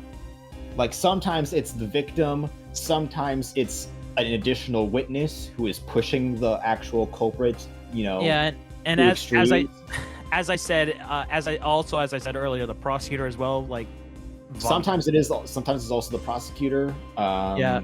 The reason why I said it's mostly the prosecutor is because, well, they are technically the antagonist in court.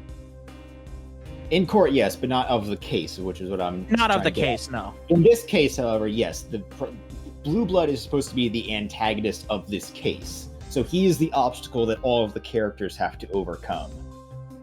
So that's why when Suri finally joins, the protagonist's side, everyone's into like full agreement and just beating down Blueblood. And also, Blueblood is just really fun to beat up. Yeah. Also, I love this line from Suri right here. I'm going to tell the whole truth tonight, whether you want me to or not. That's literally what Coco said to her, not just a few minutes ago. So I like that she's now regurgitating that and throwing that at Blueblood. Subtlety. Yeah. Subtlety. Anyways, let's move on. The thing I said to pause about 5 minutes ago before you talked over me. Okay. Wait, what? That was the last shut up, right? Yes, the shut up. Okay, then I was 10 seconds from this being completely unvoiced for eternity. Adox, when she was recording, apparently did not pick up the shut up would only be recorded once. And so every time she says shut up, she did 3 takes of a shut up before that line.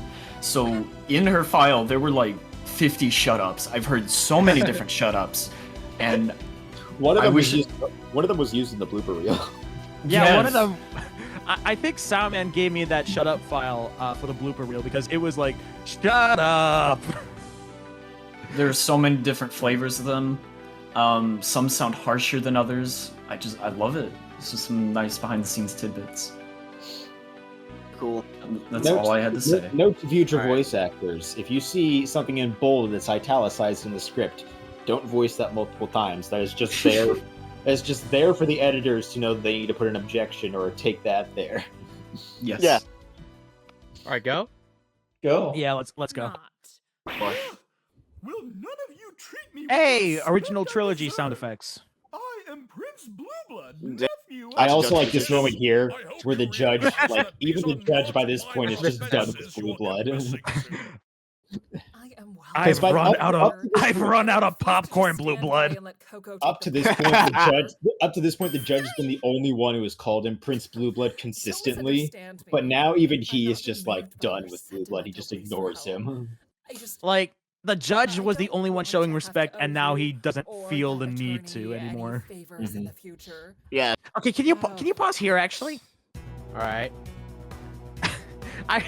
I think I mentioned this in the watch party as well, but when I was reading the script, I think you said it was Destro who did this Serenity, but there was there was a note next to that the lines that Adox voiced for Suri here, where Destro said voice those lines in a tsundere type tone, Which I don't like that he put that line there because that's not It's how those literally- lines are supposed to be read. It's literally just a fucking energy of, it's not like I like you or anything. That's not the energy those lines were supposed to give.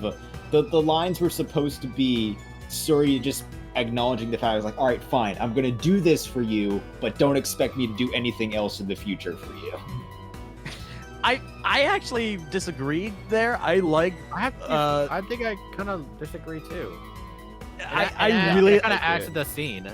It adds, I feel, to it adds something that I feel wasn't really there before, as in like Suri is acknowledging that yes, Phoenix and Coco are helping her, but she doesn't want to show the gratitude for it, and is just saying, I'm not going to do this again in the future for you guys, but I do appreciate what you're doing for me here and giving me this opportunity. But the thing about saying it like a tsundere implies that, like, she would do it again in the future, which is not the implication I wanted to give off. I wanted this to be clear that this was a one-time thing for Suri, that she was going to do this thing this one time and it would never happen again. But it was funny. It's very funny. People love this scene. People love that line. Yeah. Everyone who watched it really liked that moment too. So I applaud Destro for that, even if it didn't get the necessary message across. I feel it Add got one to this voice call. Should I do it? Oh no, is he here? Yes, do it. Oh, he's here. No. Fine. Actually, you know We're what? gonna be here We're actually longer. near the point where it would be perfect to hear his input. Yes, we need to hear his Actually, yes. based on what's about to happen. Oh yeah. All right, give me a second. All right, boys. Get ready. Let him in. Get ready. Get ready. Here we Hello there. Hi, Introduce Julius. yourself. Please introduce yourself. Introduce yourself, please. What's ya? It's me. It's your boy Julius Gemstone, the voice of Phoenix Wright, fashionably late as always. And Julius, this is actually the perfect time for you to join because we're actually at. Is it? Yes, Yeah, it is. We're at Look, the look. part where you I had was gonna talk about it, but we you had did it. where we had to have you re-record a bunch of lines. Remember, we're basically at the near the end of the trial, and I feel like you would have to best explain. Want me this. to play it till we get there? Yeah, let's Yeah. play it. Well, Take then, off. witness, please proceed with your confession. That night, Confession. I'm an idiot. I went to the theater of my own This volition. music. This whole section has crazy music selections that I love. And yes, I actually, I attacked Coco in the I believe process. Jerboe actually didn't fully edit the scene, so I was the one who actually edited this entire You scene. can tell because of the profile placements. The profile. I can't say. I can't remember how much of the scene just Jerboe had can't, edited, okay? but Don't there ask was about it a anymore. point where he was going on vacation and withdrawing he my asked me confession. to take over this scene, so Yeah, I I remember did. that. Although I can't help but be curious. So, what exactly And I'm happened? part of me is actually glad he did because I really did enjoy editing this scene. Pause. All right. Okay. I think I said this in passing before when we were watching the premiere, but the the music here makes this a lot creepier to me. Yes, actually. Yeah, it Because- does. It does. You're right. Now, I want to talk more about how this makes me feel because just the vibe I'm getting from it is so unsteady. Like, if It is she so was unsettling. Here, listen to me. If she was in the wrong place, since we don't know what was going on, if she was in the wrong place at the wrong time, maybe it could have been her in that news. Like, there's some dark stuff going on behind the curtains. Well, I This mean, night- go ahead. yes. I mean, the whole point is that like Suri's giving her confession of what she saw that night, but it's Mhm. clearly not a complete story. There's clearly holes in it. I that, know. Like, A lot of there's holes, clearly yeah. a whole lot. There's clearly much more that's actually going on here. That Suri, even the one like Suri, the one we've been chasing after this entire time, she doesn't even know everything that's going on. She's only able to tell us what she saw, and she only saw bits and pieces. And that's what's horrifying about it is that you Yeah, don't know the full picture. You don't know to what Yeah. extent people were in danger.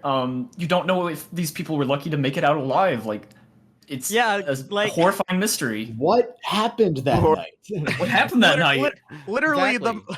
literally the entire like time. I remember watching like Soundman's like audio selections and him putting them in and playing them. And I was actually legitimately creeped out when watching back my editing with Soundman's audio engineering because it made the entire scene that much more unsettling. Like, like Suri's confession is already an unsettling enough scene because, well, she's not telling us everything. She's telling us everything she can, but there's obviously bits and pieces that are just missing, and it's like it gives you this like really unsettling feeling, and then just add the music in it, and it's like the icing on the cake. And I actually got genuinely terrified at some point. It's creepy. Yeah, And it's like this is something out of a fucking horror film. It is. And I wanted to evoke this kind of feeling more. And without going too much into this, because this is a 2-1 thing, I had an alternate music selection for the intro that if we had used it, it would have been this kind of vibe. Like slow, creepy, and unsettling. So anytime I can squeeze that and get that into the series, I think I'm going to do that with music selections because this is unique and I love this. I do agree. Oh yeah. I Actually, would love to be able to remake the first episode of this case so bad. Yes. Oh, same. Think of that as like a like maybe I don't know if we'll ever do that, but Aljavis In the future. No. what if it's like a 10-year anniversary thing? No. No, No. I don't think so. We move No. one direction on this project, man, forwards. We ain't going backwards. Episode 1 exists. We can't retroactively fix what's already Episode been done. 1 is episode 1. It is the Yes. start to our it is the Yeah, start to you're this project. It is historical. I think changing it would be wrong. right. What because it happens in is- episode 1 stays in episode It 1. is a benchmark of not only the project's success, but Aljavis's determination and commitment to the project, and it also You're right. is You're right. also the start of this wonderful, amazing, incredibly talented team. What 4 coming years together. of development hell has led to. Also, Julius, are you recording yourself? I thought that's what Craig and Garrick are for. Whatever. Don't we worry can about do- it. Don't worry about it. We can do it from Craig. Sorry. Yeah. And Aljavis actually could probably say a lot about this scene because he contributed a lot to it as well. With the flashback art, which also added that creepy vibe to it. Well, Yeah. let's get to that flashback art, shall we? All right. Let's Yeah, go let's to do the it. flashback art. Dressing room. There were 2 ponies in there, Coco and Overall. Well, this one already existed. That one already exists last episode. Area, waiting for an opportunity to take the fabric. After Coco. All right, right Oh, here. here's the first one that I made. Yeah, here's the first one. And just a general note, all of the flashback art that you're about to see, I picked 3 flashback art pieces and put them in Suri's breakdown. in the background because I felt that would be extremely fitting for the. It would help moment. visualize everything. One Yeah. little detail about this piece of flashback art that it sort of explains something that if you thought about it, you may have wondered. Coco explains multiple times that when she left the dressing room to go wash her hooves, that she had both glitter and paint on her hooves, which may lead someone to wonder, who's really paying attention to wonder, why didn't Coco leave any hoof prints behind if she had paint on her hooves? This little piece of flashback art actually explains that she didn't have it on the bottom of her hooves. She had it, sprinkled around the edges. So she wouldn't have left any prints. She wouldn't have left any prints in that case, and also No this hoofy prints. flashback art is so unsettling because it's just a person hiding in the a person hiding in the dark and someone entering that darkness. That is so creepy. I'm not gonna lie, when I'm looking at this, it literally gives off the energy here that she's about to come up and fucking knock her out right now, right here, right now. Well, I mean, it's just waiting. She does. I mean, do she that. It's does, just but not yeah, now. it just gives. Yeah, I know, but it just gives off gives- that energy even more. It gives that vibe that Suri is literally there to do a crime. She's literally about to do something. That's the entire vibe of this. A crime is going to be commit. Yep. Commit crime. All right, let's move on. All right, let's keep going. I hid behind a curtain so that I would not be seen. Overall was still in there, but I figured this would be the best chance I had to steal the fabric. I waited until his back was turned. Oh god. And then there's this one. Here's some more creep factor. Like, they don't tell us everything on this project. I don't know what's happening here. This is unsettling. So that's another thing. It's fucking weird as shit. I don't think I don't know if it's been said yet in other like watch parties or directors' commentaries, but the writers don't tell us anything going into the They episodes. don't. They keep everything hidden, all right, until the scripts come out.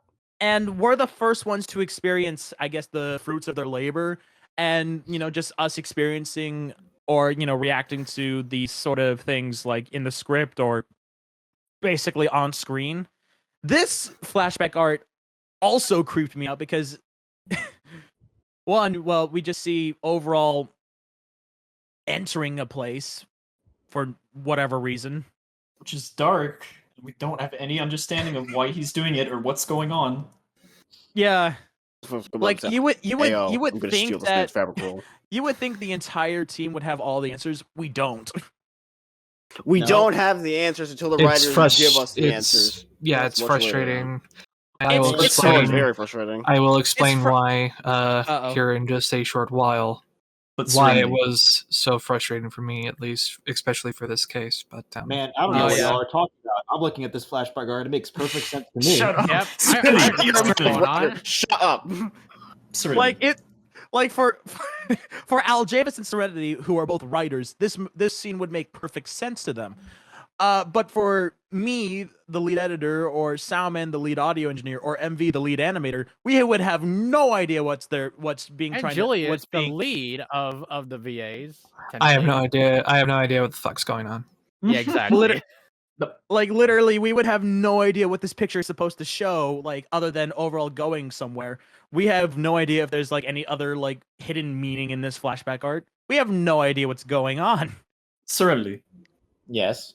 I just want to ask, because you have the full picture, you don't have to be concrete, but do you find it interesting how this is mildly horrifying for us? Since I'm sure that's not what you intended? What do you mean that's not what I intended? It's entirely what he intended. I was there when Al Javis was making this piece of flashback art. I helped him. And you meant for it to be creepy. Yes. I mean, All right, you did a great job.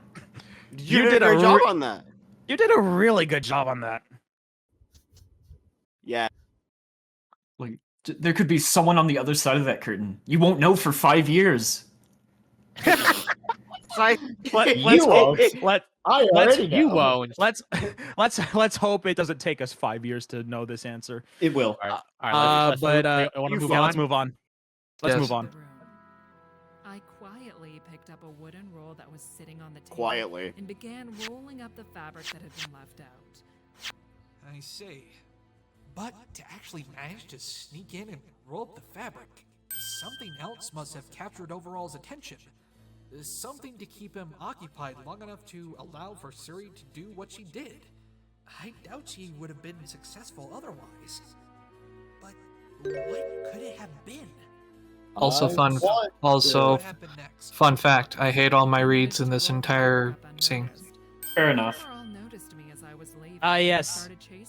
Another Look at his flashback cuties. art. Yeah. She looks so angry in that one. Come here, bitch.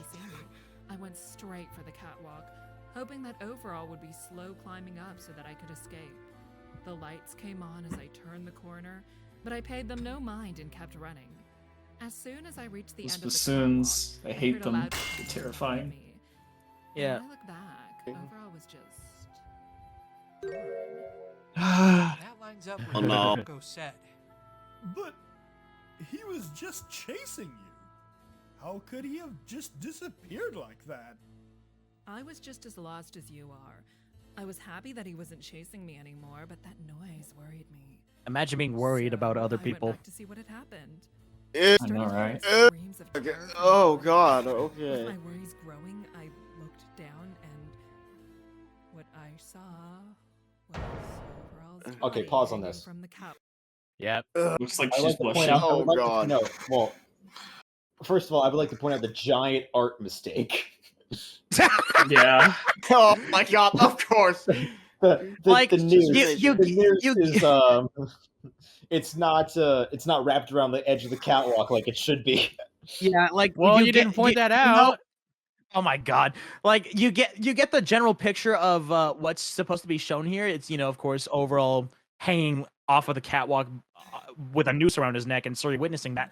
Of course, there's going to be an art mistake in that most important shot where the rope is tied up in the wrong place. Oh gosh.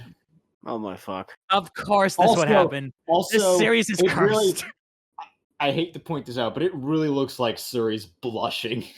I really swear to does. God, we've mentioned this. Yes, it Yeah, does. supposed yeah, to I be- know you did, but literally no one commented on this. Because Literally, when you people didn't show are. this, That's gonna Aljavis, be you didn't show this to us until it was done. Like I know I was working with you for like some of the other flashback pieces. I wasn't working with you for this one. You made this one by yourself. Listen, if you wanted me to take it away, you could have just told me. What do you mean? I thought it would be too late by that point. I was like, well, I have guess, the file. Yeah, but like you would have complained to me. You would have been like, "Oh, I have to go into this file." Bro, he complains to you every day. Yeah, Come I on. complain all the Okay, can I- time, dude. Can I just say something? This What? is supposed to be a director's commentary. We're professional here, and here we are just throughout this entire commentary just bashing each other to bits. Yeah. Because Yes. we all hate what He is we've the done best to this about episode. This is Yeah, we literally this just all shows hate- how much we hate this case. Literally, Julius Yes. just came in and said, "Yeah, I hate every take I've done over here." It's the same with him. Yeah. We hate this case because And I'm of, I'm the optimist over here. Yes. You're the optimist. I'm the optimist. Optimist? Optimist. I can't even speak. I'm so optimistic. I'm the optimist. Oh, you want to move on? Oh my god. Sure.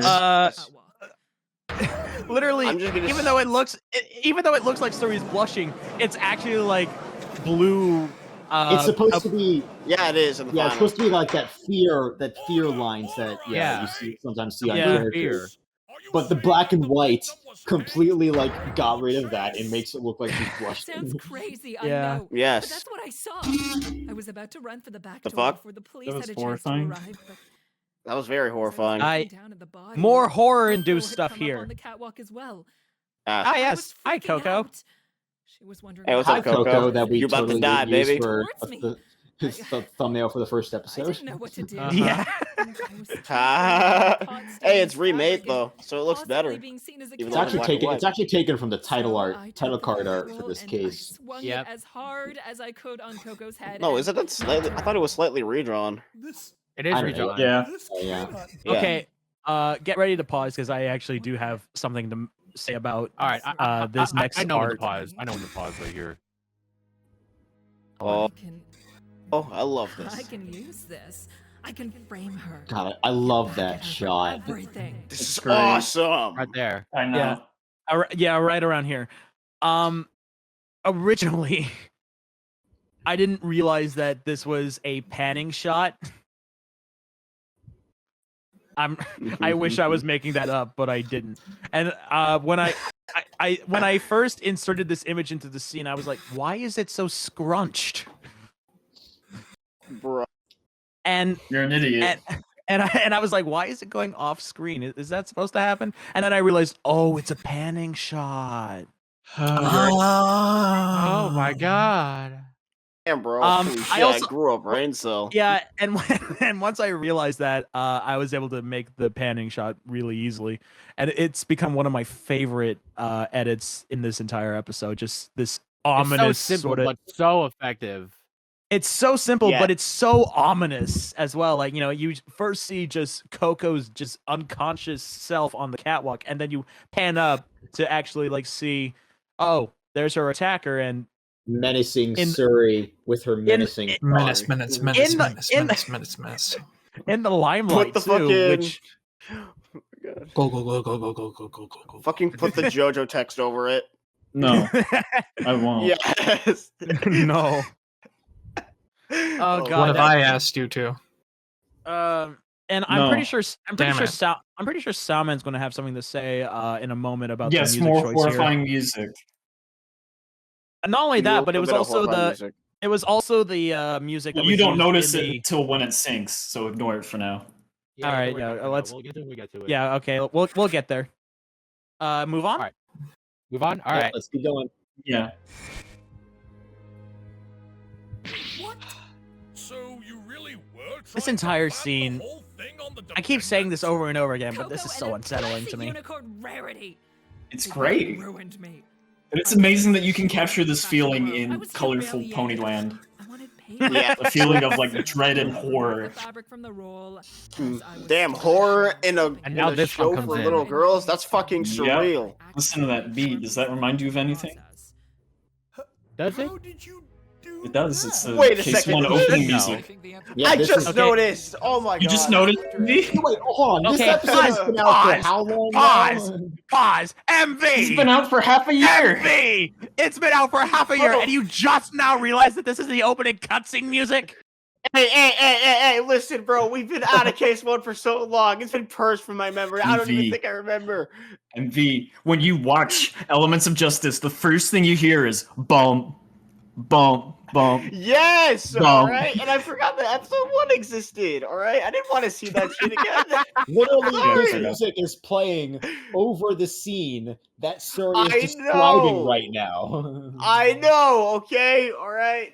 Anywho. I'm just stupid. God, this is like one of the few things Salmon is proud of in this episode, and you can't even acknowledge Yes. it. I'm Thanks. sorry, Salmon. All right, you're supposed to do it as a friend, as a bro. I'm sorry that That I is can't all fucking right. remember. But did you not even realize why people were praising me so hard over this selection? Because like James was like clapping in awe. He was like, No, "This is fantastic." No. I knew that people were praising you. All right, you deserve the praise. I just didn't know what it was for. I'm gonna be real. Wow. It Anywho. recontextualizes the usage of this piece, Let's move though. on. Let's Yeah, move Yeah, on. let's move on. Let's move on before I actually snap MV's neck. But no, when the music flares up and like I don't think there's strings, but like it twinges up, and that's when you hear like the neck snap in the intro cutscene. It happens right as she mentions the hanging. Oh my god, you're right. Oh, I That just would heard it. explain why I didn't realize the you got it left from rocket that. block was in a pile. Yeah. You quickly dropped it in one place instead of wasting precious time. More horrifying parallels. That's right. After I'd covered both Coco's hooves and the fabric roll in glitter, I placed the roll in Coco's Oh, that hooves to complete okay. That the explains picture the Coco had hoofprints attacked on the. me. That's fabric 3 roll. Cocos in one dialogue box. I That's fled so down the cool. left side of the catwalk and left the building. Coco. What are Coco. pronouns? Coco. Trail of footprints and fluorescent pink What? pine. What are pronouns? God damn it. Fluorescent paint. Fluorescent No, paint. we're not putting that in director's commentary. No. Edit that out. Edit it out. Edit that out. What the fuck? Okay. I stopped running on the catwalk. I was completely unaware I had left any prints. even after I got home, I wasn't aware of the paint. The rain must have washed it off my hooves and the fabric. And this is the Poor fabric. It lost its right, paint. Witness? Yes. Every last thing I saw and did that night. Missy, you're The not doing a full little truth, bit of but we perjury, still are don't you? know everything. We get to talk Unfortunately. about something I Your did word. that probably would have gone in if Pat didn't have the meter up. What? Oh yeah. Yeah. Pause here. Which All right. actually would have been more horrifying on the tail of this. It would have been absolutely more horrifying if Okay. Soundman's addition went through. I don't know So- why it didn't. What? Okay, let me explain it. It's Yeah, 20 go seconds of silence, and I understand that there are quiet moments, but I wasn't feeling like having 20 seconds of silence right off the heels of all this suspense. So what I did in the original cut of this is there is low droning sound that amplifies as it starts to when it ends. And when it ends, it becomes audible. It's not audible at first, but Pat had the meter up, and he saw that it was like from -36 to -18, and he was like, "What is this?" Serenity was like, "Throw it out." But I think it would have actually made this like more concerning, especially since I may have to cut this out, but like, do I have to cut that out, Serenity? Cut that out. Yeah, Okay. Goddamn. But yeah, based on what Soundman said, he added the droning sound in. I was playing it, and the audio my audio meter picked it up, and I was like, wait, what is that? And then I listened closely, and then I heard the droning sound, and I'm like, oh god, this is creepy. Okay. Now, if we I wish weren't I on a could've heard time that. crunch, I probably would have taken the effort to persist in arguing that should have stayed. But we were time crunched, and I didn't feel like contesting it, so I just let it go. Serenity, why did you want that removed again? Probably because I wanted this silence. Fair enough. I don't exactly remember it. In fact, I don't even remember what the sound was. If I were to listen to it again, maybe I'd reconsider. It was like a haunting wind noise. Like It was like at the time, I was mostly just focused on just making sure that we had a moment of silence after Suri's whole confession. Yeah, I think the silence definitely works. Maybe if we added the sound, it might have taken it away, but maybe because then again, I never heard it. I feel like the entire thing here with the sound, it made it a shit ton more creepier in my eyes, especially considering that we're at the end of the confession, but everyone is like so unsettled by it that it's like it sort of adds to the unsettlement. But I can see why the silence was preferred because, well, there's like nothing anyone really can say. There's nothing to say. Yeah.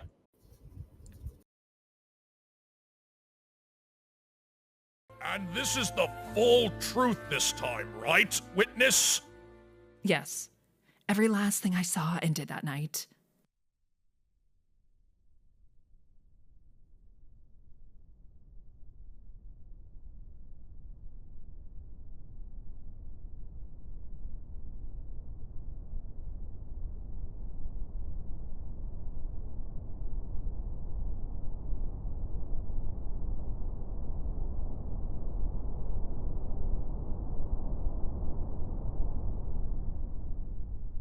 I mean, Sure. Yeah, I think we move on. Also, we're getting to the part where Julius will have to give his 2 cents. Oh, man. There. I'm waiting for a rant.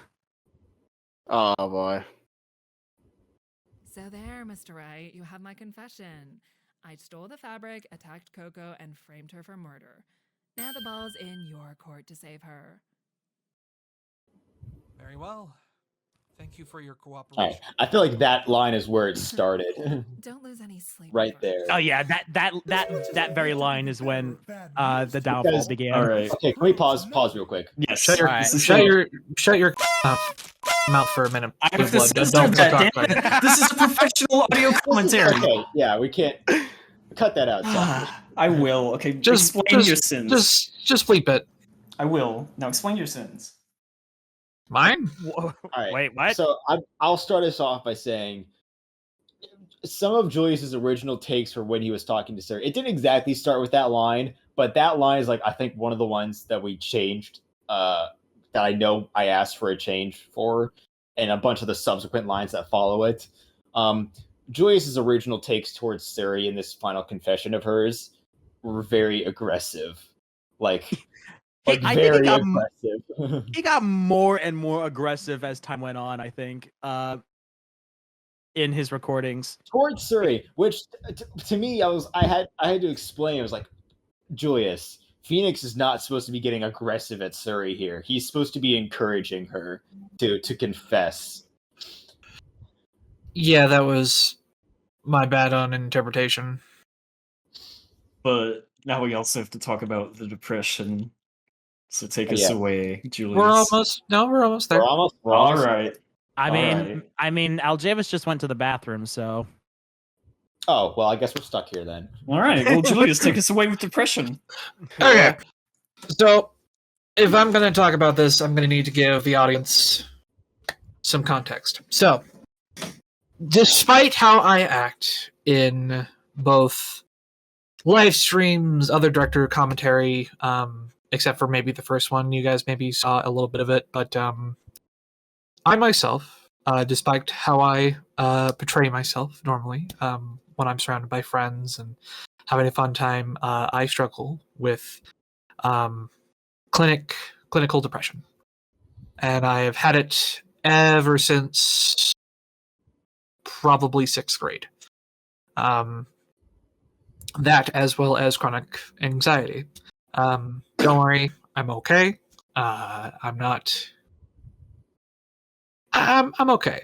But the subject matter that comes up later on in the episode where and I'll point it out when we get to it, but the reason for what's the right words I'm trying to get here? The explanation for Overall's death being that we don't know why. We don't know the reason, the motive, what he was feeling when he decided to end it all for himself. It hit me in a very close to home spot because I myself have struggled with those thoughts before in my life, and I came very close once. And thank God I'm still here because I wouldn't have met all these wonderful people. Aww. So, hugs for Julius, please. I love you, Jules. I love you, Julius. Thank you. But I'm sadly not done.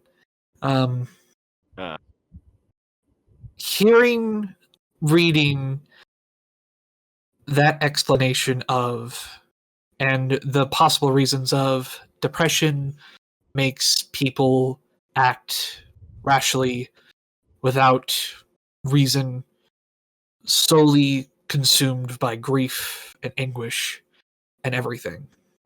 That possibly during a depressive episode, he decided to take his own life.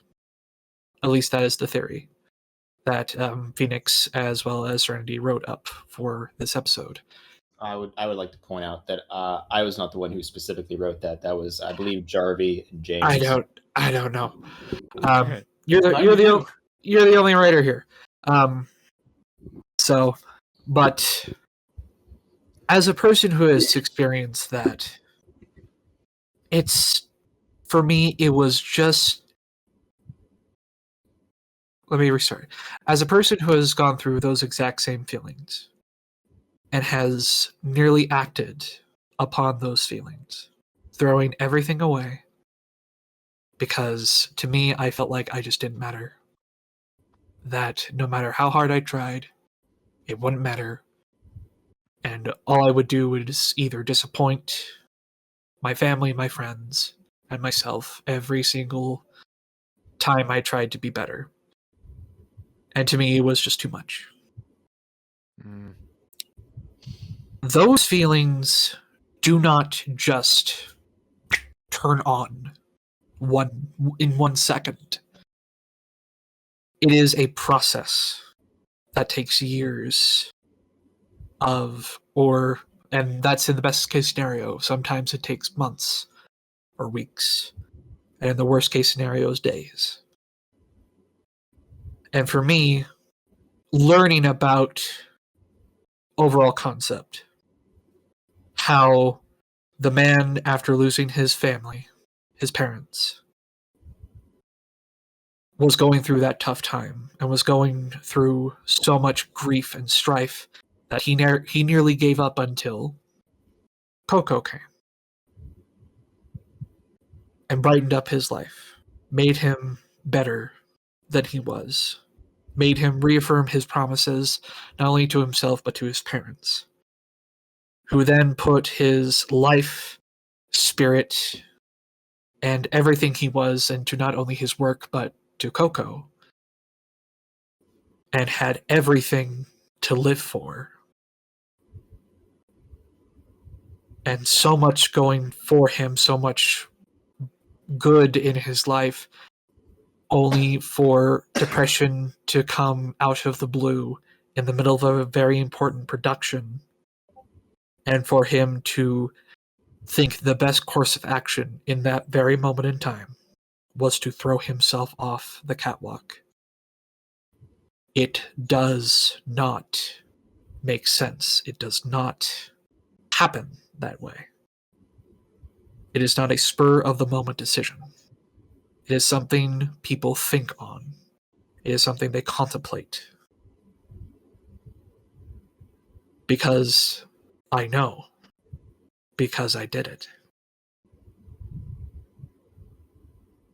So after I did the first few takes and was reading it over and over and over again, it just did not sit right with me that as the script was written, I was just supposed to be matter of fact about it. And this is where my own personal bias came in, of course. I beseeched not only some of the crew, but as well as Serenity, to perhaps change some things to make Phoenix seem slightly more sympathetic. That, yes, it is a tragedy, and we do not know the answers. And in the end, it still came out that way, but at that moment in time, I was partially blinded by my own feelings. And when I play a character, I get very invested in my character. I study them, I try to embody them the best I can, especially for someone so well loved and so well respected as Phoenix. Sometimes that line can get a little blurred for me. It's just how I am. And thankfully, I have good checks and balances in this team, like Serenity, Soundman, everybody, to help me stay on track. And I'm not Phoenix. I'm his voice actor. I don't know how he thinks. I don't know how he acts because he's not a real person. He is a cartoon character. But it was a mixture of the subject matter and everything else in between that made my lines originally very dark, very solemn, remorseful. And to me, I thought they fit very well because I always saw Phoenix as, yes, he is a man of unrelenting determination, a cliff standing against a battering sea that will not fall when it comes to subject matters like this in the courtroom. He is that pillar of light and hope for many people, but I also have seen in both the games, in the anime, in countless other productions that he is a man of emotion. Despite even in his later years as a far more experienced lawyer, Phoenix feels for his clients. He feels their sorrows with them and for them. And that's what drives him to protect them, to find the truth, to bring it to light. And that, mixed with subject matter, like I said before, it led, like I said, some pretty somber, solemn lines that had to be re-recorded, much to my complaining at the time. But in the end, it was the right decision. I was being a slightly diva voice actor for a short time, but after about, what was it, not even less than an hour, then in a discussion, it passed because I realized, oh, I'm just being stupid. Well, I remember when you originally voiced these complaints in the or concerns in the team server. I remember I woke up to it. Like it was something that had happened while I was asleep. And I woke up to it and I had to read through about like 300 messages to understand what was going on. Yeah. And I remember having to actually DM you about it. Yeah. I fully understand your position. It was not something that I knew at the time, obviously. Nobody did, because I don't like to talk about that side of myself because and part of me was sort of considering like maybe we can reword some bits here and there to accommodate, like maybe make him a little more empathetic or sympathetic towards the situation, but ultimately we decided against it to be like, this is how Phoenix is portraying himself in court. He's not how it is. It's not that he doesn't feel anything, it's that he's choosing not to show it at this particular time. He's being that pillar of strength. Yeah. In that courtroom, then and there. Mm-hmm. Outside of the courtroom, that is when he shows his softness. But when he is in that courtroom, he has to be strong. Yes. And in the end, that's a far better depiction than what I think I would have done. I think we all agree on that. Yeah. And also, like I said, we were close to deadline, and I didn't want you to redo everything, because not everything was bad. So I remember I scrubbed through every line you did, and I contested the things I think should stay. So if that's on me that they stayed in, it's on me. And don't let me get to you. Well, again, there's a part of me that's like, I was literally, like, I can try to, rationalize it as like, oh, this is just how I was feeling and all that stuff. But I know, and there's just a little voice in the back of my mind is just like, you're just being a fucking diva. I mean, like, seriously, come on. Just do the lines, read them. It's what the writer wanted. Well, you're my little diva. I love you. You're a voice actor. You're not, at least not yet. I'm not part of the writing team. I'm not part of the director's staff. I'm just the voice actor. I am not supposed to, be like, I think this is, this is just not how my character, I feel, would like act in this scene. I think it would be a little bit more. No. This isn't Hollywood. It's not to mention it's already a written character, so I don't really have that. This isn't like a new freaking. It's not. Yeah, it's not an OC, and it's not like a Brendan Fraser movie. It's like, I just, I think it would be more emotional. You know what I mean? Just in the scene, there's a lot of heavy vibes going on. No, I'm a lawyer. Well, that's bash against lawyers there. Damn. I mean, am I wrong? No comment. Exactly. No. You plead the fifth. Anyway. Moving on from Feelsville. Yeah, that's a lawyer joke. We gotta. Now that we put Feels out of the way. But anyway, yes, that is my heavy baggage with this. Can I just say if anyone who's watching the director's commentary at so far, who has made it this far, please give hugs to Julius. please. Oh yeah, all of us. Yes. Yeah. Appreciate and love the guy. I love you. Don't. I'll cry on you. You don't want that. I didn't want to interrupt there because, well, it's just a heartfelt sort of thing that was going on, and I didn't want to interrupt at all because while I can relate to that situation, I don't feel like it's my place to speak about something that that happened for someone else. Yeah. Very true. It's just, again, I'm a very sympathetic. I'm a very, very big-hearted person. I have. Yeah. It's my biggest flaw, and it's also my greatest asset. I feel so much for everybody and everything, fiction or real life, because to me it all matters. And especially when it's something so close to home for me, it's just like my emotions cannot help but flare at that. Julius is probably one of the biggest hearted people that I've ever met in my life, and it shows. Oh gosh. Yeah.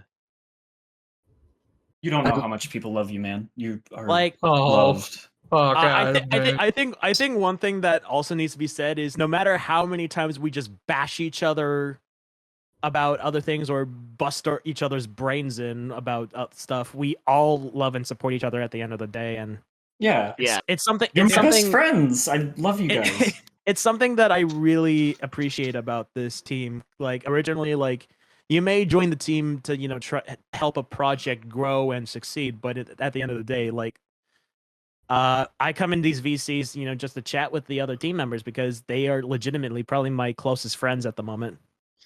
I did not join this project expecting to actually make such wonderful friends. Yeah, that's part of it. Neither did I. I genuinely feel like you are the first real friends in my life. Oh my god. Serenity. Oh, my heart. Hug. Can we please move on before y'all start crying? Yeah, I was about to say you guys are about to make me ugly cry. This has been the most mood whiplash director's comment video really is. We can have our group. Let's just keep going. I'm emotional. We'll have our group hug at the group talk. We'll have our group hug at the end of this, but for now, Phoenix is about to state facts and logic. This is a great video, though. You get to see the full team experience. Yeah. Yes. We meme, we cry, we scream. And Blueblood cries in agony. Then it's impossible for Coco to have been the one to leave the traces of glitter on the noose. In conjunction with her at the exact time of the murder. Julius, I mentioned something earlier, and I just want to see if you agree on tape. You think you do better with the direction, right? Yes. Okay, and I'm glad I can offer it to you, and I'm glad you feel like you are performing better. Order in the court! Because go ahead. Every time I hear the final cut, I just go. I say, "Are you sure there's no other better takes in there?" I'm sure. I'm sorry. 2-2. You should be blown away. It was great. We're about to come to a part where everyone lost their marbles. Aren't you forgetting something? Everyone. One other pony that was on the catwalk. And my cubes. I lost my cubes too. Yeah. No, you can't be serious. He just realized. At that moment, that man just realized he fucking lost. I was really surprised that Blueblood actually caught on. As much as I don't want to believe. Yes. This is one of the lines I was like. I was very heavy on these lines. I was very somber. I am your Yeah. Yeah. That's a strong line that was softer before. Oh boy, here we go. This is the moment when the fans start typing in the comments and the live stream premieres. And that, of course, would be the victim himself. Overall concept. You've just been suicidal. Nice not, by the way, just saying. That right there is another Turnabout Storm reference. Order in the court! Mr. Wright, have you completely lost your mind? Are you suggesting Oh no, his mind's perfectly intact. Trust. He Yeah, can. he He didn't played. lose his marbles. When I was reading through this section here, this is the section I'm talking about. I was just like, suicide? That's not how. What? Huh? But Yeah. isn't that kind of the point? That is the point though. It's that it's not supposed to make sense. least Blueblood not yet. Blueblood himself points out all the things that you just listed, Julius. There's so many things wrong with this solution, but it's also the only thing that makes sense. Yeah, that's the thing. It's the It only does. It makes sense, but it also doesn't, and that's what screwed with my brain and emotions so much. James, pause the video. What is it? No, let Julius finish before I start. Oh yes, sorry. The reason why it just screwed with me so much is because literally, again, in my mind, it just it messed with me to where it doesn't make sense. It doesn't make sense. None of this makes sense. He wouldn't just throw himself off the catwalk out of nowhere. No prior talk, no prior anything. He was happy 1 minute, and then the next he throws himself off a catwalk, hanging himself in front of a theater full of ponies. That's not how it works when you have those intentions. It's not how it works. You don't just, at least in my experience, again, I'm only a single person, but still, I have some experience with this topic. It's not just, you don't just do it out of the blue for yourself. For other people, of course, it's just it just happened out of the blue. But for you, it's something you think about for a long time. And for him to just do it, it screwed with me. And it reflected in the original takes. It reflected in the retakes, and then finally I managed to get over my own emotions and actually deliver a somewhat decent final product. Yeah. Well, I mean, yeah, this whole suicide answer, it's simultaneously supposed to be the only thing that makes sense while also making absolutely no sense. It's sort of that dichotomy that we're trying to get with this entire case, is that there's so many things in this case that you can't exactly determine the truth from the lies. Suri's whole behavior, what's true, what's false, it's sort of hard to tell even after going back and listening to her earlier testimonies, knowing her whole story. It's hard to tell which parts were she was telling the truth and which parts she was telling lies. This again is also supposed to be a sort of clouded area. It's suicide is the only thing that makes sense, but by all accounts it should not have happened. Yeah, so, by all accounts, it's it's a situation where it's it makes sense at the current time, but maybe later down the line we'll know more about what happened. Well, yeah, that's the point. That's what I think anyway. All right, Soundman, were you about to say anything? No. Yes. Okay. On a more uplifting note, this is the scene of my fuck up. So the line where he says, "How's that logical?" My brain was shut off because we were on a time crunch and I was speeding through this. So 40 seconds after having that high beat music play, I switched to Logic and Trick in the original cut. Oh yeah, I remember that. No, it wasn't. Wait. That wasn't yet. That was later. Okay. Yeah, we're about to get there. So So you can talk about it in a second. I will still talk about it. In any case, I didn't intend for it to be funny. I wasn't thinking about it too much. I was really just rushing. But there were 8 or 9 people in the call, and they all just burst out laughing or were horribly confused. And I wish I did it intentionally because that was such a good prank, and they still meme about it to this day. That'll be a funny prank. No lie. Yeah, literally the moment casting magic fades out, and then all of a sudden Logic and Trick plays. I think all of us just was all of us What? collectively lost it. It was Yes. the funniest thing ever. Because it's so Too funny. It's such a dramatic shift from a intense corner. It's like, yeah, we're getting to be like, all right, and this is what happened at the time. Yes. That's what made it great. We are. It was like we're cornering the truth. Now let's explain what happened more thoroughly. Now we're laughing now, but in the future, maybe a funny case where we could do something like that and make people laugh. I'm just saying. Stop. Man, come on. Oh, by the way, we Like, should actually move on with this. because I Aljavis forgot- has cakewalk. Yeah. Aljavis forgot has that- cakewalk. What else? that there's a 6-hour limit to Craig, so we're Oh 5 God! hours in. Okay. Oh, let's go. I think we should go. Literally though, Aljavis has cakewalk, I have 404, and Soundman has logic and trick under his name. Yeah. And I have all my fuck ups. I mean, my screw ups. Sorry. No, you're good. I you're have good. I have Serenity explained. Yeah. 6-page long polished notes kill me. Yes. I have no idea what mine is supposed to be. I am too much of a fucking member to notice. I don't know. Well, you're on the rig team, which just means you undergo constant pain. That's your meme. The looping I here. forgot. The You're looping strapped. of You're strapped the to handcuffs down in the basement. Yeah. Oh yeah. the basically. looping of casting magic here was legendary though.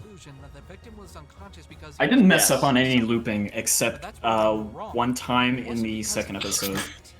I think my favorite thing about the music was doing crazy syncing looping. Like Phoenix Reasoning in the second episode was my favorite part of that episode because it was very unnatural, but it worked.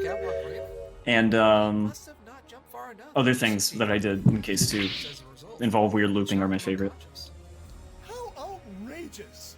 And I suppose you have something to say Okay. about that, Clay? One of us is gonna have to grimly stare at Craig for the next several minutes so they don't fucking disconnect for no reason. Well, let's continue though, as Blueblood gets shafted once again by Phoenix's reasoning. Again, That's Barry. a weird word. Again, Barry Punch over there, just being like, "This is better than TV. Best play I've ever seen. Yes. This is the best production I've ever seen." Where's the snack cart? And Derpy as well is like, this is the best play I have ever seen in my life. Thanks, Barry, for taking me to this play. You're welcome, talking beer can. Oh god. And then there's the double meaning here of the autopsy that it's like, it actually proves that this is possible. Autopsy. What? Did I say autopsy? What? Fuck. Wait, hold on, Patrick. What were you gonna say? I'm talking about how even Blueblood's decisive evidence against Coco gets taken and used as decisive evidence for Phoenix here. Oh yeah, And I think that's the final irony in this case for Blueblood. A lot of the evidence that he provided to push Coco into a corner ultimately come back to bite him in the butt. It bites him More or less so just hard like in an, the "Oh ass. gee, thanks, I'll take that evidence." Get fucking bit in the ass. Get chomped in the ass. The Say goodbye to the your golden ultimate ass dust. the ultimate irony though is that his all-time his most decisive evidence to try to convict Coco was used here as Phoenix's decisive evidence here. I can't speak. It's been so long. It's been 5 hours. I'm I know. also very tired. And here comes Blueblood explaining essentially what Julius laid out for us. Literally. It's like This was the only time I agreed with Blueblood this entire case. And I hated that I agreed with him because that's when I knew something was terribly wrong.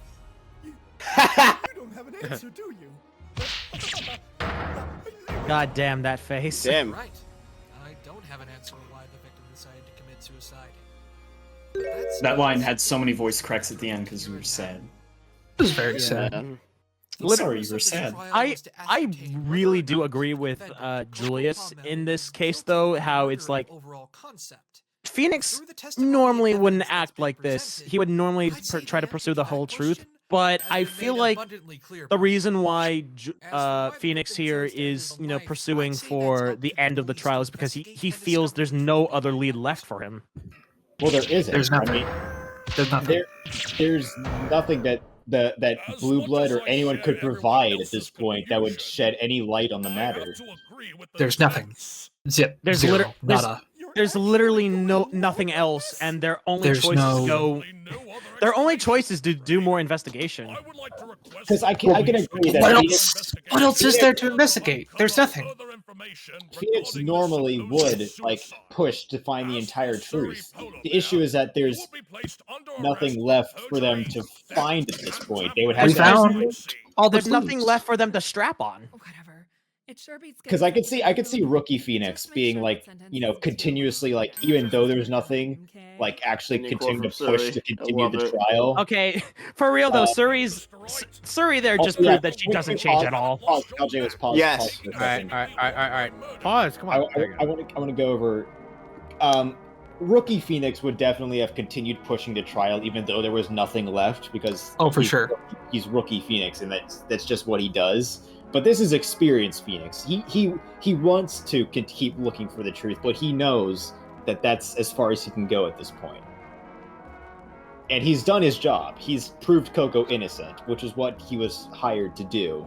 So, if there is any more to investigate in this case, it can't be done here in the courtroom. It has to be done in the field. And it especially can't be done by him. It absolutely cannot be done by him because, well, he doesn't have a client to defend anymore because he just masterfully proved that Coco is innocent. Unless he wishes to accuse someone else and then defend them, he's off the case. Yeah. And literally Phoenix here, he can't do well. He didn't even have to bring up the whole suicide angle at all because he just masterfully proved that Coco was innocent and that the prosecution's case fell short. But he knew that he knew that was what the truth was, so that's why he decided to lay it out.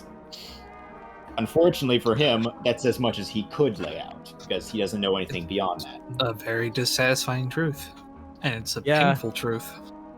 And I remember, and I remember the audience as well was so angry, I believe. I remember there were some angry comments going wait, this can't be it, right? Oh, everybody was fucking mad. People were mad that this case ended with unanswered questions.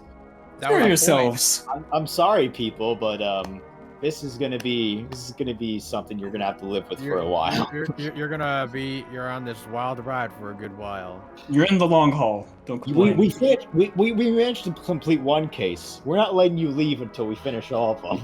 You're gonna stay here. You're gonna stick around while we suffer, all right? Y'all are sticking around. I'm sorry. All I can say is that it will be worth it. Don't worry. Oh yeah, it'll definitely be worth it in the end.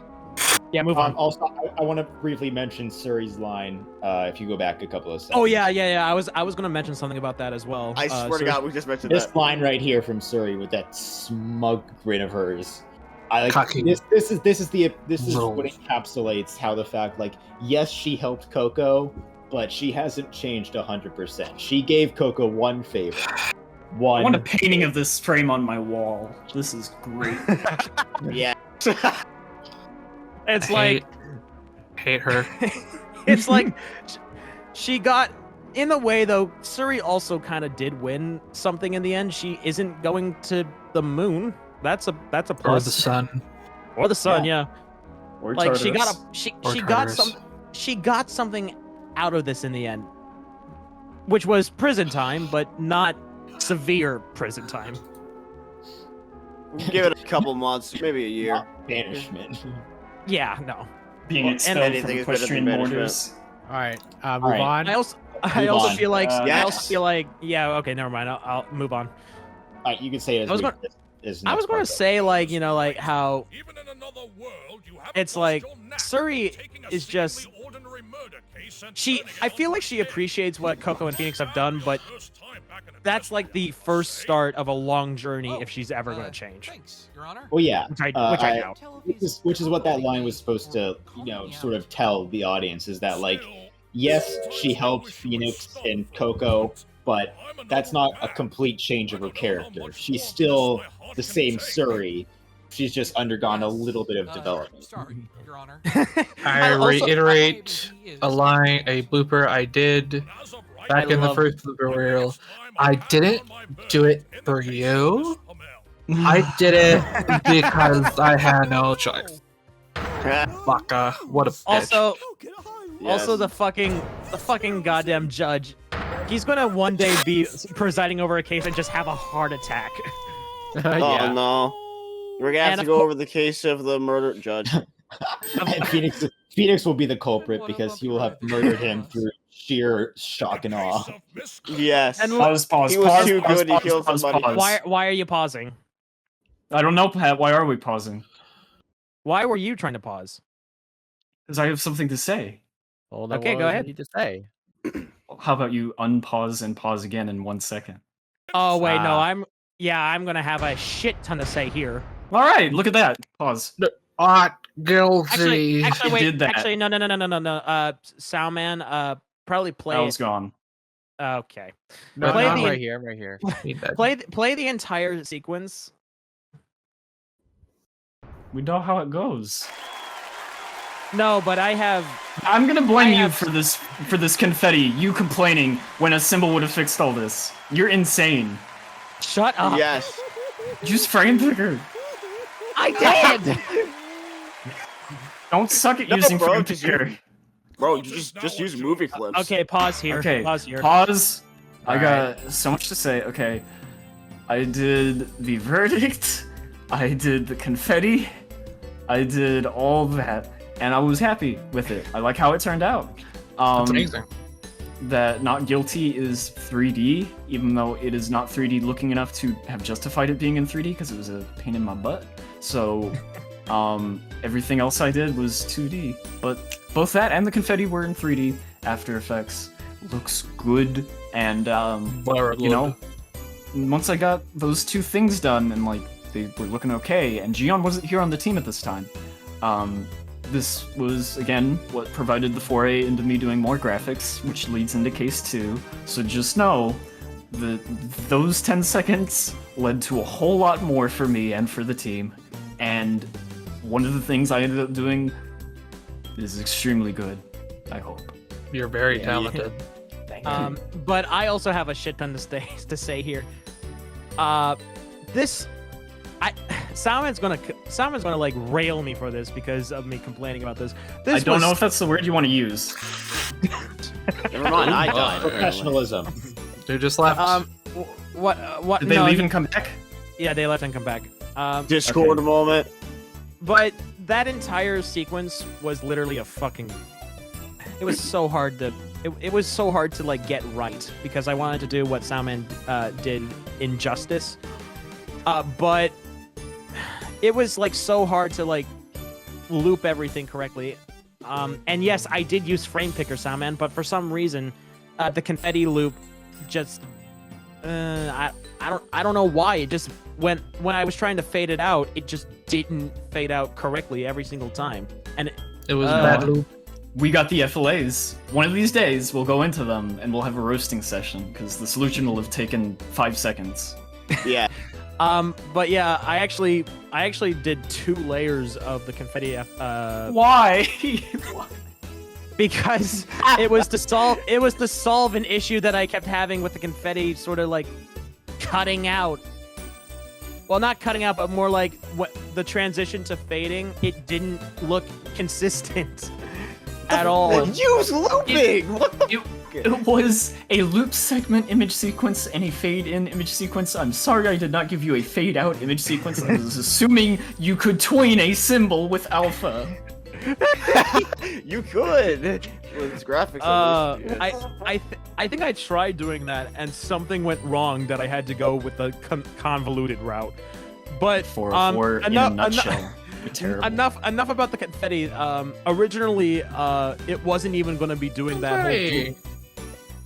It wasn't going to do the Dual Destiny style ending. Like the way that it was edited originally was just Coco on the stand, Blueblood, just that background with confetti going, that was the original edit. I took the painful time to do the whole zoom in on Coco's happy face, Phoenix and Twilight celebrating, and with the help of Soundman and giving me that awesome Blueblood just whimpering voice clip, Blueblood just whimpering in the corner.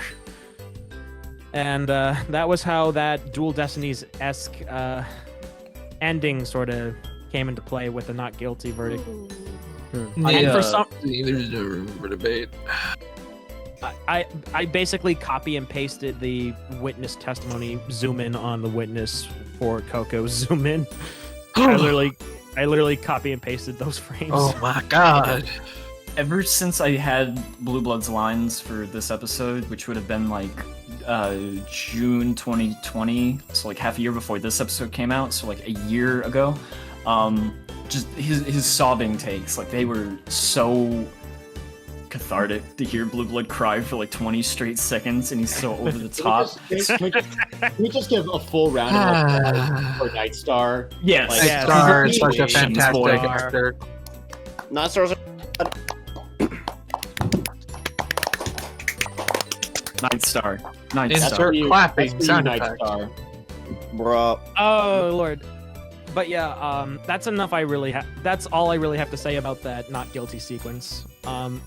So basically, long story short, it was originally something else, and I turned it into Dual Destinies-esque. Because we're all overachievers. Yes. Yes, we are. All right. All of my episodes are absolute perfection. Yes. All right. Moving before on. I Yeah. do, Here we go. All right. Someone, I need to cut this part out because I have to have Craig stop recording and then start recording again because I'm afraid that we're gonna have so much to say with the last scene. So do it. Okay, yeah, do it.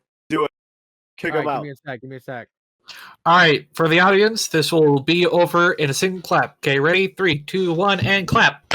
We have like a sixth of it left. Okay. Wait, it's 12 a.m. It's almost 1 o'clock. I didn't even know this. Yeah, still going, dude. MV, it's almost 1 o'clock for us. All right, Oh my god. All right, 3, 2, 1, go. Go. And we're back. I got Look 5 back, hours ladies and and 20 gentlemen. minutes on my audio, dude. I like how you said "and we're back," even though the audience doesn't know that we left. Yeah. Oh my god! I got scared. I didn't press anything at that time. That was just the internet. Okay. I would have raged so hard. Okay, can I just shit. say I love Pause. All right, I'm pausing. Go back a line. God, I want to talk about this line so much. I hate it. Wow. Hold on. Okay, you talk about why you hate that line. Okay, I have all the time in the world now. hate it. I hate it when any story ever, it doesn't have to be mystery story. I hate it when anything ever says like, "Wow, I sure didn't expect that to happen." Gee whiz. I want to shoot myself. I don't know who wrote this. I don't know who wrote this, but I don't like that it's there. Well, Also, now can after every trial, we have to have him say this to torture Yes. you. No, Yes. because it's like Also, it feels so self-serving. Like Good gosh, gee willikers, that sure was a twist I didn't diddly darn expect. man, Can I also say how it is currently supposedly 12:30 in their time at the moment, and the court started at what time again? Like It started- 10 o'clock. yeah, sort of. I think It took No. them 2.5 hours for 4 hours of content.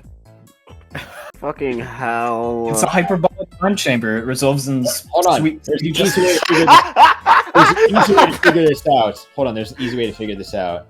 Let's go back to episode 2 and see what Narnia time it starts at. Bruh. We are Let's not. Let's We are not No. doing Okay, that. I just figured it out. Good job. The trial Congrats. starts at 9:20 a.m. What? Bruh. In other words, don't worry about it. Let's move Don't on. worry about it. We do not move on. I have something to say. Yes. All right, go. Say it. Okay. Listen to me. Okay. Listen. This is gonna sound crazy to all you people in the audience, but this is actually the first scene I ever worked on for this project. Wow. Now you may wonder, why did I work on the last scene for this before I worked on the first scene for the first episode I was here for? Well, Webshutter and Adox got their lines in, and they had 11 minutes worth of lines, and they got them both in. So, from the beginning, we had most of the scene voiced, and it sat for a year. This was the first thing I did, and this music reminds me of me getting my footing on this project. This is a nice, nostalgic scene for me. Yeah. Good. I don't think you even... I forgot about that.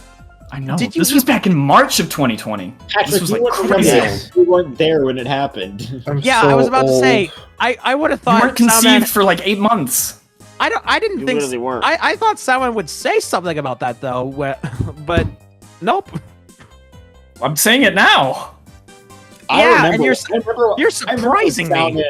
I remember when Soundman showed us his rough draft of this scene. Like, Probably March. That was so long ago. I didn't even realize how long ago that shit was. Holy fuck. It couldn't have been like only... Like a year and a half, almost?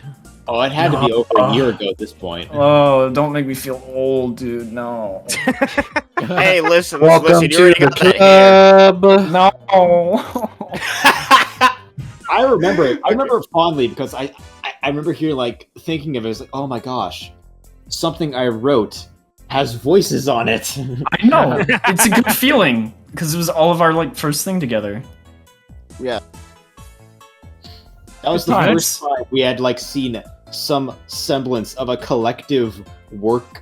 Oh. And you know what? As long as we're doing a case 1 autopsy, for the second episode, when not all the voices were in, sometimes I would just put out what I had with like Phoenix missing, and there were like 50-minute unlisted videos on YouTube with like a picture of a black microphone, and you could listen to the thing.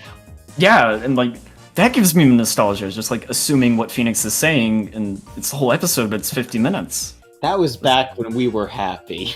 Yes, this episode destroyed us. I'm so happy. Oh my lord! Come on, you guys! God, we're not working a goddamn slave factory over here. What are you talking about? That was back when we were excited to just like be able to see that we had a voiced line. Yeah. Are you still not excited? I'm so excited. You know, when people voice their lines, I shovel them into the system, and then they get bumped out somewhere else, and someone else does the work. I can't count how many hours I've spent reviewing videos and checking for errors at this point. It's not it's not precious to me anymore because I've grown used to it. Okay, for anyone in the audience who is concerned that we are slow or that we may ever lose or that we may ever get overwhelmed, let me assure you, we are a well-oiled machine. We have a pipeline that we follow, and most of the time it works. Yep. Most of the time. Hearing this hurts my heart a great deal. What? Because you're not excited anymore. I'm excited to move forward. When we get an episode out, God, hype levels in this team are at their peak. Yeah. I'm at my peak whenever we end up getting these episodes out. It's amazing days. The writers, please get on with it. I'm doing my best, Aljavis. But from what you just said, it sounds like you guys just don't have to enjoy making the thing anymore. We don't enjoy. What do you mean? That's a lie. That's a lie. I love seeing it finished. Wait, here's the thing, Julius. When progress is being made at a consistent rate, we enjoy ourselves because we're like, oh my gosh, stuff is happening. When things are stalling, sort of like they are right now, it's agonizing for everyone. Oh my god, Serenity, you mentioned stalling? Okay. You remember how we were like 50 days over on our deadline for this episode? Oh my god. Yes. Days 13 to 27 were the slowest days on this team, and Serenity, you weren't here for a week. You didn't say anything, and it grinded to a dead halt. No one had any work to do. It was terrifying. Oh yeah, deadass was. I thought we were fucking Where did I go? You were depressed for a week. You said you weren't feeling good. Oh, that's right. Oh my god. It was that week. Like, we didn't do anything for a solid week. Like, everything shut down. Wait, God, that was the longest week of my life. This was a while ago. Wait, when? A while ago. What's this? When like, was back this? in Was this episode 3 production? Hey everyone, Yeah. this is your reminder that everyone is human in this team. Yes, we feel things. We're human too. So you remember how we had a countdown and then it got to 0 and then we started counting up and we got up to day 50? This was like day 16 to day 27. I remember this now. It was painful. It was fucking painful. Holy shit. God, that was the longest week of my life, and it's not just because like I couldn't work on EOJ at that time. Oh God. I feel like that alone was I feel like that alone was the longest week that anything EOJ was fucking dealt with. Even though there's been much longer days and much longer weeks in technicality, this felt like longer because nobody was doing shit. I mean, literally, no one was doing anything. There weren't even posts in the chat. Usually, even if there's no progress, people are at least talking in the server. There was nothing. It was dead. Like no one was saying a word. Legit, the only things that would keep this place alive was shit posting in memes. That was all it is. I'm not even kidding. When the project gets down to that state, it gets risky because this whole thing needs inertia to move, and when you get down that low, it takes so much work to get it going again. And it took like another 30 to 40 days for us to finish this. Oh my god. It was a gruesome week. It was terrible. We need to make sure that never happens again. Yeah, it was one of the first times the team, I would say, experienced some. It was thankfully a very short-lived, but still a form of burnout. No. It was not burnout. I wanted to work. There was no work to be done. Nothing was happening. I think all I had to do was I don't know what the hell I'm talking about. Honest to God, I feel like that the only work that I was able to do was literally fucking 2 pieces of fixes for the Twilight rig, for either the Twilight rig once again or some random character I don't remember anymore because it was so fucking insignificant. Alright, and that was it. There was nothing. We were waiting for your lines, we were waiting for Otis's lines, we were waiting for Aljavis to finish the cutscene, and we were waiting for I don't even think we were waiting for the editors. I think the editors did all they could with the without running into missing lines. I think we literally couldn't work anymore. I think me and Jerboe finished all we could. All we had to do was wait for lines, as well as just anything else. Scary. I hate it when that happens to the team. Yeah. Not even gonna lie. A couple of weeks ago. Actually, not even a couple of weeks ago. Maybe even a week ago. Right.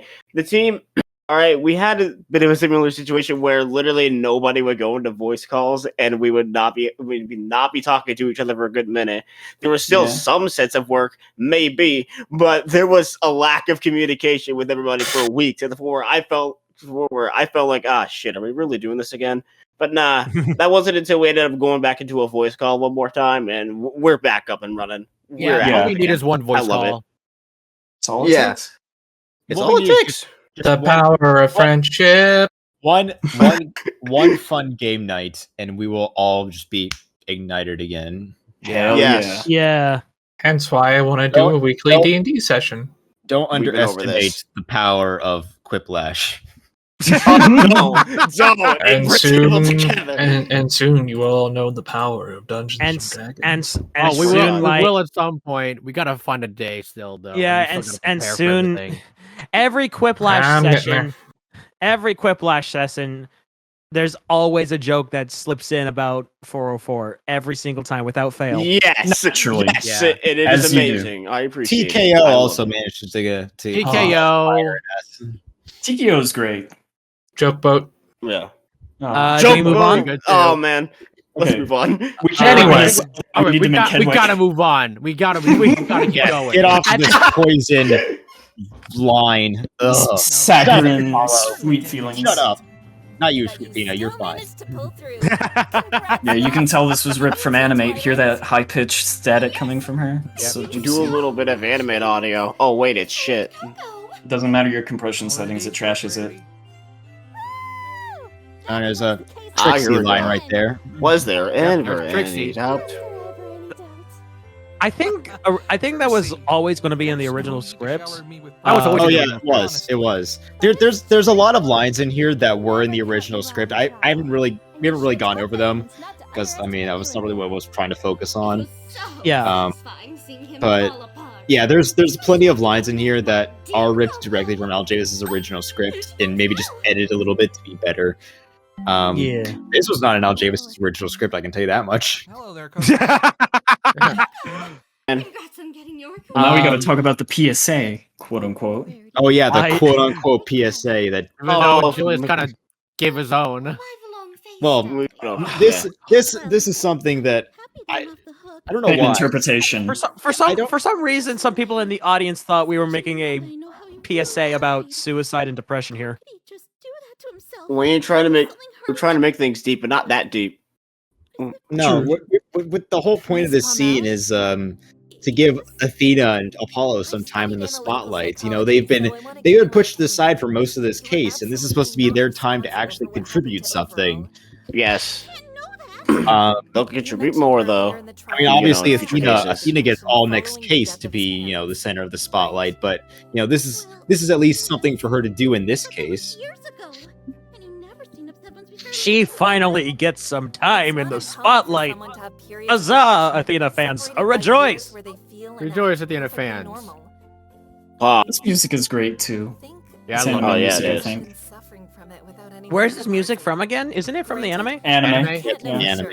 From Volume 2, which has fucking hidden gems because it's all in Japanese. And right here, Phoenix gets to actually show his sympathetic side. Aw. Yeah, look at you, Julius. You're doing some consoling. Look at you. Oh, fuck. Good. I just snorted some water up my nose. Way to ruin it, Patrick. Well, more things to make fun of you of. Yeah. Yep. God. My nose hurts so bad right now. That take is so good from. I know. I love that line. Pretty Pegasus Wing Also- is a fantastic Coco. I have to roast Aljavis for transparency burst symbol for this whole scene. Good job, Al. Yeah. Oh man, that's disgusting. I wanted to forget. I can't We believe knew you about said it in episode 1, and we had a method to fix it, and you didn't do it. Come on. God damn. I love you, Al, but why? Oh god, here's Apollo's Dual Destinies backstory. Yep. Ah shit. Here we go again. Aw shit, here we go again. Apollo's just like going like, oh yes, I can be sympathetic for once. Besides, This world still creeps me out, but I at least got to try this. I mean, yeah, that's the thing I like about Apollo's depiction in this is that like he's not having any of the shenanigans in this world, but he's still going to be heartfelt when the situation calls for it. Yeah, like he hates this world, definitely here, but he can recognize that people are going through pain, and he can try to help out. Mm-hmm. I know you'll make sure he is never forgotten. Thank you, Mr. Wright. Rarity and what are you? You're just background characters this case, so your names don't matter. And I'm Athena. Yes. Who cares about y'all? Fuck y'all. Thank you so much. Oh, I remember editing the audio for this live, and it was soothing. Wasn't I watching you do it? You watched me, Serenity watched me, Aljavis watched me. I love this. This is so comforting, like, I love it. Oh god. Oh no. Oh Quit god. crying. No, wrote the scene, after by the way? yesterday. After yesterday, I can't. Yeah, I'm Oh, come sorry. on, don't remind me of that. Okay, guys. That's all I can think about. I'll pause. Alright, I'll pause. I got something It's to say about his Playwright! lines. Okay. This has been a riff track, I'm sorry. So when he sent in his lines originally, he had loud cicadas in the background, and it made me laugh so hard I cried. Oh my lord, I remember that. No. Soundman, I remember that. Like you shared with me the raw audio for Zapple's lines here as Playwright, and there were just like what sounded like loud ass crickets in his background. I'm not kidding about laughing until I cried. I was hysterical. It was so funny. Oh, Zapple, if you're Zapple, if you're watching this, we love you, but my lord, we're not roasting you. It was a good moment. It was great. It brought much joy, Zapple. Yes, thank you. Yeah. Oh man. That's all I had to say. Going. Never mind the fact that you can Yeah, Playwright. Playwright gets a chance to, actually redeem himself here. Remember when everyone thought he was the killer? Never mind the fact that you can hear him press record at the beginning of the line. You totally can't. I'll Javis go back and listen to it. Really? Yeah. Let me listen. Oh! Oh my god! You're running out of time. I couldn't fix it. Oh my god! I can hear the clicks. You'll never hear it. Yeah. Oh Lord, can I just say though? Remember when everyone thought Playwright was the killer? Yeah. Yep. Oh man. Remember when we thought he was the director's self-insert? He is. I don't know what you're talking about. He is. It's You just that can't wasn't what convince he me was he's intended not, to be. I'm sorry. You can't convince me he's just not an is the Aljavis self-insert. spiritual insert. Also, right He there, said it. He did it right. He said it right. said Let's it go. right. That's He said it right. He said her name right. That's sort of subtle showing of his transition of focusing entirely on his plays to trying to focus more on his employees.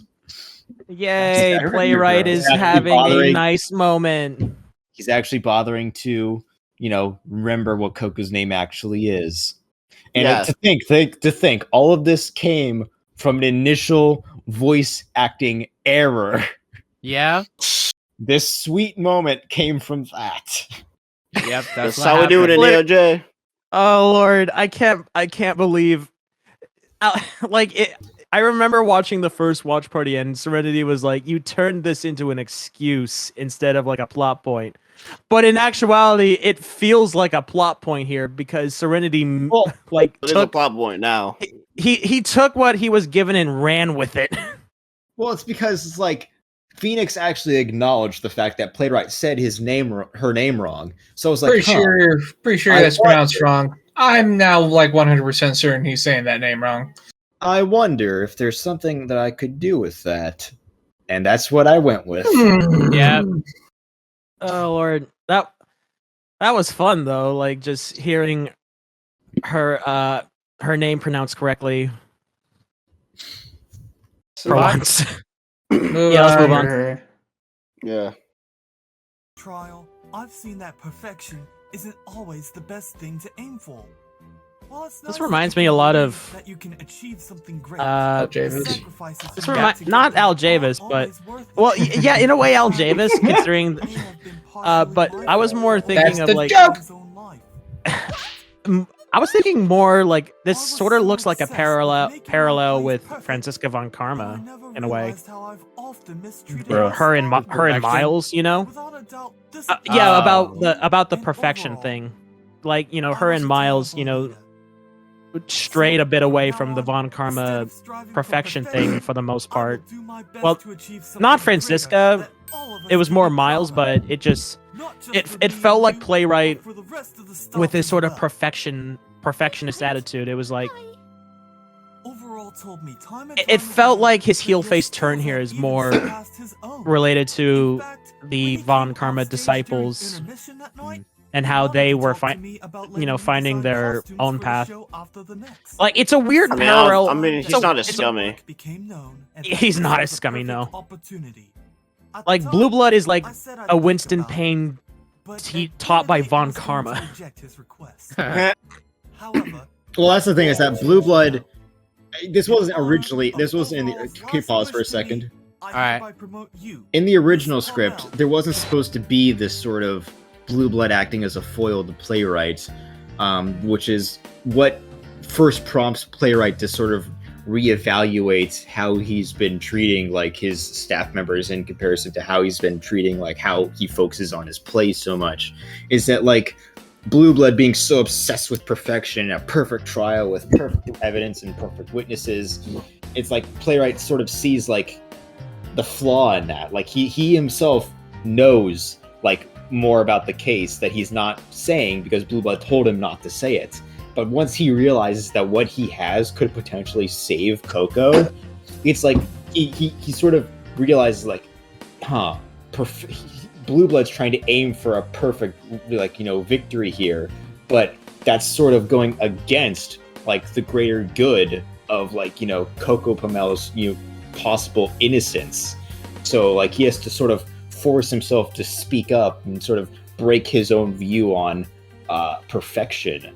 Yeah. So that's, and he also then, afterwards calls out Blueblood, be like, after hearing what could have been the truth, like I can't hide it anymore because this is not perfection.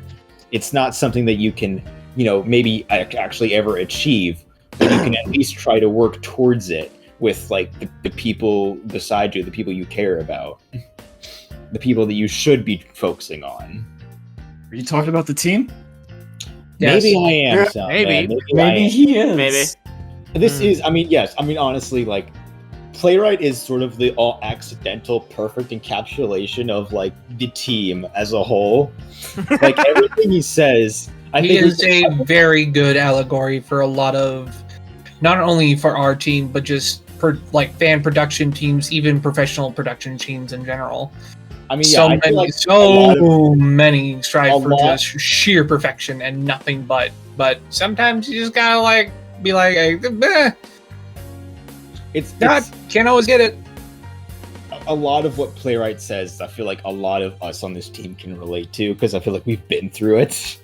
I definitely have. I strive for it every day, and then I always look back and I'm like, I did not do a good enough job. Aww. Yeah, it's like, it's one of those things where it's like you strive to, be the best that you can be. Like no one ever was. God damn it. But it's like, at one point you're going to have to acknowledge that you did do your best. It may not have been the desired result that you were looking for, but at least you did try your best to achieve perfection, I guess. And more importantly, that you don't stress out anyone who's working with you or working under you, like to just so you can achieve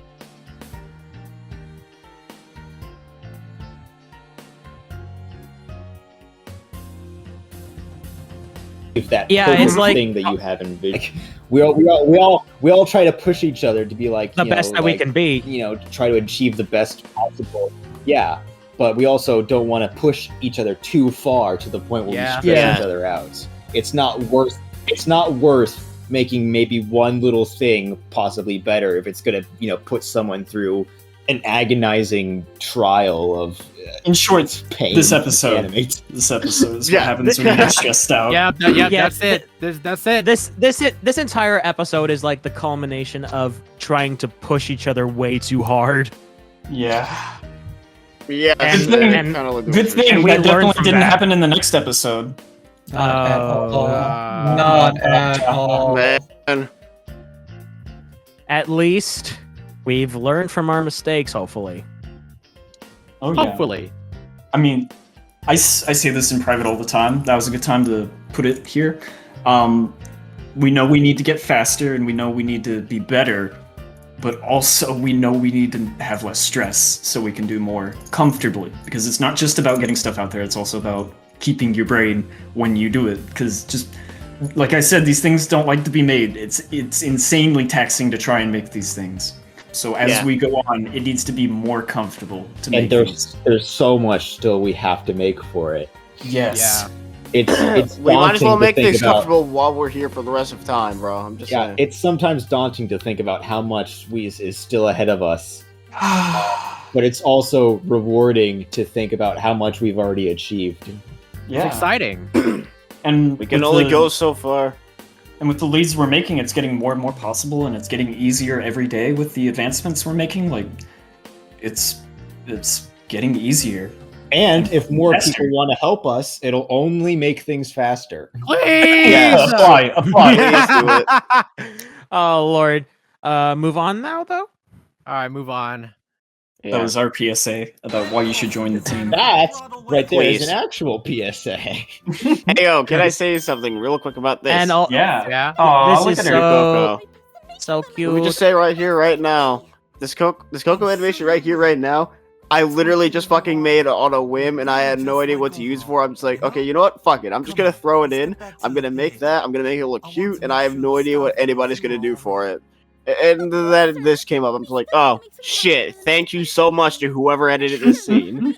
I remember when I first saw like that with everything edited in and the music, seeing Coco happy, and especially with PBW's performance with that line, like I legit almost started to cry because like I felt so happy. She is a treasure.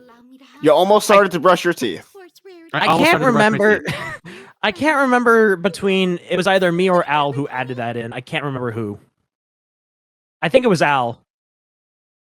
I'm pretty sure it was Al who used that pose. Hey Pat, Oh, you didn't look, make the dumb another joke. last-minute pose. So cool. Wait, what? It's nothing. I said I'm glad you didn't make the dumb joke. Yeah. I know, right? Wait, what dumb joke? We're not. Nothing was said. Nothing. Okay. Nothing was I said. can hear lots of happiness from him as well. I must confess, I've actually never seen Playwright this There's the well. funky music again. All right, here. This scene right here is an odd one to me because the only reason this scene exists is because the first time Playwright appeared, Rarity's like, "Ugh, I know that voice," as if she's met him before. But like, that never comes up in the case at all. Like Rarity knowing Playwright, so I actually wanted to give some closure to that moment to acknowledge, like, you know, Rarity's experience with Playwright and how she viewed him, and she sort of just sums up his little arc right here, which is not really something I'm the biggest fan of, but I feel like we needed to give some closure. I think this is good for what it accomplishes. Yeah. It definitely accomplishes what was being trying to accomplish, but yeah, it's like one of those. It's like one of those things where and that leads to an unhealthy environment. This tragedy must have given him that. Yeah, I lost my train of thought. I'm agreeing. What was I gonna? Fuck! What was I gonna say? Coco seems to be a lot stronger too. And I'm so proud of her for that. Yeah, one of those things where it's like I kind of wish that Rarity and Playwright's like past interactions could have been, you know, delved into deeper throughout this case, but the opportunity never really presented itself until now. And now, Twilight says what the audience is thinking. Yeah. Meanwhile, I'm over here like, I fucking agree with you, Twilight! What do you mean? This shit is suspect as heck, bro! That's something I can't begin to fathom. Oh my god. It's just not how it goes, not how it happens. Imagine I've being had my- sus. I've had my fans off for 6 hours to record. I'm hot. Man. But yeah, this entire question is one of the things left behind in this case. Unfortunately, there's no clear answer. This is gonna be a great DC. I can't get over it. I know. Yes. But then Yeah, there's just also wait till you edit it. People better Oh, yeah. watch this one. It's long, Yeah. but it's good. Oh, and then there's also this upcoming part. Yeah. Oh, right, this part right here. Here All we right, go. Oh boy, pause, oh boy. pause here. Twilight. Yeah, I Right. have something to say about this as well. All right, you say your bit first, because I have a lot more to say about it. I know. It's probably going to be related to what you're about to say, but it's like this entire like conversation sort of just felt like it came out of the blue because I didn't feel like Phoenix throughout this entire case, especially like episode 1, it didn't seem like he was that focused on trying to figure out why Twilight really summoned him. Because it felt like it was answered with Twilight, you know, giving him the case and, you know, Rarity, you know, telling Twilight about this problem and Twilight going like, oh, I know a lawyer. Yeah, but okay. No, go ahead. So, the putting this question at the end of like this whole scene here with Phoenix asking Twilight why he summoned him, like in actuality, and the idea first came to me to put this here when I thought about like, why is this a crossover? Like, why is this not just a story that happens in the MLP universe with the MLP characters. Why does this have Because to be Hasbro a hates you. crossover? But shut up. Why does this have to be a crossover? That was the question that's essentially being asked by Phoenix right here, except he is saying it in universe terms. So what you're saying, what you're trying to say is the reason why this was added is because this could have worked either as like a normal Ace Attorney case or a normal MLP episode. Is that what you're saying? Is that with Twilight's position, as she explains in episode 2, she could have handled this entire situation by herself as a princess. She could have defended Coco. She could have, she could have acted as a defense attorney.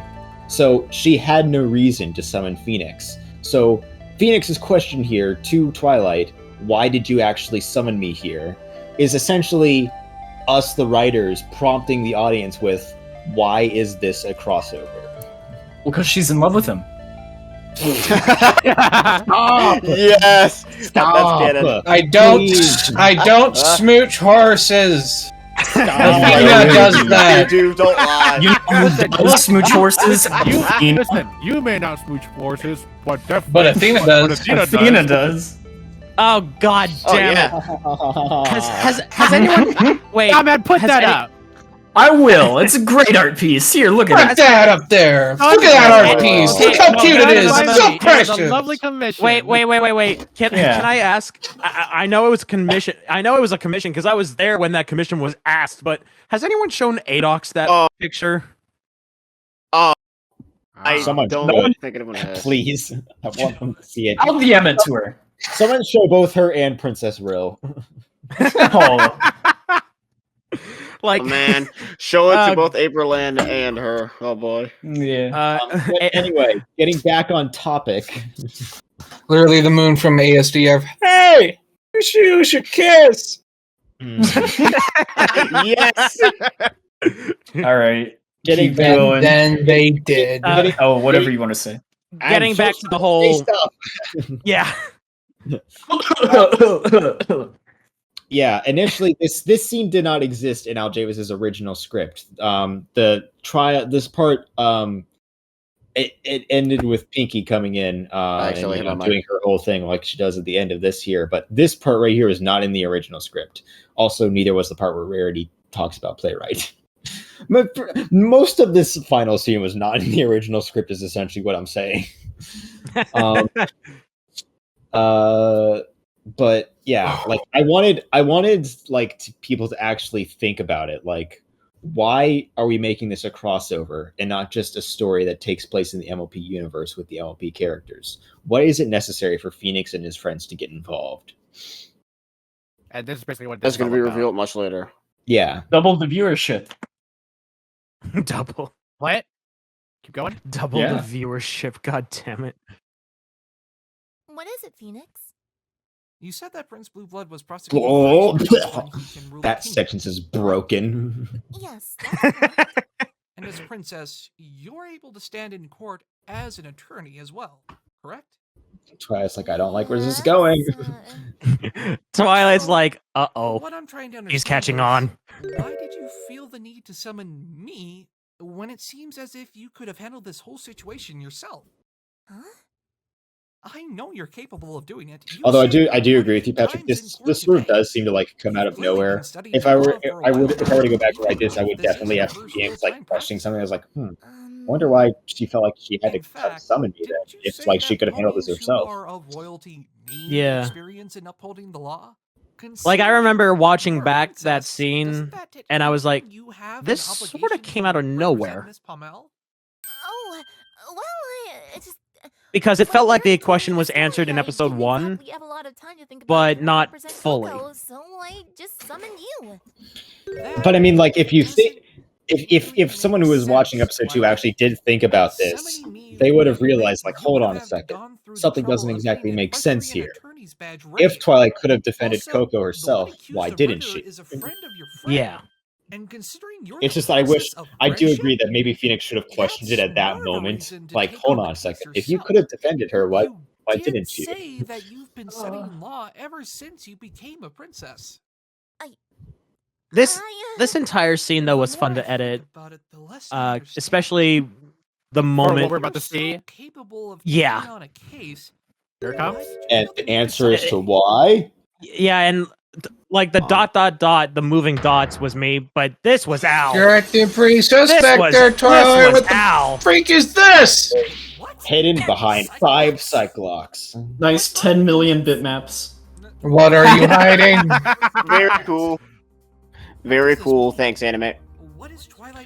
What secrets is Twilight trying to hide? Pinky. Find out next time on Dragon Ball Z. God damn it.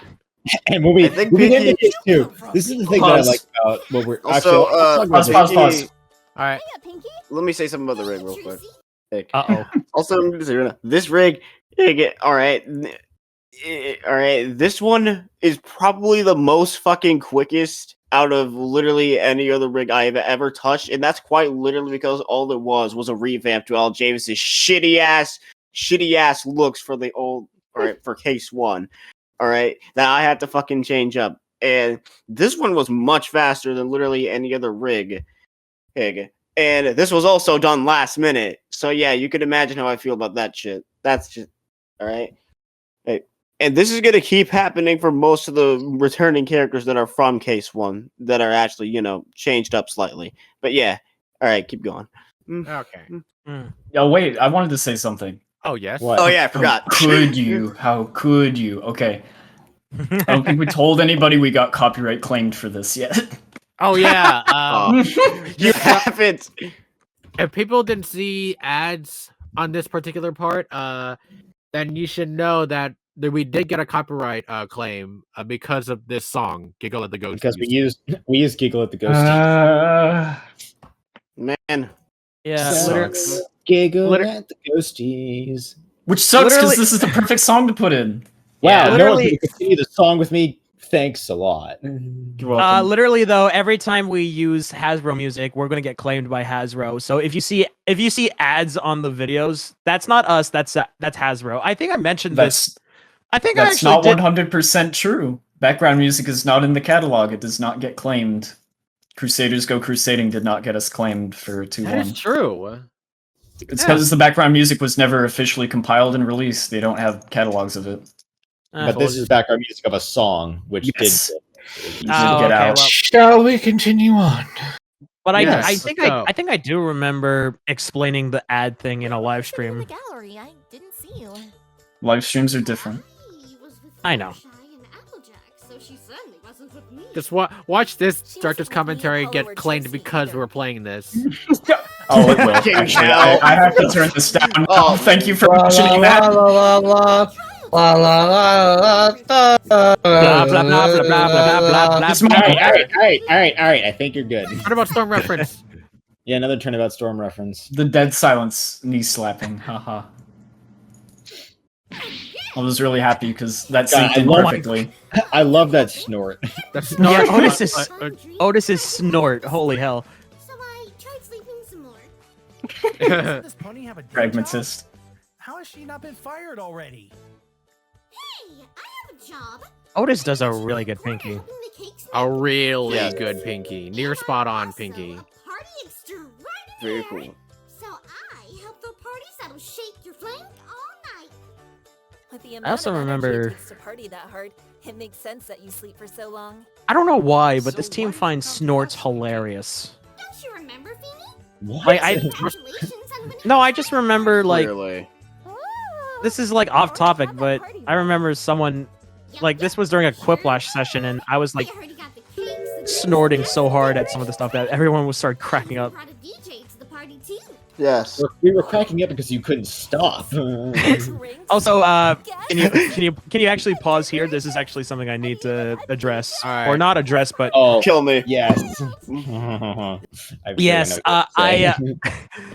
I completely mistook something that Serenity suggested for that scene, and I put Go sound back and effects- replay it out. Yeah, Elders, go back and replay it real quick. Yeah, What? replay it, please. Back. Yes. Oh, the bring that. Yes, Yeah. that. Bling. Back bit. Brought a DJ to the Yes. So when I originally went over this scene, I was like, we could add some sound effects to when Athena and Trucy are like, cakes, drinks, guests, and all that stuff. So I was like, put sound effects when these characters say these lines, and I put a timestamp next to it. This is the important part. I put a timestamp next to it to indicate that that's what I wanted. Mr. Patrick here comes into the scene and looks and be like, "Oh, you want the sound effects to happen at these lines? Gotcha. I'll put them at the place where the timestamp is not indicating, and just do it at the first place that I see these words." I don't think I even saw the timestamp.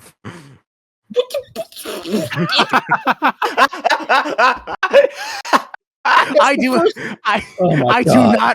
do not remember seeing the exact timestamp. They're all labeled with timestamps. Do you not pay attention to any of them? Well, what the? Oh God, what Al. did you do? Aljavis! What just happened? No! What happened? Forward. I didn't press anything. Cut! Cut! Every DC! Every single DC, man! I know where we're at. I remember where. Oh God! Ow, my hand was not on the mouse, not on the keyboard. I don't know what just happened. I'm frowning so hard right now. This happens every DC. What? All right, close enough. Right here. Yeah, around here. Okay, we're back. I hope Soundman cut that out. But back to what we were saying. I either misread the timestamp or didn't see it at all. I cannot remember what caused this. So it resulted in Pinky getting all these sound effects on her words, one right after the other, and then Athena and Trucy's lines are completely just devoid of sound effects. Mm-hmm. And then I saw this, and it was supposed to be the final product. And I saw it, and I was like, "What did you do?" You 404'd it. It was too late to change it at this point because we were on a time crunch, and this was supposed to be the final render of the episode section. And I was like, so we just went along with it. What? Fine, whatever. It's just missing what I was trying to tell you. Oh God. I gave you timestamps and everything, and you still screwed it up. This is what happens when you're pressured. My expectations were so low, and I was still disappointed. There was supposed to be sound effects over all those lines, but Can I you put them all on Pinky. Can I just say no? It was either 3 a.m. or I was pressured. Wow. To get it out I on don't time. know either of those actually. I think it was both. It was both the time crunch. It was both during the time crunch, and it was 3 a.m. I just want to see this scene real quick. It is very, very hilarious. So then, when did you wake up? Yes. I like how at first it sounds reasonable, but then Athena's like, "Wait, hold on a second." Hours to get to Manhattan from Ponyville. Why does this sound like a Serenity and Aljavis interaction whenever literally anything happens? Yeah, One of the that's best really part- it. the best part is that, like, I'm pretty sure I was the one who wrote this. You fully prepared Bet. a big party. This definitely sounds like an Aljavis and Serenity conversation. Yes, Oh it yeah, does. I'm pretty sure I drew from experience. Yes. Small span of time. And that is exactly how Aljavis would answer my genuine question about something. Yep. Yes, he would. And this is either Soundman or MV just backing up Aljavis here or something. I don't know. Yes. Yeah, it would be. Give me a couple hundred clients and maybe That's a reference to Spirit of Justice. I know that Aljavis put that one in. Does this pink pony have time powers? There's no way she's capable of that. That's a good line read. Phoenix is just Serenity, numb get used to it. Phoenix is numb to the equestrian shenanigans. Just trust me on this. It's for Yes. I'm just now starting to get burned out 6 hours in. We're almost done though. Don't We're worry. almost done. Yeah. I'm starving to death, and I have a rig to look at too. This is why I prepared I'm so fully tired. in advance by stuffing myself with food before this. I literally bought like a $10 meal from Wendy's earlier, which was like 50 nuggets. Get forced to dance until I throw my back out. Oh my god. I don't ask. Exunt all. Fade to black. Okay. This. He's on Pause, it. pause. Oh, here we go. No. I have good stuff to say first. No. We have to get to the line first. We have to get to the I line. have good. No, shush. I have good stuff to say first. Alright. This music. James did it. James suggested it. It's called Mia's Voice. It fits perfectly for the context. And this is a thing that we really can't show you, I guess, because I deleted all the source files. But where it picks up towards the end, that is like, it's the beginning of the song and it's the end of the song, and like the middle is completely cut out and mixed seamlessly. It's gorgeous. Plus, props to Julius for reading this half a page monologue, because it was not broken up into individual lines. It was crazy that you were able to read this. That's true. So Yeah. good on you. But Play for 10 more seconds. James, play. continue. Here's the thing. Go. I'm to say the thing. Go. Yeah, go. However, go. comma. And what do you think of your line reads in this, Julius? Yeah, it was alright. Oh, yeah, I like it. Here's where it kicks up and it cuts to the middle and end. Wouldn't last forever.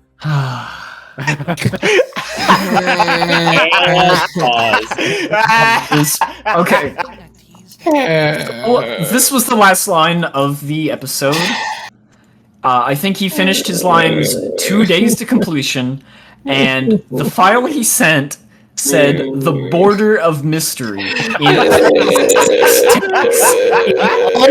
6 takes.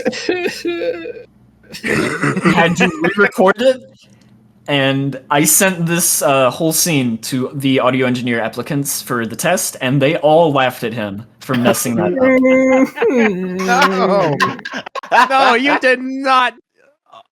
You did I did, not. and they called it Trial by Julius. That's what the audio test is. I completely forgot that you did that for the audio engineer test. I need to know if people will tell me if there's just no usable takes for something. In this case, there wasn't, so we had to ask him to do it again. You doing good, Jules? Kill me. Don't make mistakes like this again. We love you, Julius. Don't Kill worry. me. Kill me, please. Something that teased at the border of mystery. Listen, Julius, I have cakewalk. Julius has fucking. I'm a bisector! Can't make these mistakes! I'm a fraud! I'm a fake! I'm a phony! Shut up! Alright. You wanna move on? I've been lying to you all. I never learned how to read. Okay, Julius, we all have our memes associated to ourselves. Yes, that's coming from Patrick, the king of the memes. Mine are all so I'm the embarrassing. originator of the memes. Memes are embarrassing. Get used to it. No. Something that teased at the border of mystery. And the border of mystery. I can't even say the case 2 meme. I have to wait. You're lucky. Literally not too far from us, literally, in the forest. But this is a genuinely good line read. It was literally a 15-minute walk. They're in Manhattan. Also, this music. I love it. Shut up. And this is the most satisfying sight I might have seen in my entire life. Yes. Yes. Now, only if we could have put the title card art there. No. Yeah. I mean. Oh, these credits. Ayo. Look at all the credits. Oh, and yeah. Look at all the colored art. Pause. All right. Okay. I have a lot to say on this. Does anyone else have anything? About the credits? I crave death. I have a couple of things. I think. I think I remember it was me and a couple of other people watching Al Javis make these credits, and yeah, I was watching too. I wish I was watching closer because I would have caught a credit mistake that was later addressed in the case 2 credits, but the sprites. Can we also Yeah. address real quick JULIUSGEM's real name? Is Stephen Right? I He is forgot. literally Mr. Right. Literally Mr. Right. His name is literally Mr. Right. That's not Yes. even a joke. That's not a joke, anyone. That is literally his name. By on God, on job, by Gabe Newell, I swear to you all. No cap, no bullshit. I say with 100% honesty, my real name is Stephen Wright, and I You're play wonderful. Yeah. Phoenix Wright. I showed these motherfuckers, pardon my language, my own license to prove it. Yeah, He risked himself getting none of us doxxed. believed him. No, he told us his name was Right, and we were like, "Yeah, okay." But then he I showed was- us ID. I was ready It's to his like, if legal you name. if you don't believe that, then I'll go get my birth certificate. Okay. Oh God, but yeah, I also but yeah, besides the credit mistakes, I also remember him making this in Adobe Animate of all places. But Yeah, to talk about it. So I actually was the one who petitioned for the change of the credits layout for showing off the art. yeah, I remember that. It was amazing. And I like it. I think we should do this at the end of all cases. Yeah, at the end of all cases. Yeah. Yes, I agree. Oh god, I Yes. can't trying to do that with the case 2 credits. We will find a way. Anyways, so I recommended the change. The music is a combination of 2 covers of the original Phoenix Wright end credit music, and it sounds really good. I like how it came Yeah, out. wasn't it And- a combination of the original Ace Attorney ending music Not the and original. Rise? 2 covers. Oh, There's 2 covers overlaid on each other. It sounded good. And lastly, in the second episode, I was the, I think, only person to put my real name on this. You started the oh trend. yeah, no. Okay. You started the trend. Yes. Yeah. Now here's the thing. Nobody else caught on the bandwagon, and when it was looking like no one else was going to add their name on this one, I was actually going to take my name off of it and just be credited as the Soundman. But then people kept their name on it, and in fact, people joined me, so I feel really good about starting the trend, and I'm keeping my name on here. It's a good Yep, thing. you can see my Yes, real man. name right there by Serenity. Every Yeah, and every his- saves. My name is later on. and his Yeah, and, that's- and that's his when, like- impossible and Serenity's impossible to pronounce last name. Taves. No one will say it right. It's Taves, but it looks like Yeah, Toves. Don't The- worry. Don't literally every worry, single- Serenity. Nobody gets my first name right ever. Steven. Steven. Even right. Steven Right. No, Well, it's- maybe Steven What were you was saying, his real name. Patrick? Not in this Stefan. episode, but definitely. Literally, in the I next In the think second one. like when I learned of Serenity's last name, I was like, that's how it's said. It's German. I can't help Pronounce it. to us. But yeah, It's like German. Okay, no, I didn't realize it was German. That Yeah, would have it's true. explained so many things. I just want to say, the fact that that we're starting that at this point we're starting to put our real names in it. It kind of shows that We're I think proud that- of our the, work. the moment that they put their real names in, that's the moment when they're like, we're gonna take this seriously. Like we Like, want to put if this in our you- resume. If you jump ahead, if anyone watching right now jumps ahead and looks at the Case 2 Episode 2 credits, you'll notice that most of them have the person's real name next to their alias. Yeah. So Yeah, Yeah.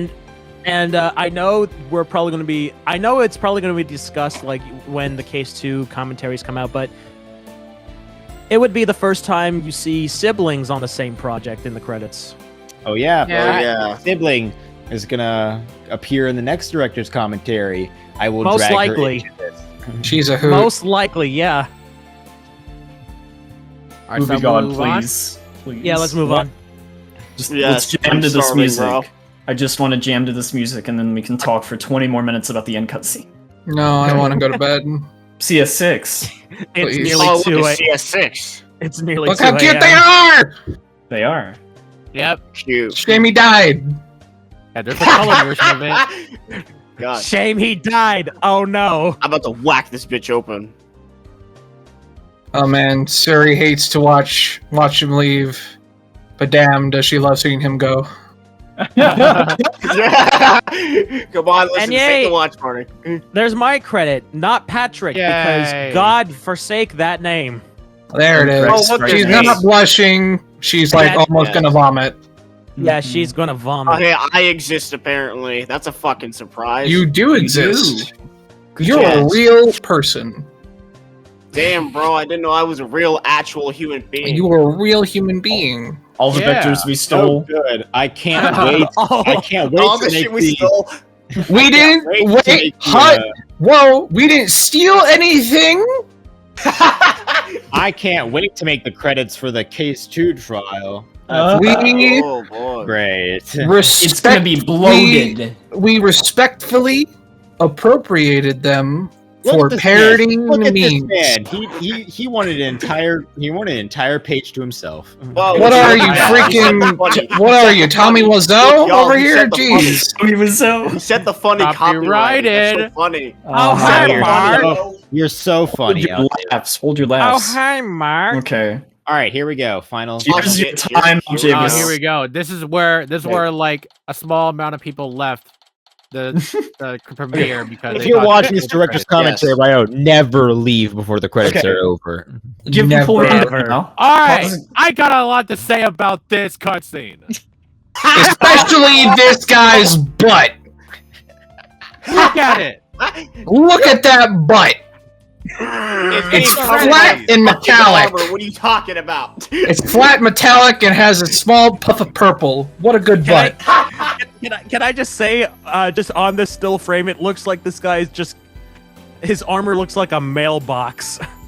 Yes. Oh God, Patrick, what? I can't see it. Patrick, no! Patrick, what have you done? Your package is in, boys. My ass. Oh God, Patrick, what have you done? Al Javis, get off this. Get off this. Go back a few seconds. Go back a few seconds. No, embrace it. What is the this? best This part. is not the watch party! Knock knock.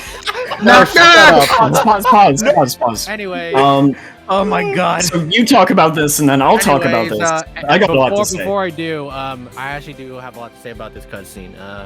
I made it Adobe Animate, worst decision ever. And I just had a very, very, very hard time working on this cutscene. Because even though I have prior experience to actually like doing frame-by-frame animation with Adobe Animate, like, I'm gonna be honest, like, because first off, like the projects that I've done with Adobe Animate before, they're all like school projects, and most of the time I didn't quote unquote try, and the thing about me is that like my skill was like, I'm just gonna sound like I'm bragging, but I kind of am, but like I would like ace every single assignment because I just knew how animation worked, and despite me not trying, like I would like ace it every time while everyone else gets like maybe B's or whatever. And there's even one time I barely tried it. There's one time I barely tried at a college like competition, and I won. I got $100 for Amazon. I got $100 for Amazon. Yeah, just pro animator Al Javis over here. You know, no big But deal. this was the first time I actually tried, and I hate it. Like, you were so happy about it when it was done, though. Yes, I you was were. happy when Like, I was. well, you were. I was And happy then you about it did when it another was one. done, but then I realized after like a week or something, I'm like, this could have been so much better. And thus, the vicious cycle of animation begins. Yep, that's how it The begins. vicious cycle that I go through every single day of my life for this project. Fuck me. I'm As sorry. for- I'm sorry. I still have the mailbox in my head and I can't stop giggling. As for What were you saying? as for this little shadow there, that was also a pain. Yes. This one After God. Effects. This was made in After Effects. This was not done in Adobe Animate. We had to do this in After Effects because it was a pain to do it in Adobe Animate.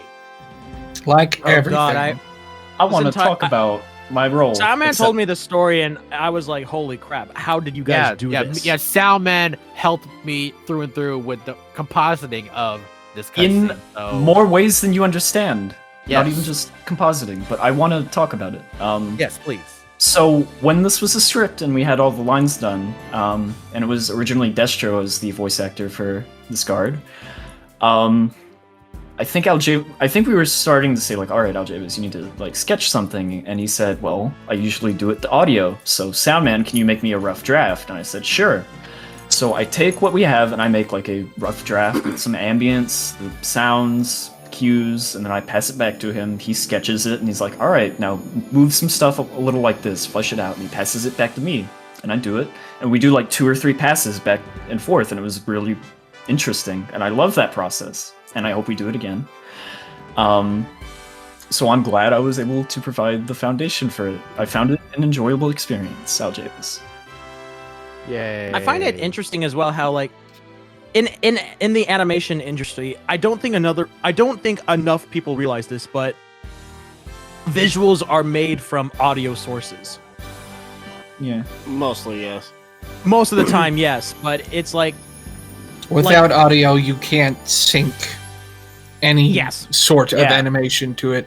Like, the best example is look back to, like, cartoons way back, like when they were first started. Back then, they were animated to a live orchestra.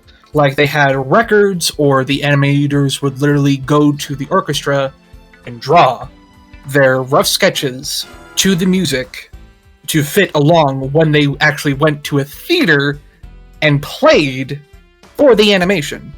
That was before speakers and like sound systems were put in. Before and then they could record. even more, before they could record. And then after, we got records and stuff, every single animation had a soundtrack, because that determines the pace, the theme, everything to animation. Animation needs audio to be... It gives the animation its life, soul, its beat. It's the heartbeat of animation is audio. And especially when you're dealing with, animation where, God forbid, the characters actually freaking talk. You can't have them talk without the person talking, because otherwise you're just guessing what the mouth is doing before you get the actual line. So you could have them doing a bunch of O's and T's and S's while they're doing just a bunch of M's, P's, and T's, and it won't work. You need one before the other. Back to After Effects, though. I honestly don't remember where I got all my After Effects knowledge from. I think I used to make memes with friends in After Effects, and then Aljavis was just one. Memes. They must have been. And then Aljavis was just like, "Yo, I need to learn After Effects to do like some basic compositing," and I was like, "I can help you. I know how to do blending modes." And then we got in a call one night and we did all of it. It was nice. Except for the door, which is the next shot. I wanna talk about that. We'll get to that right now, actually. Yes.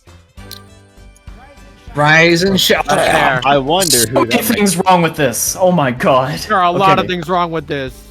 So can I point out the first thing? The thing that I had that I had to point out to you two? The bars on the door are still lit, even though it's sliding into a wall.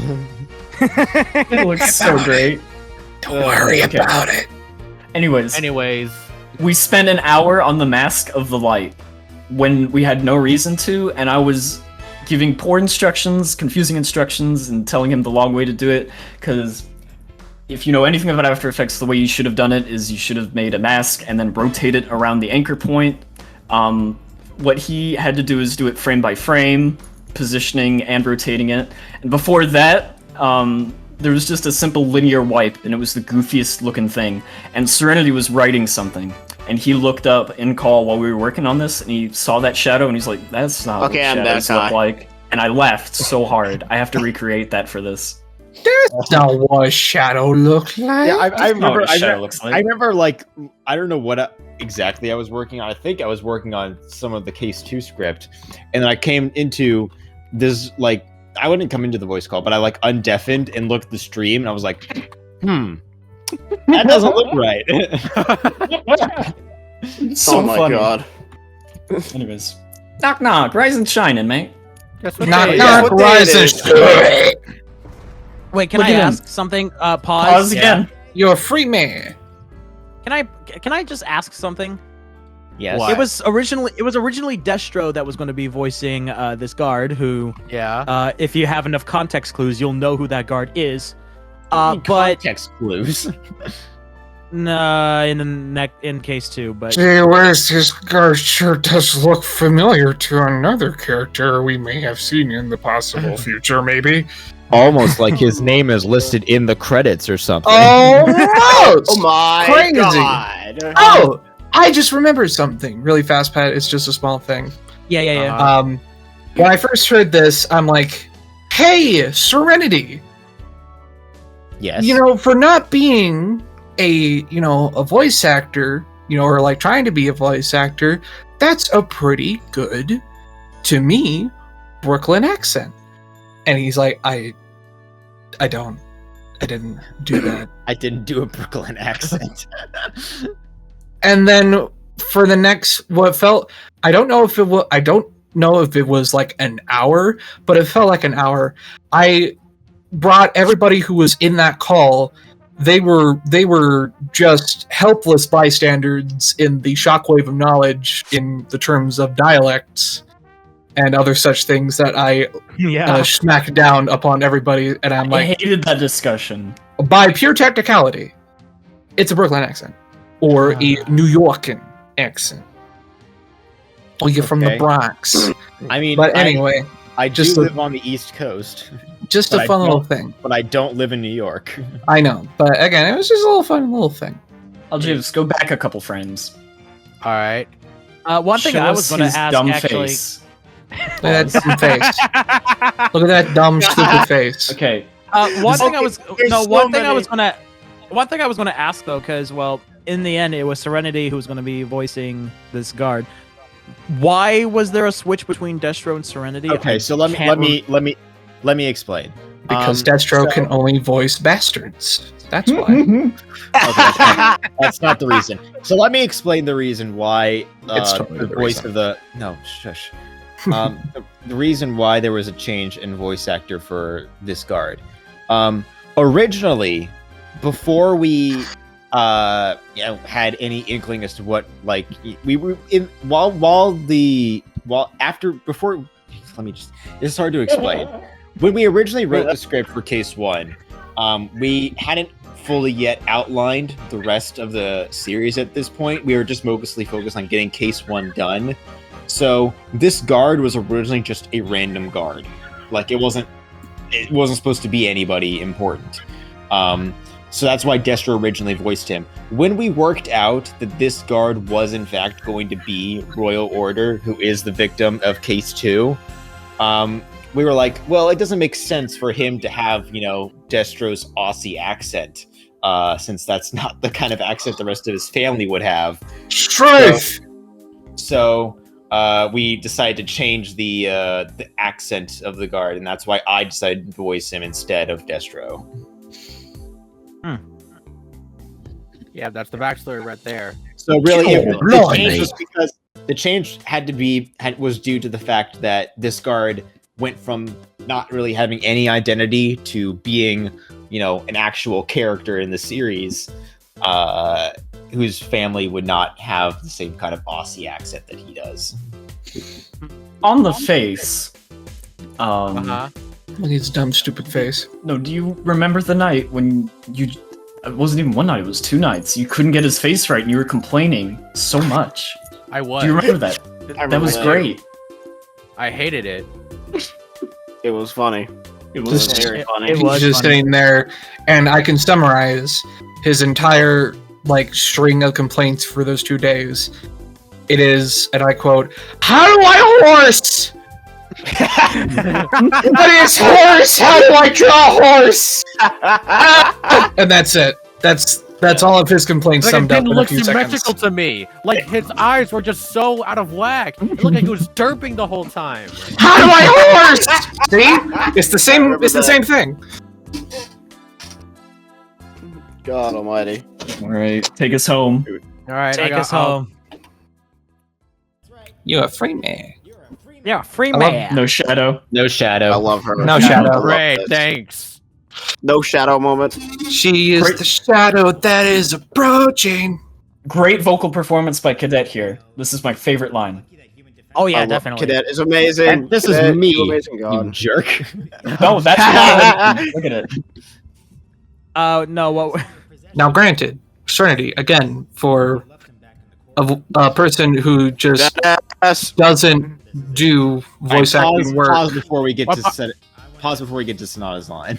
What were you Alright. saying, Julius? For a person who doesn't do voice acting, and you're just a writer, your performance in this scene was arguably very good. Well, here's the thing. I have acted before.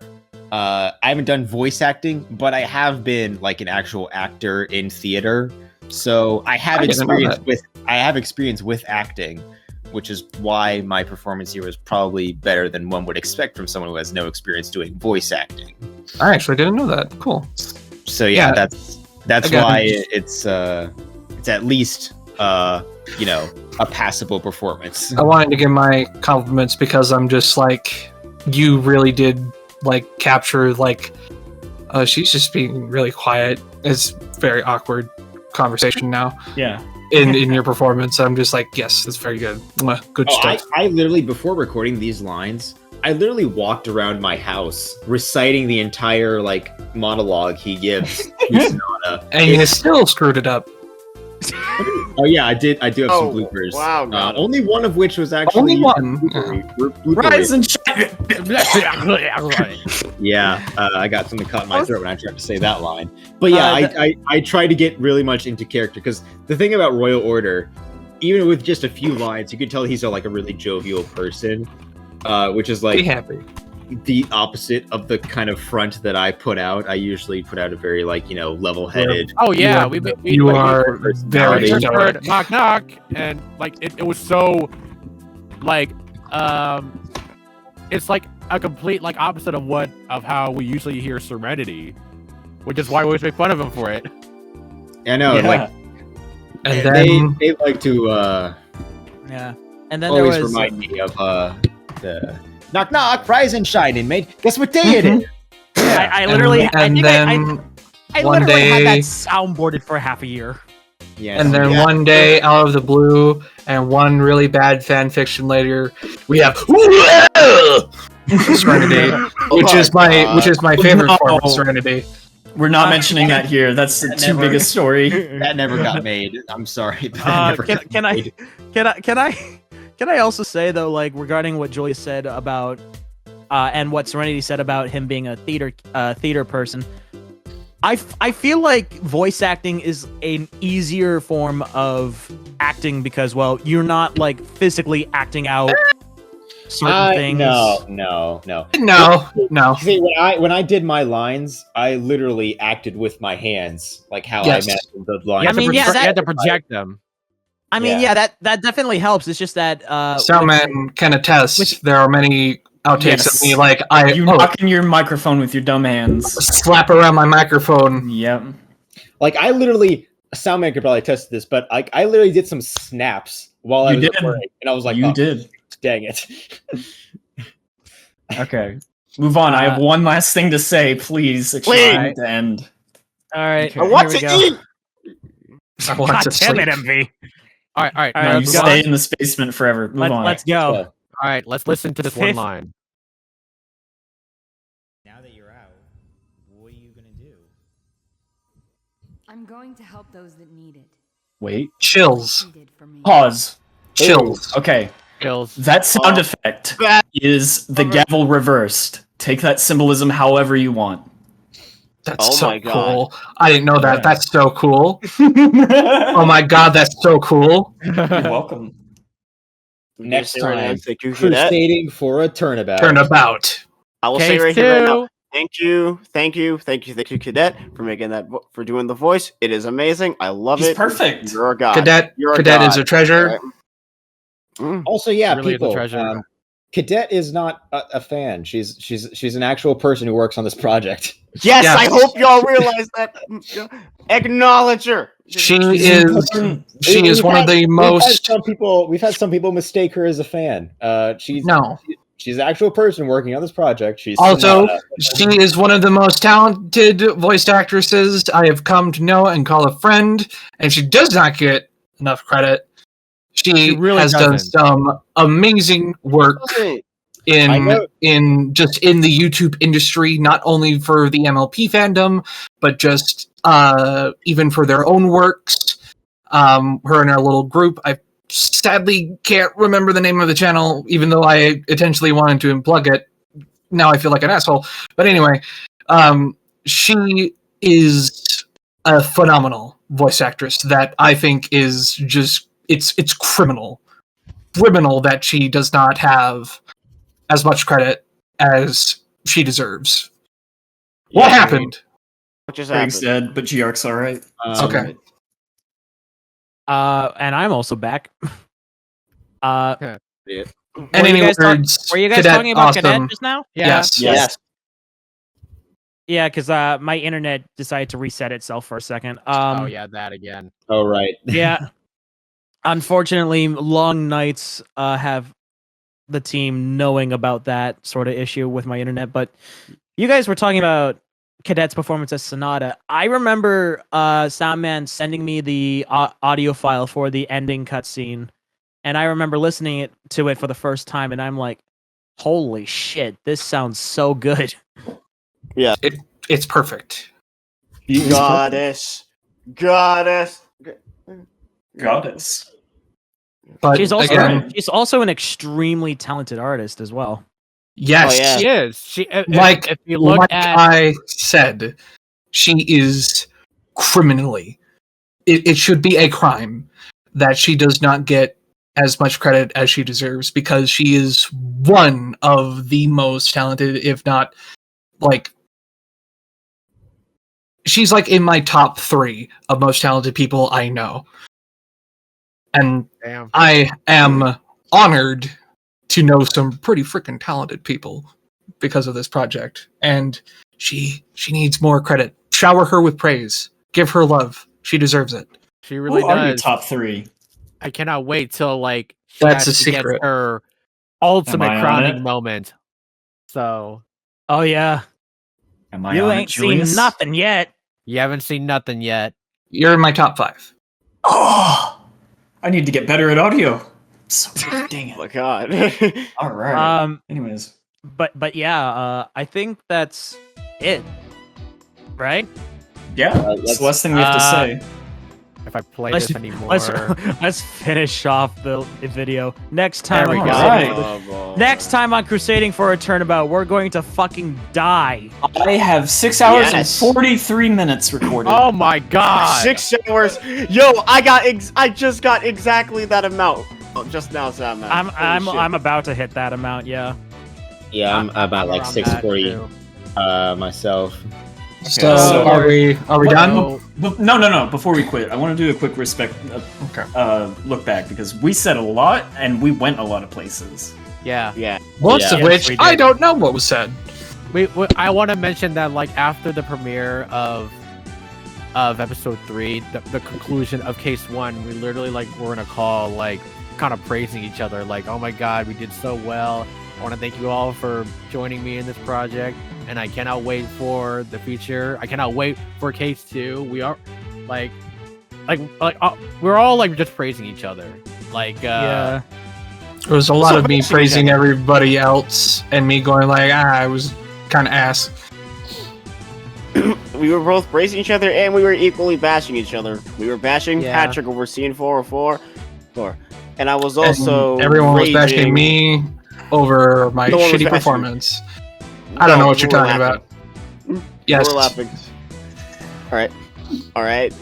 What I was doing the most was complaining the fuck out of designing a rig, and also Adobe Animate. Fuck. Oh, What else is there to say?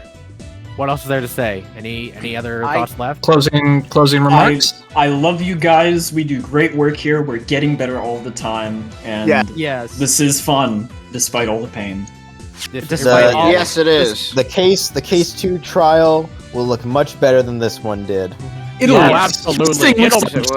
Like you guys thought that. Keep in mind that we're recording this like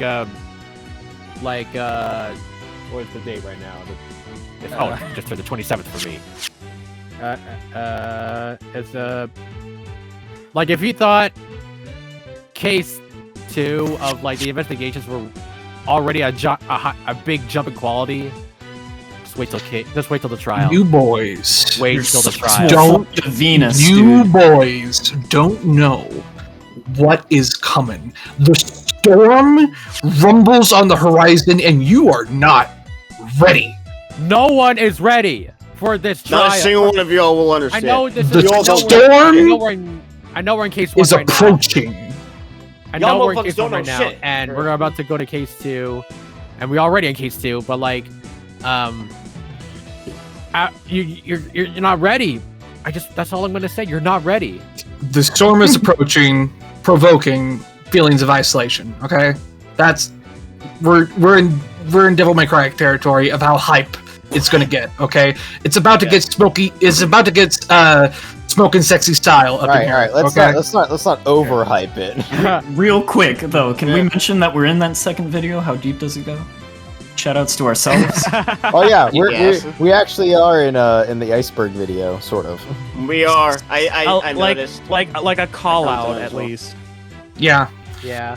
Which is nice of them. Though in it's like I'm pretty sure they said like the original team's making a sequel. We're not the original team. I already corrected it. I already corrected that in the comments. Okay. They just noticed it after recording. Yeah. Anyway, closing remarks. Anyone before I go? No. Sorry for the 7 commentary. I feel like we've said all we need to. Yeah. I feel like this is a justified Actually, wait. 7-hour There is content. one more thing I want to mention. Yeah. What? Oh god. There is one more thing. Let me refresh for a second. God. There is one more thing I want to mention. Oh god. The one thing that really wants me to keep me going. Oh, I know what it is. This comment right here. Yeah, there it is. Oh yeah. Oh man. Zoom in on that. Whoever's editing this. It's the Whoever's editing thing. is zoom in. On that. Zoom in on that. Neo Artemis herself commented on this project. If you don't know who Neo Artemis is, she is the creator behind Turnabout Storm. I didn't know she actually commented on this. To prove it, I will go to another tab, go to this channel, Turnabout Storm. So look at that. There you go. Look at that. There it It's the OG. I didn't know she actually commented on our video. Holy shit. What, Yeah. really? No, I didn't know. Well, now you know. Now you're just as hyped as we are. Like Holy crap. literally our I guess the people that inspired us to make this sequel is appreciating our efforts, and it feels really good. It feels Yes, especially if it's feels so good. good. You know what Like- would feel even better is if she left a comment on the completion of every single case. That'd be Oh, man, amazing. that'd be great too. That'd be interesting. Like our reward for completing a case is a comment from Neo Artemis.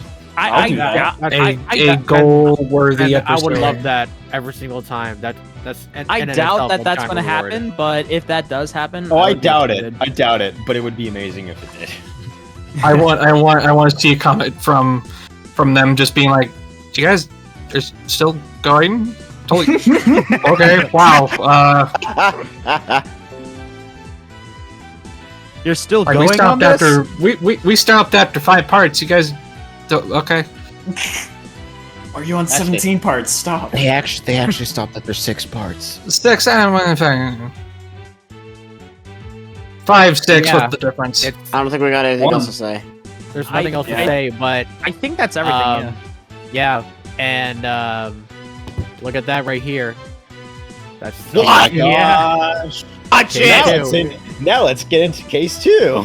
No. Yeah. Now- no. we will get to that when we get there. We'll get there eventually. You want to do the God. DCs for those next week? Can we have a No. break, please? Yeah, 1 week.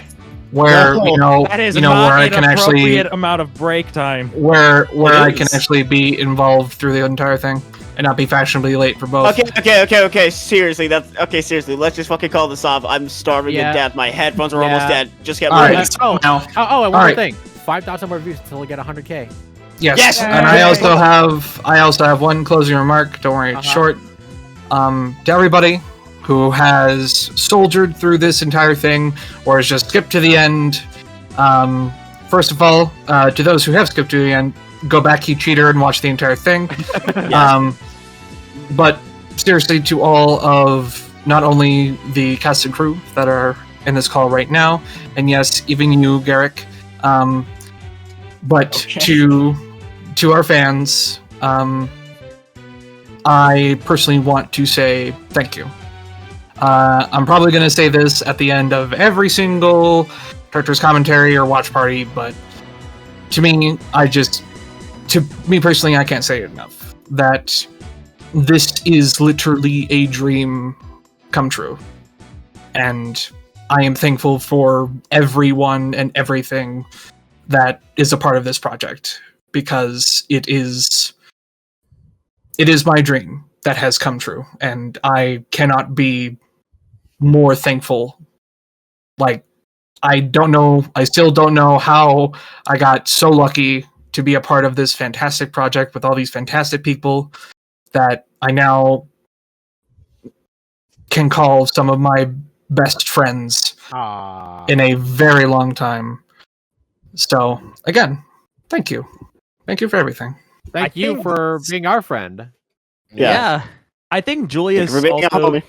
I think Julius took the words out of all of our mouths there, though, for real. Yeah. I feel like we all share the same sentiments. Yeah. Do you know you're all my very best friends? All right, cut it. You can't get more perfect than that. Cut it. We sang the Cutting it theme. right now. Stop the recording. We have to say objection. The recording. Oh yeah. Wait, we have to say objection. Fuck. All right. Wait, hold on. Anyways. Let's all sign off. Yeah. Yes. All right. Everyone, thank you for watching the director's commentary for episode 3. I know it's a really long one, but this is so far our my favorite director's commentary to record, even though it's really painful. This in is so my many only. ways. I have to edit this. Anyways, let's end this off how we always do. Oh Ready? man, this is gonna suck. Ready? All right. 3, 2, 1. Objection! That was great. I'll sync that in post. Hell yeah. Okay. All right. Good night, everyone. I can't believe that was 7 hours.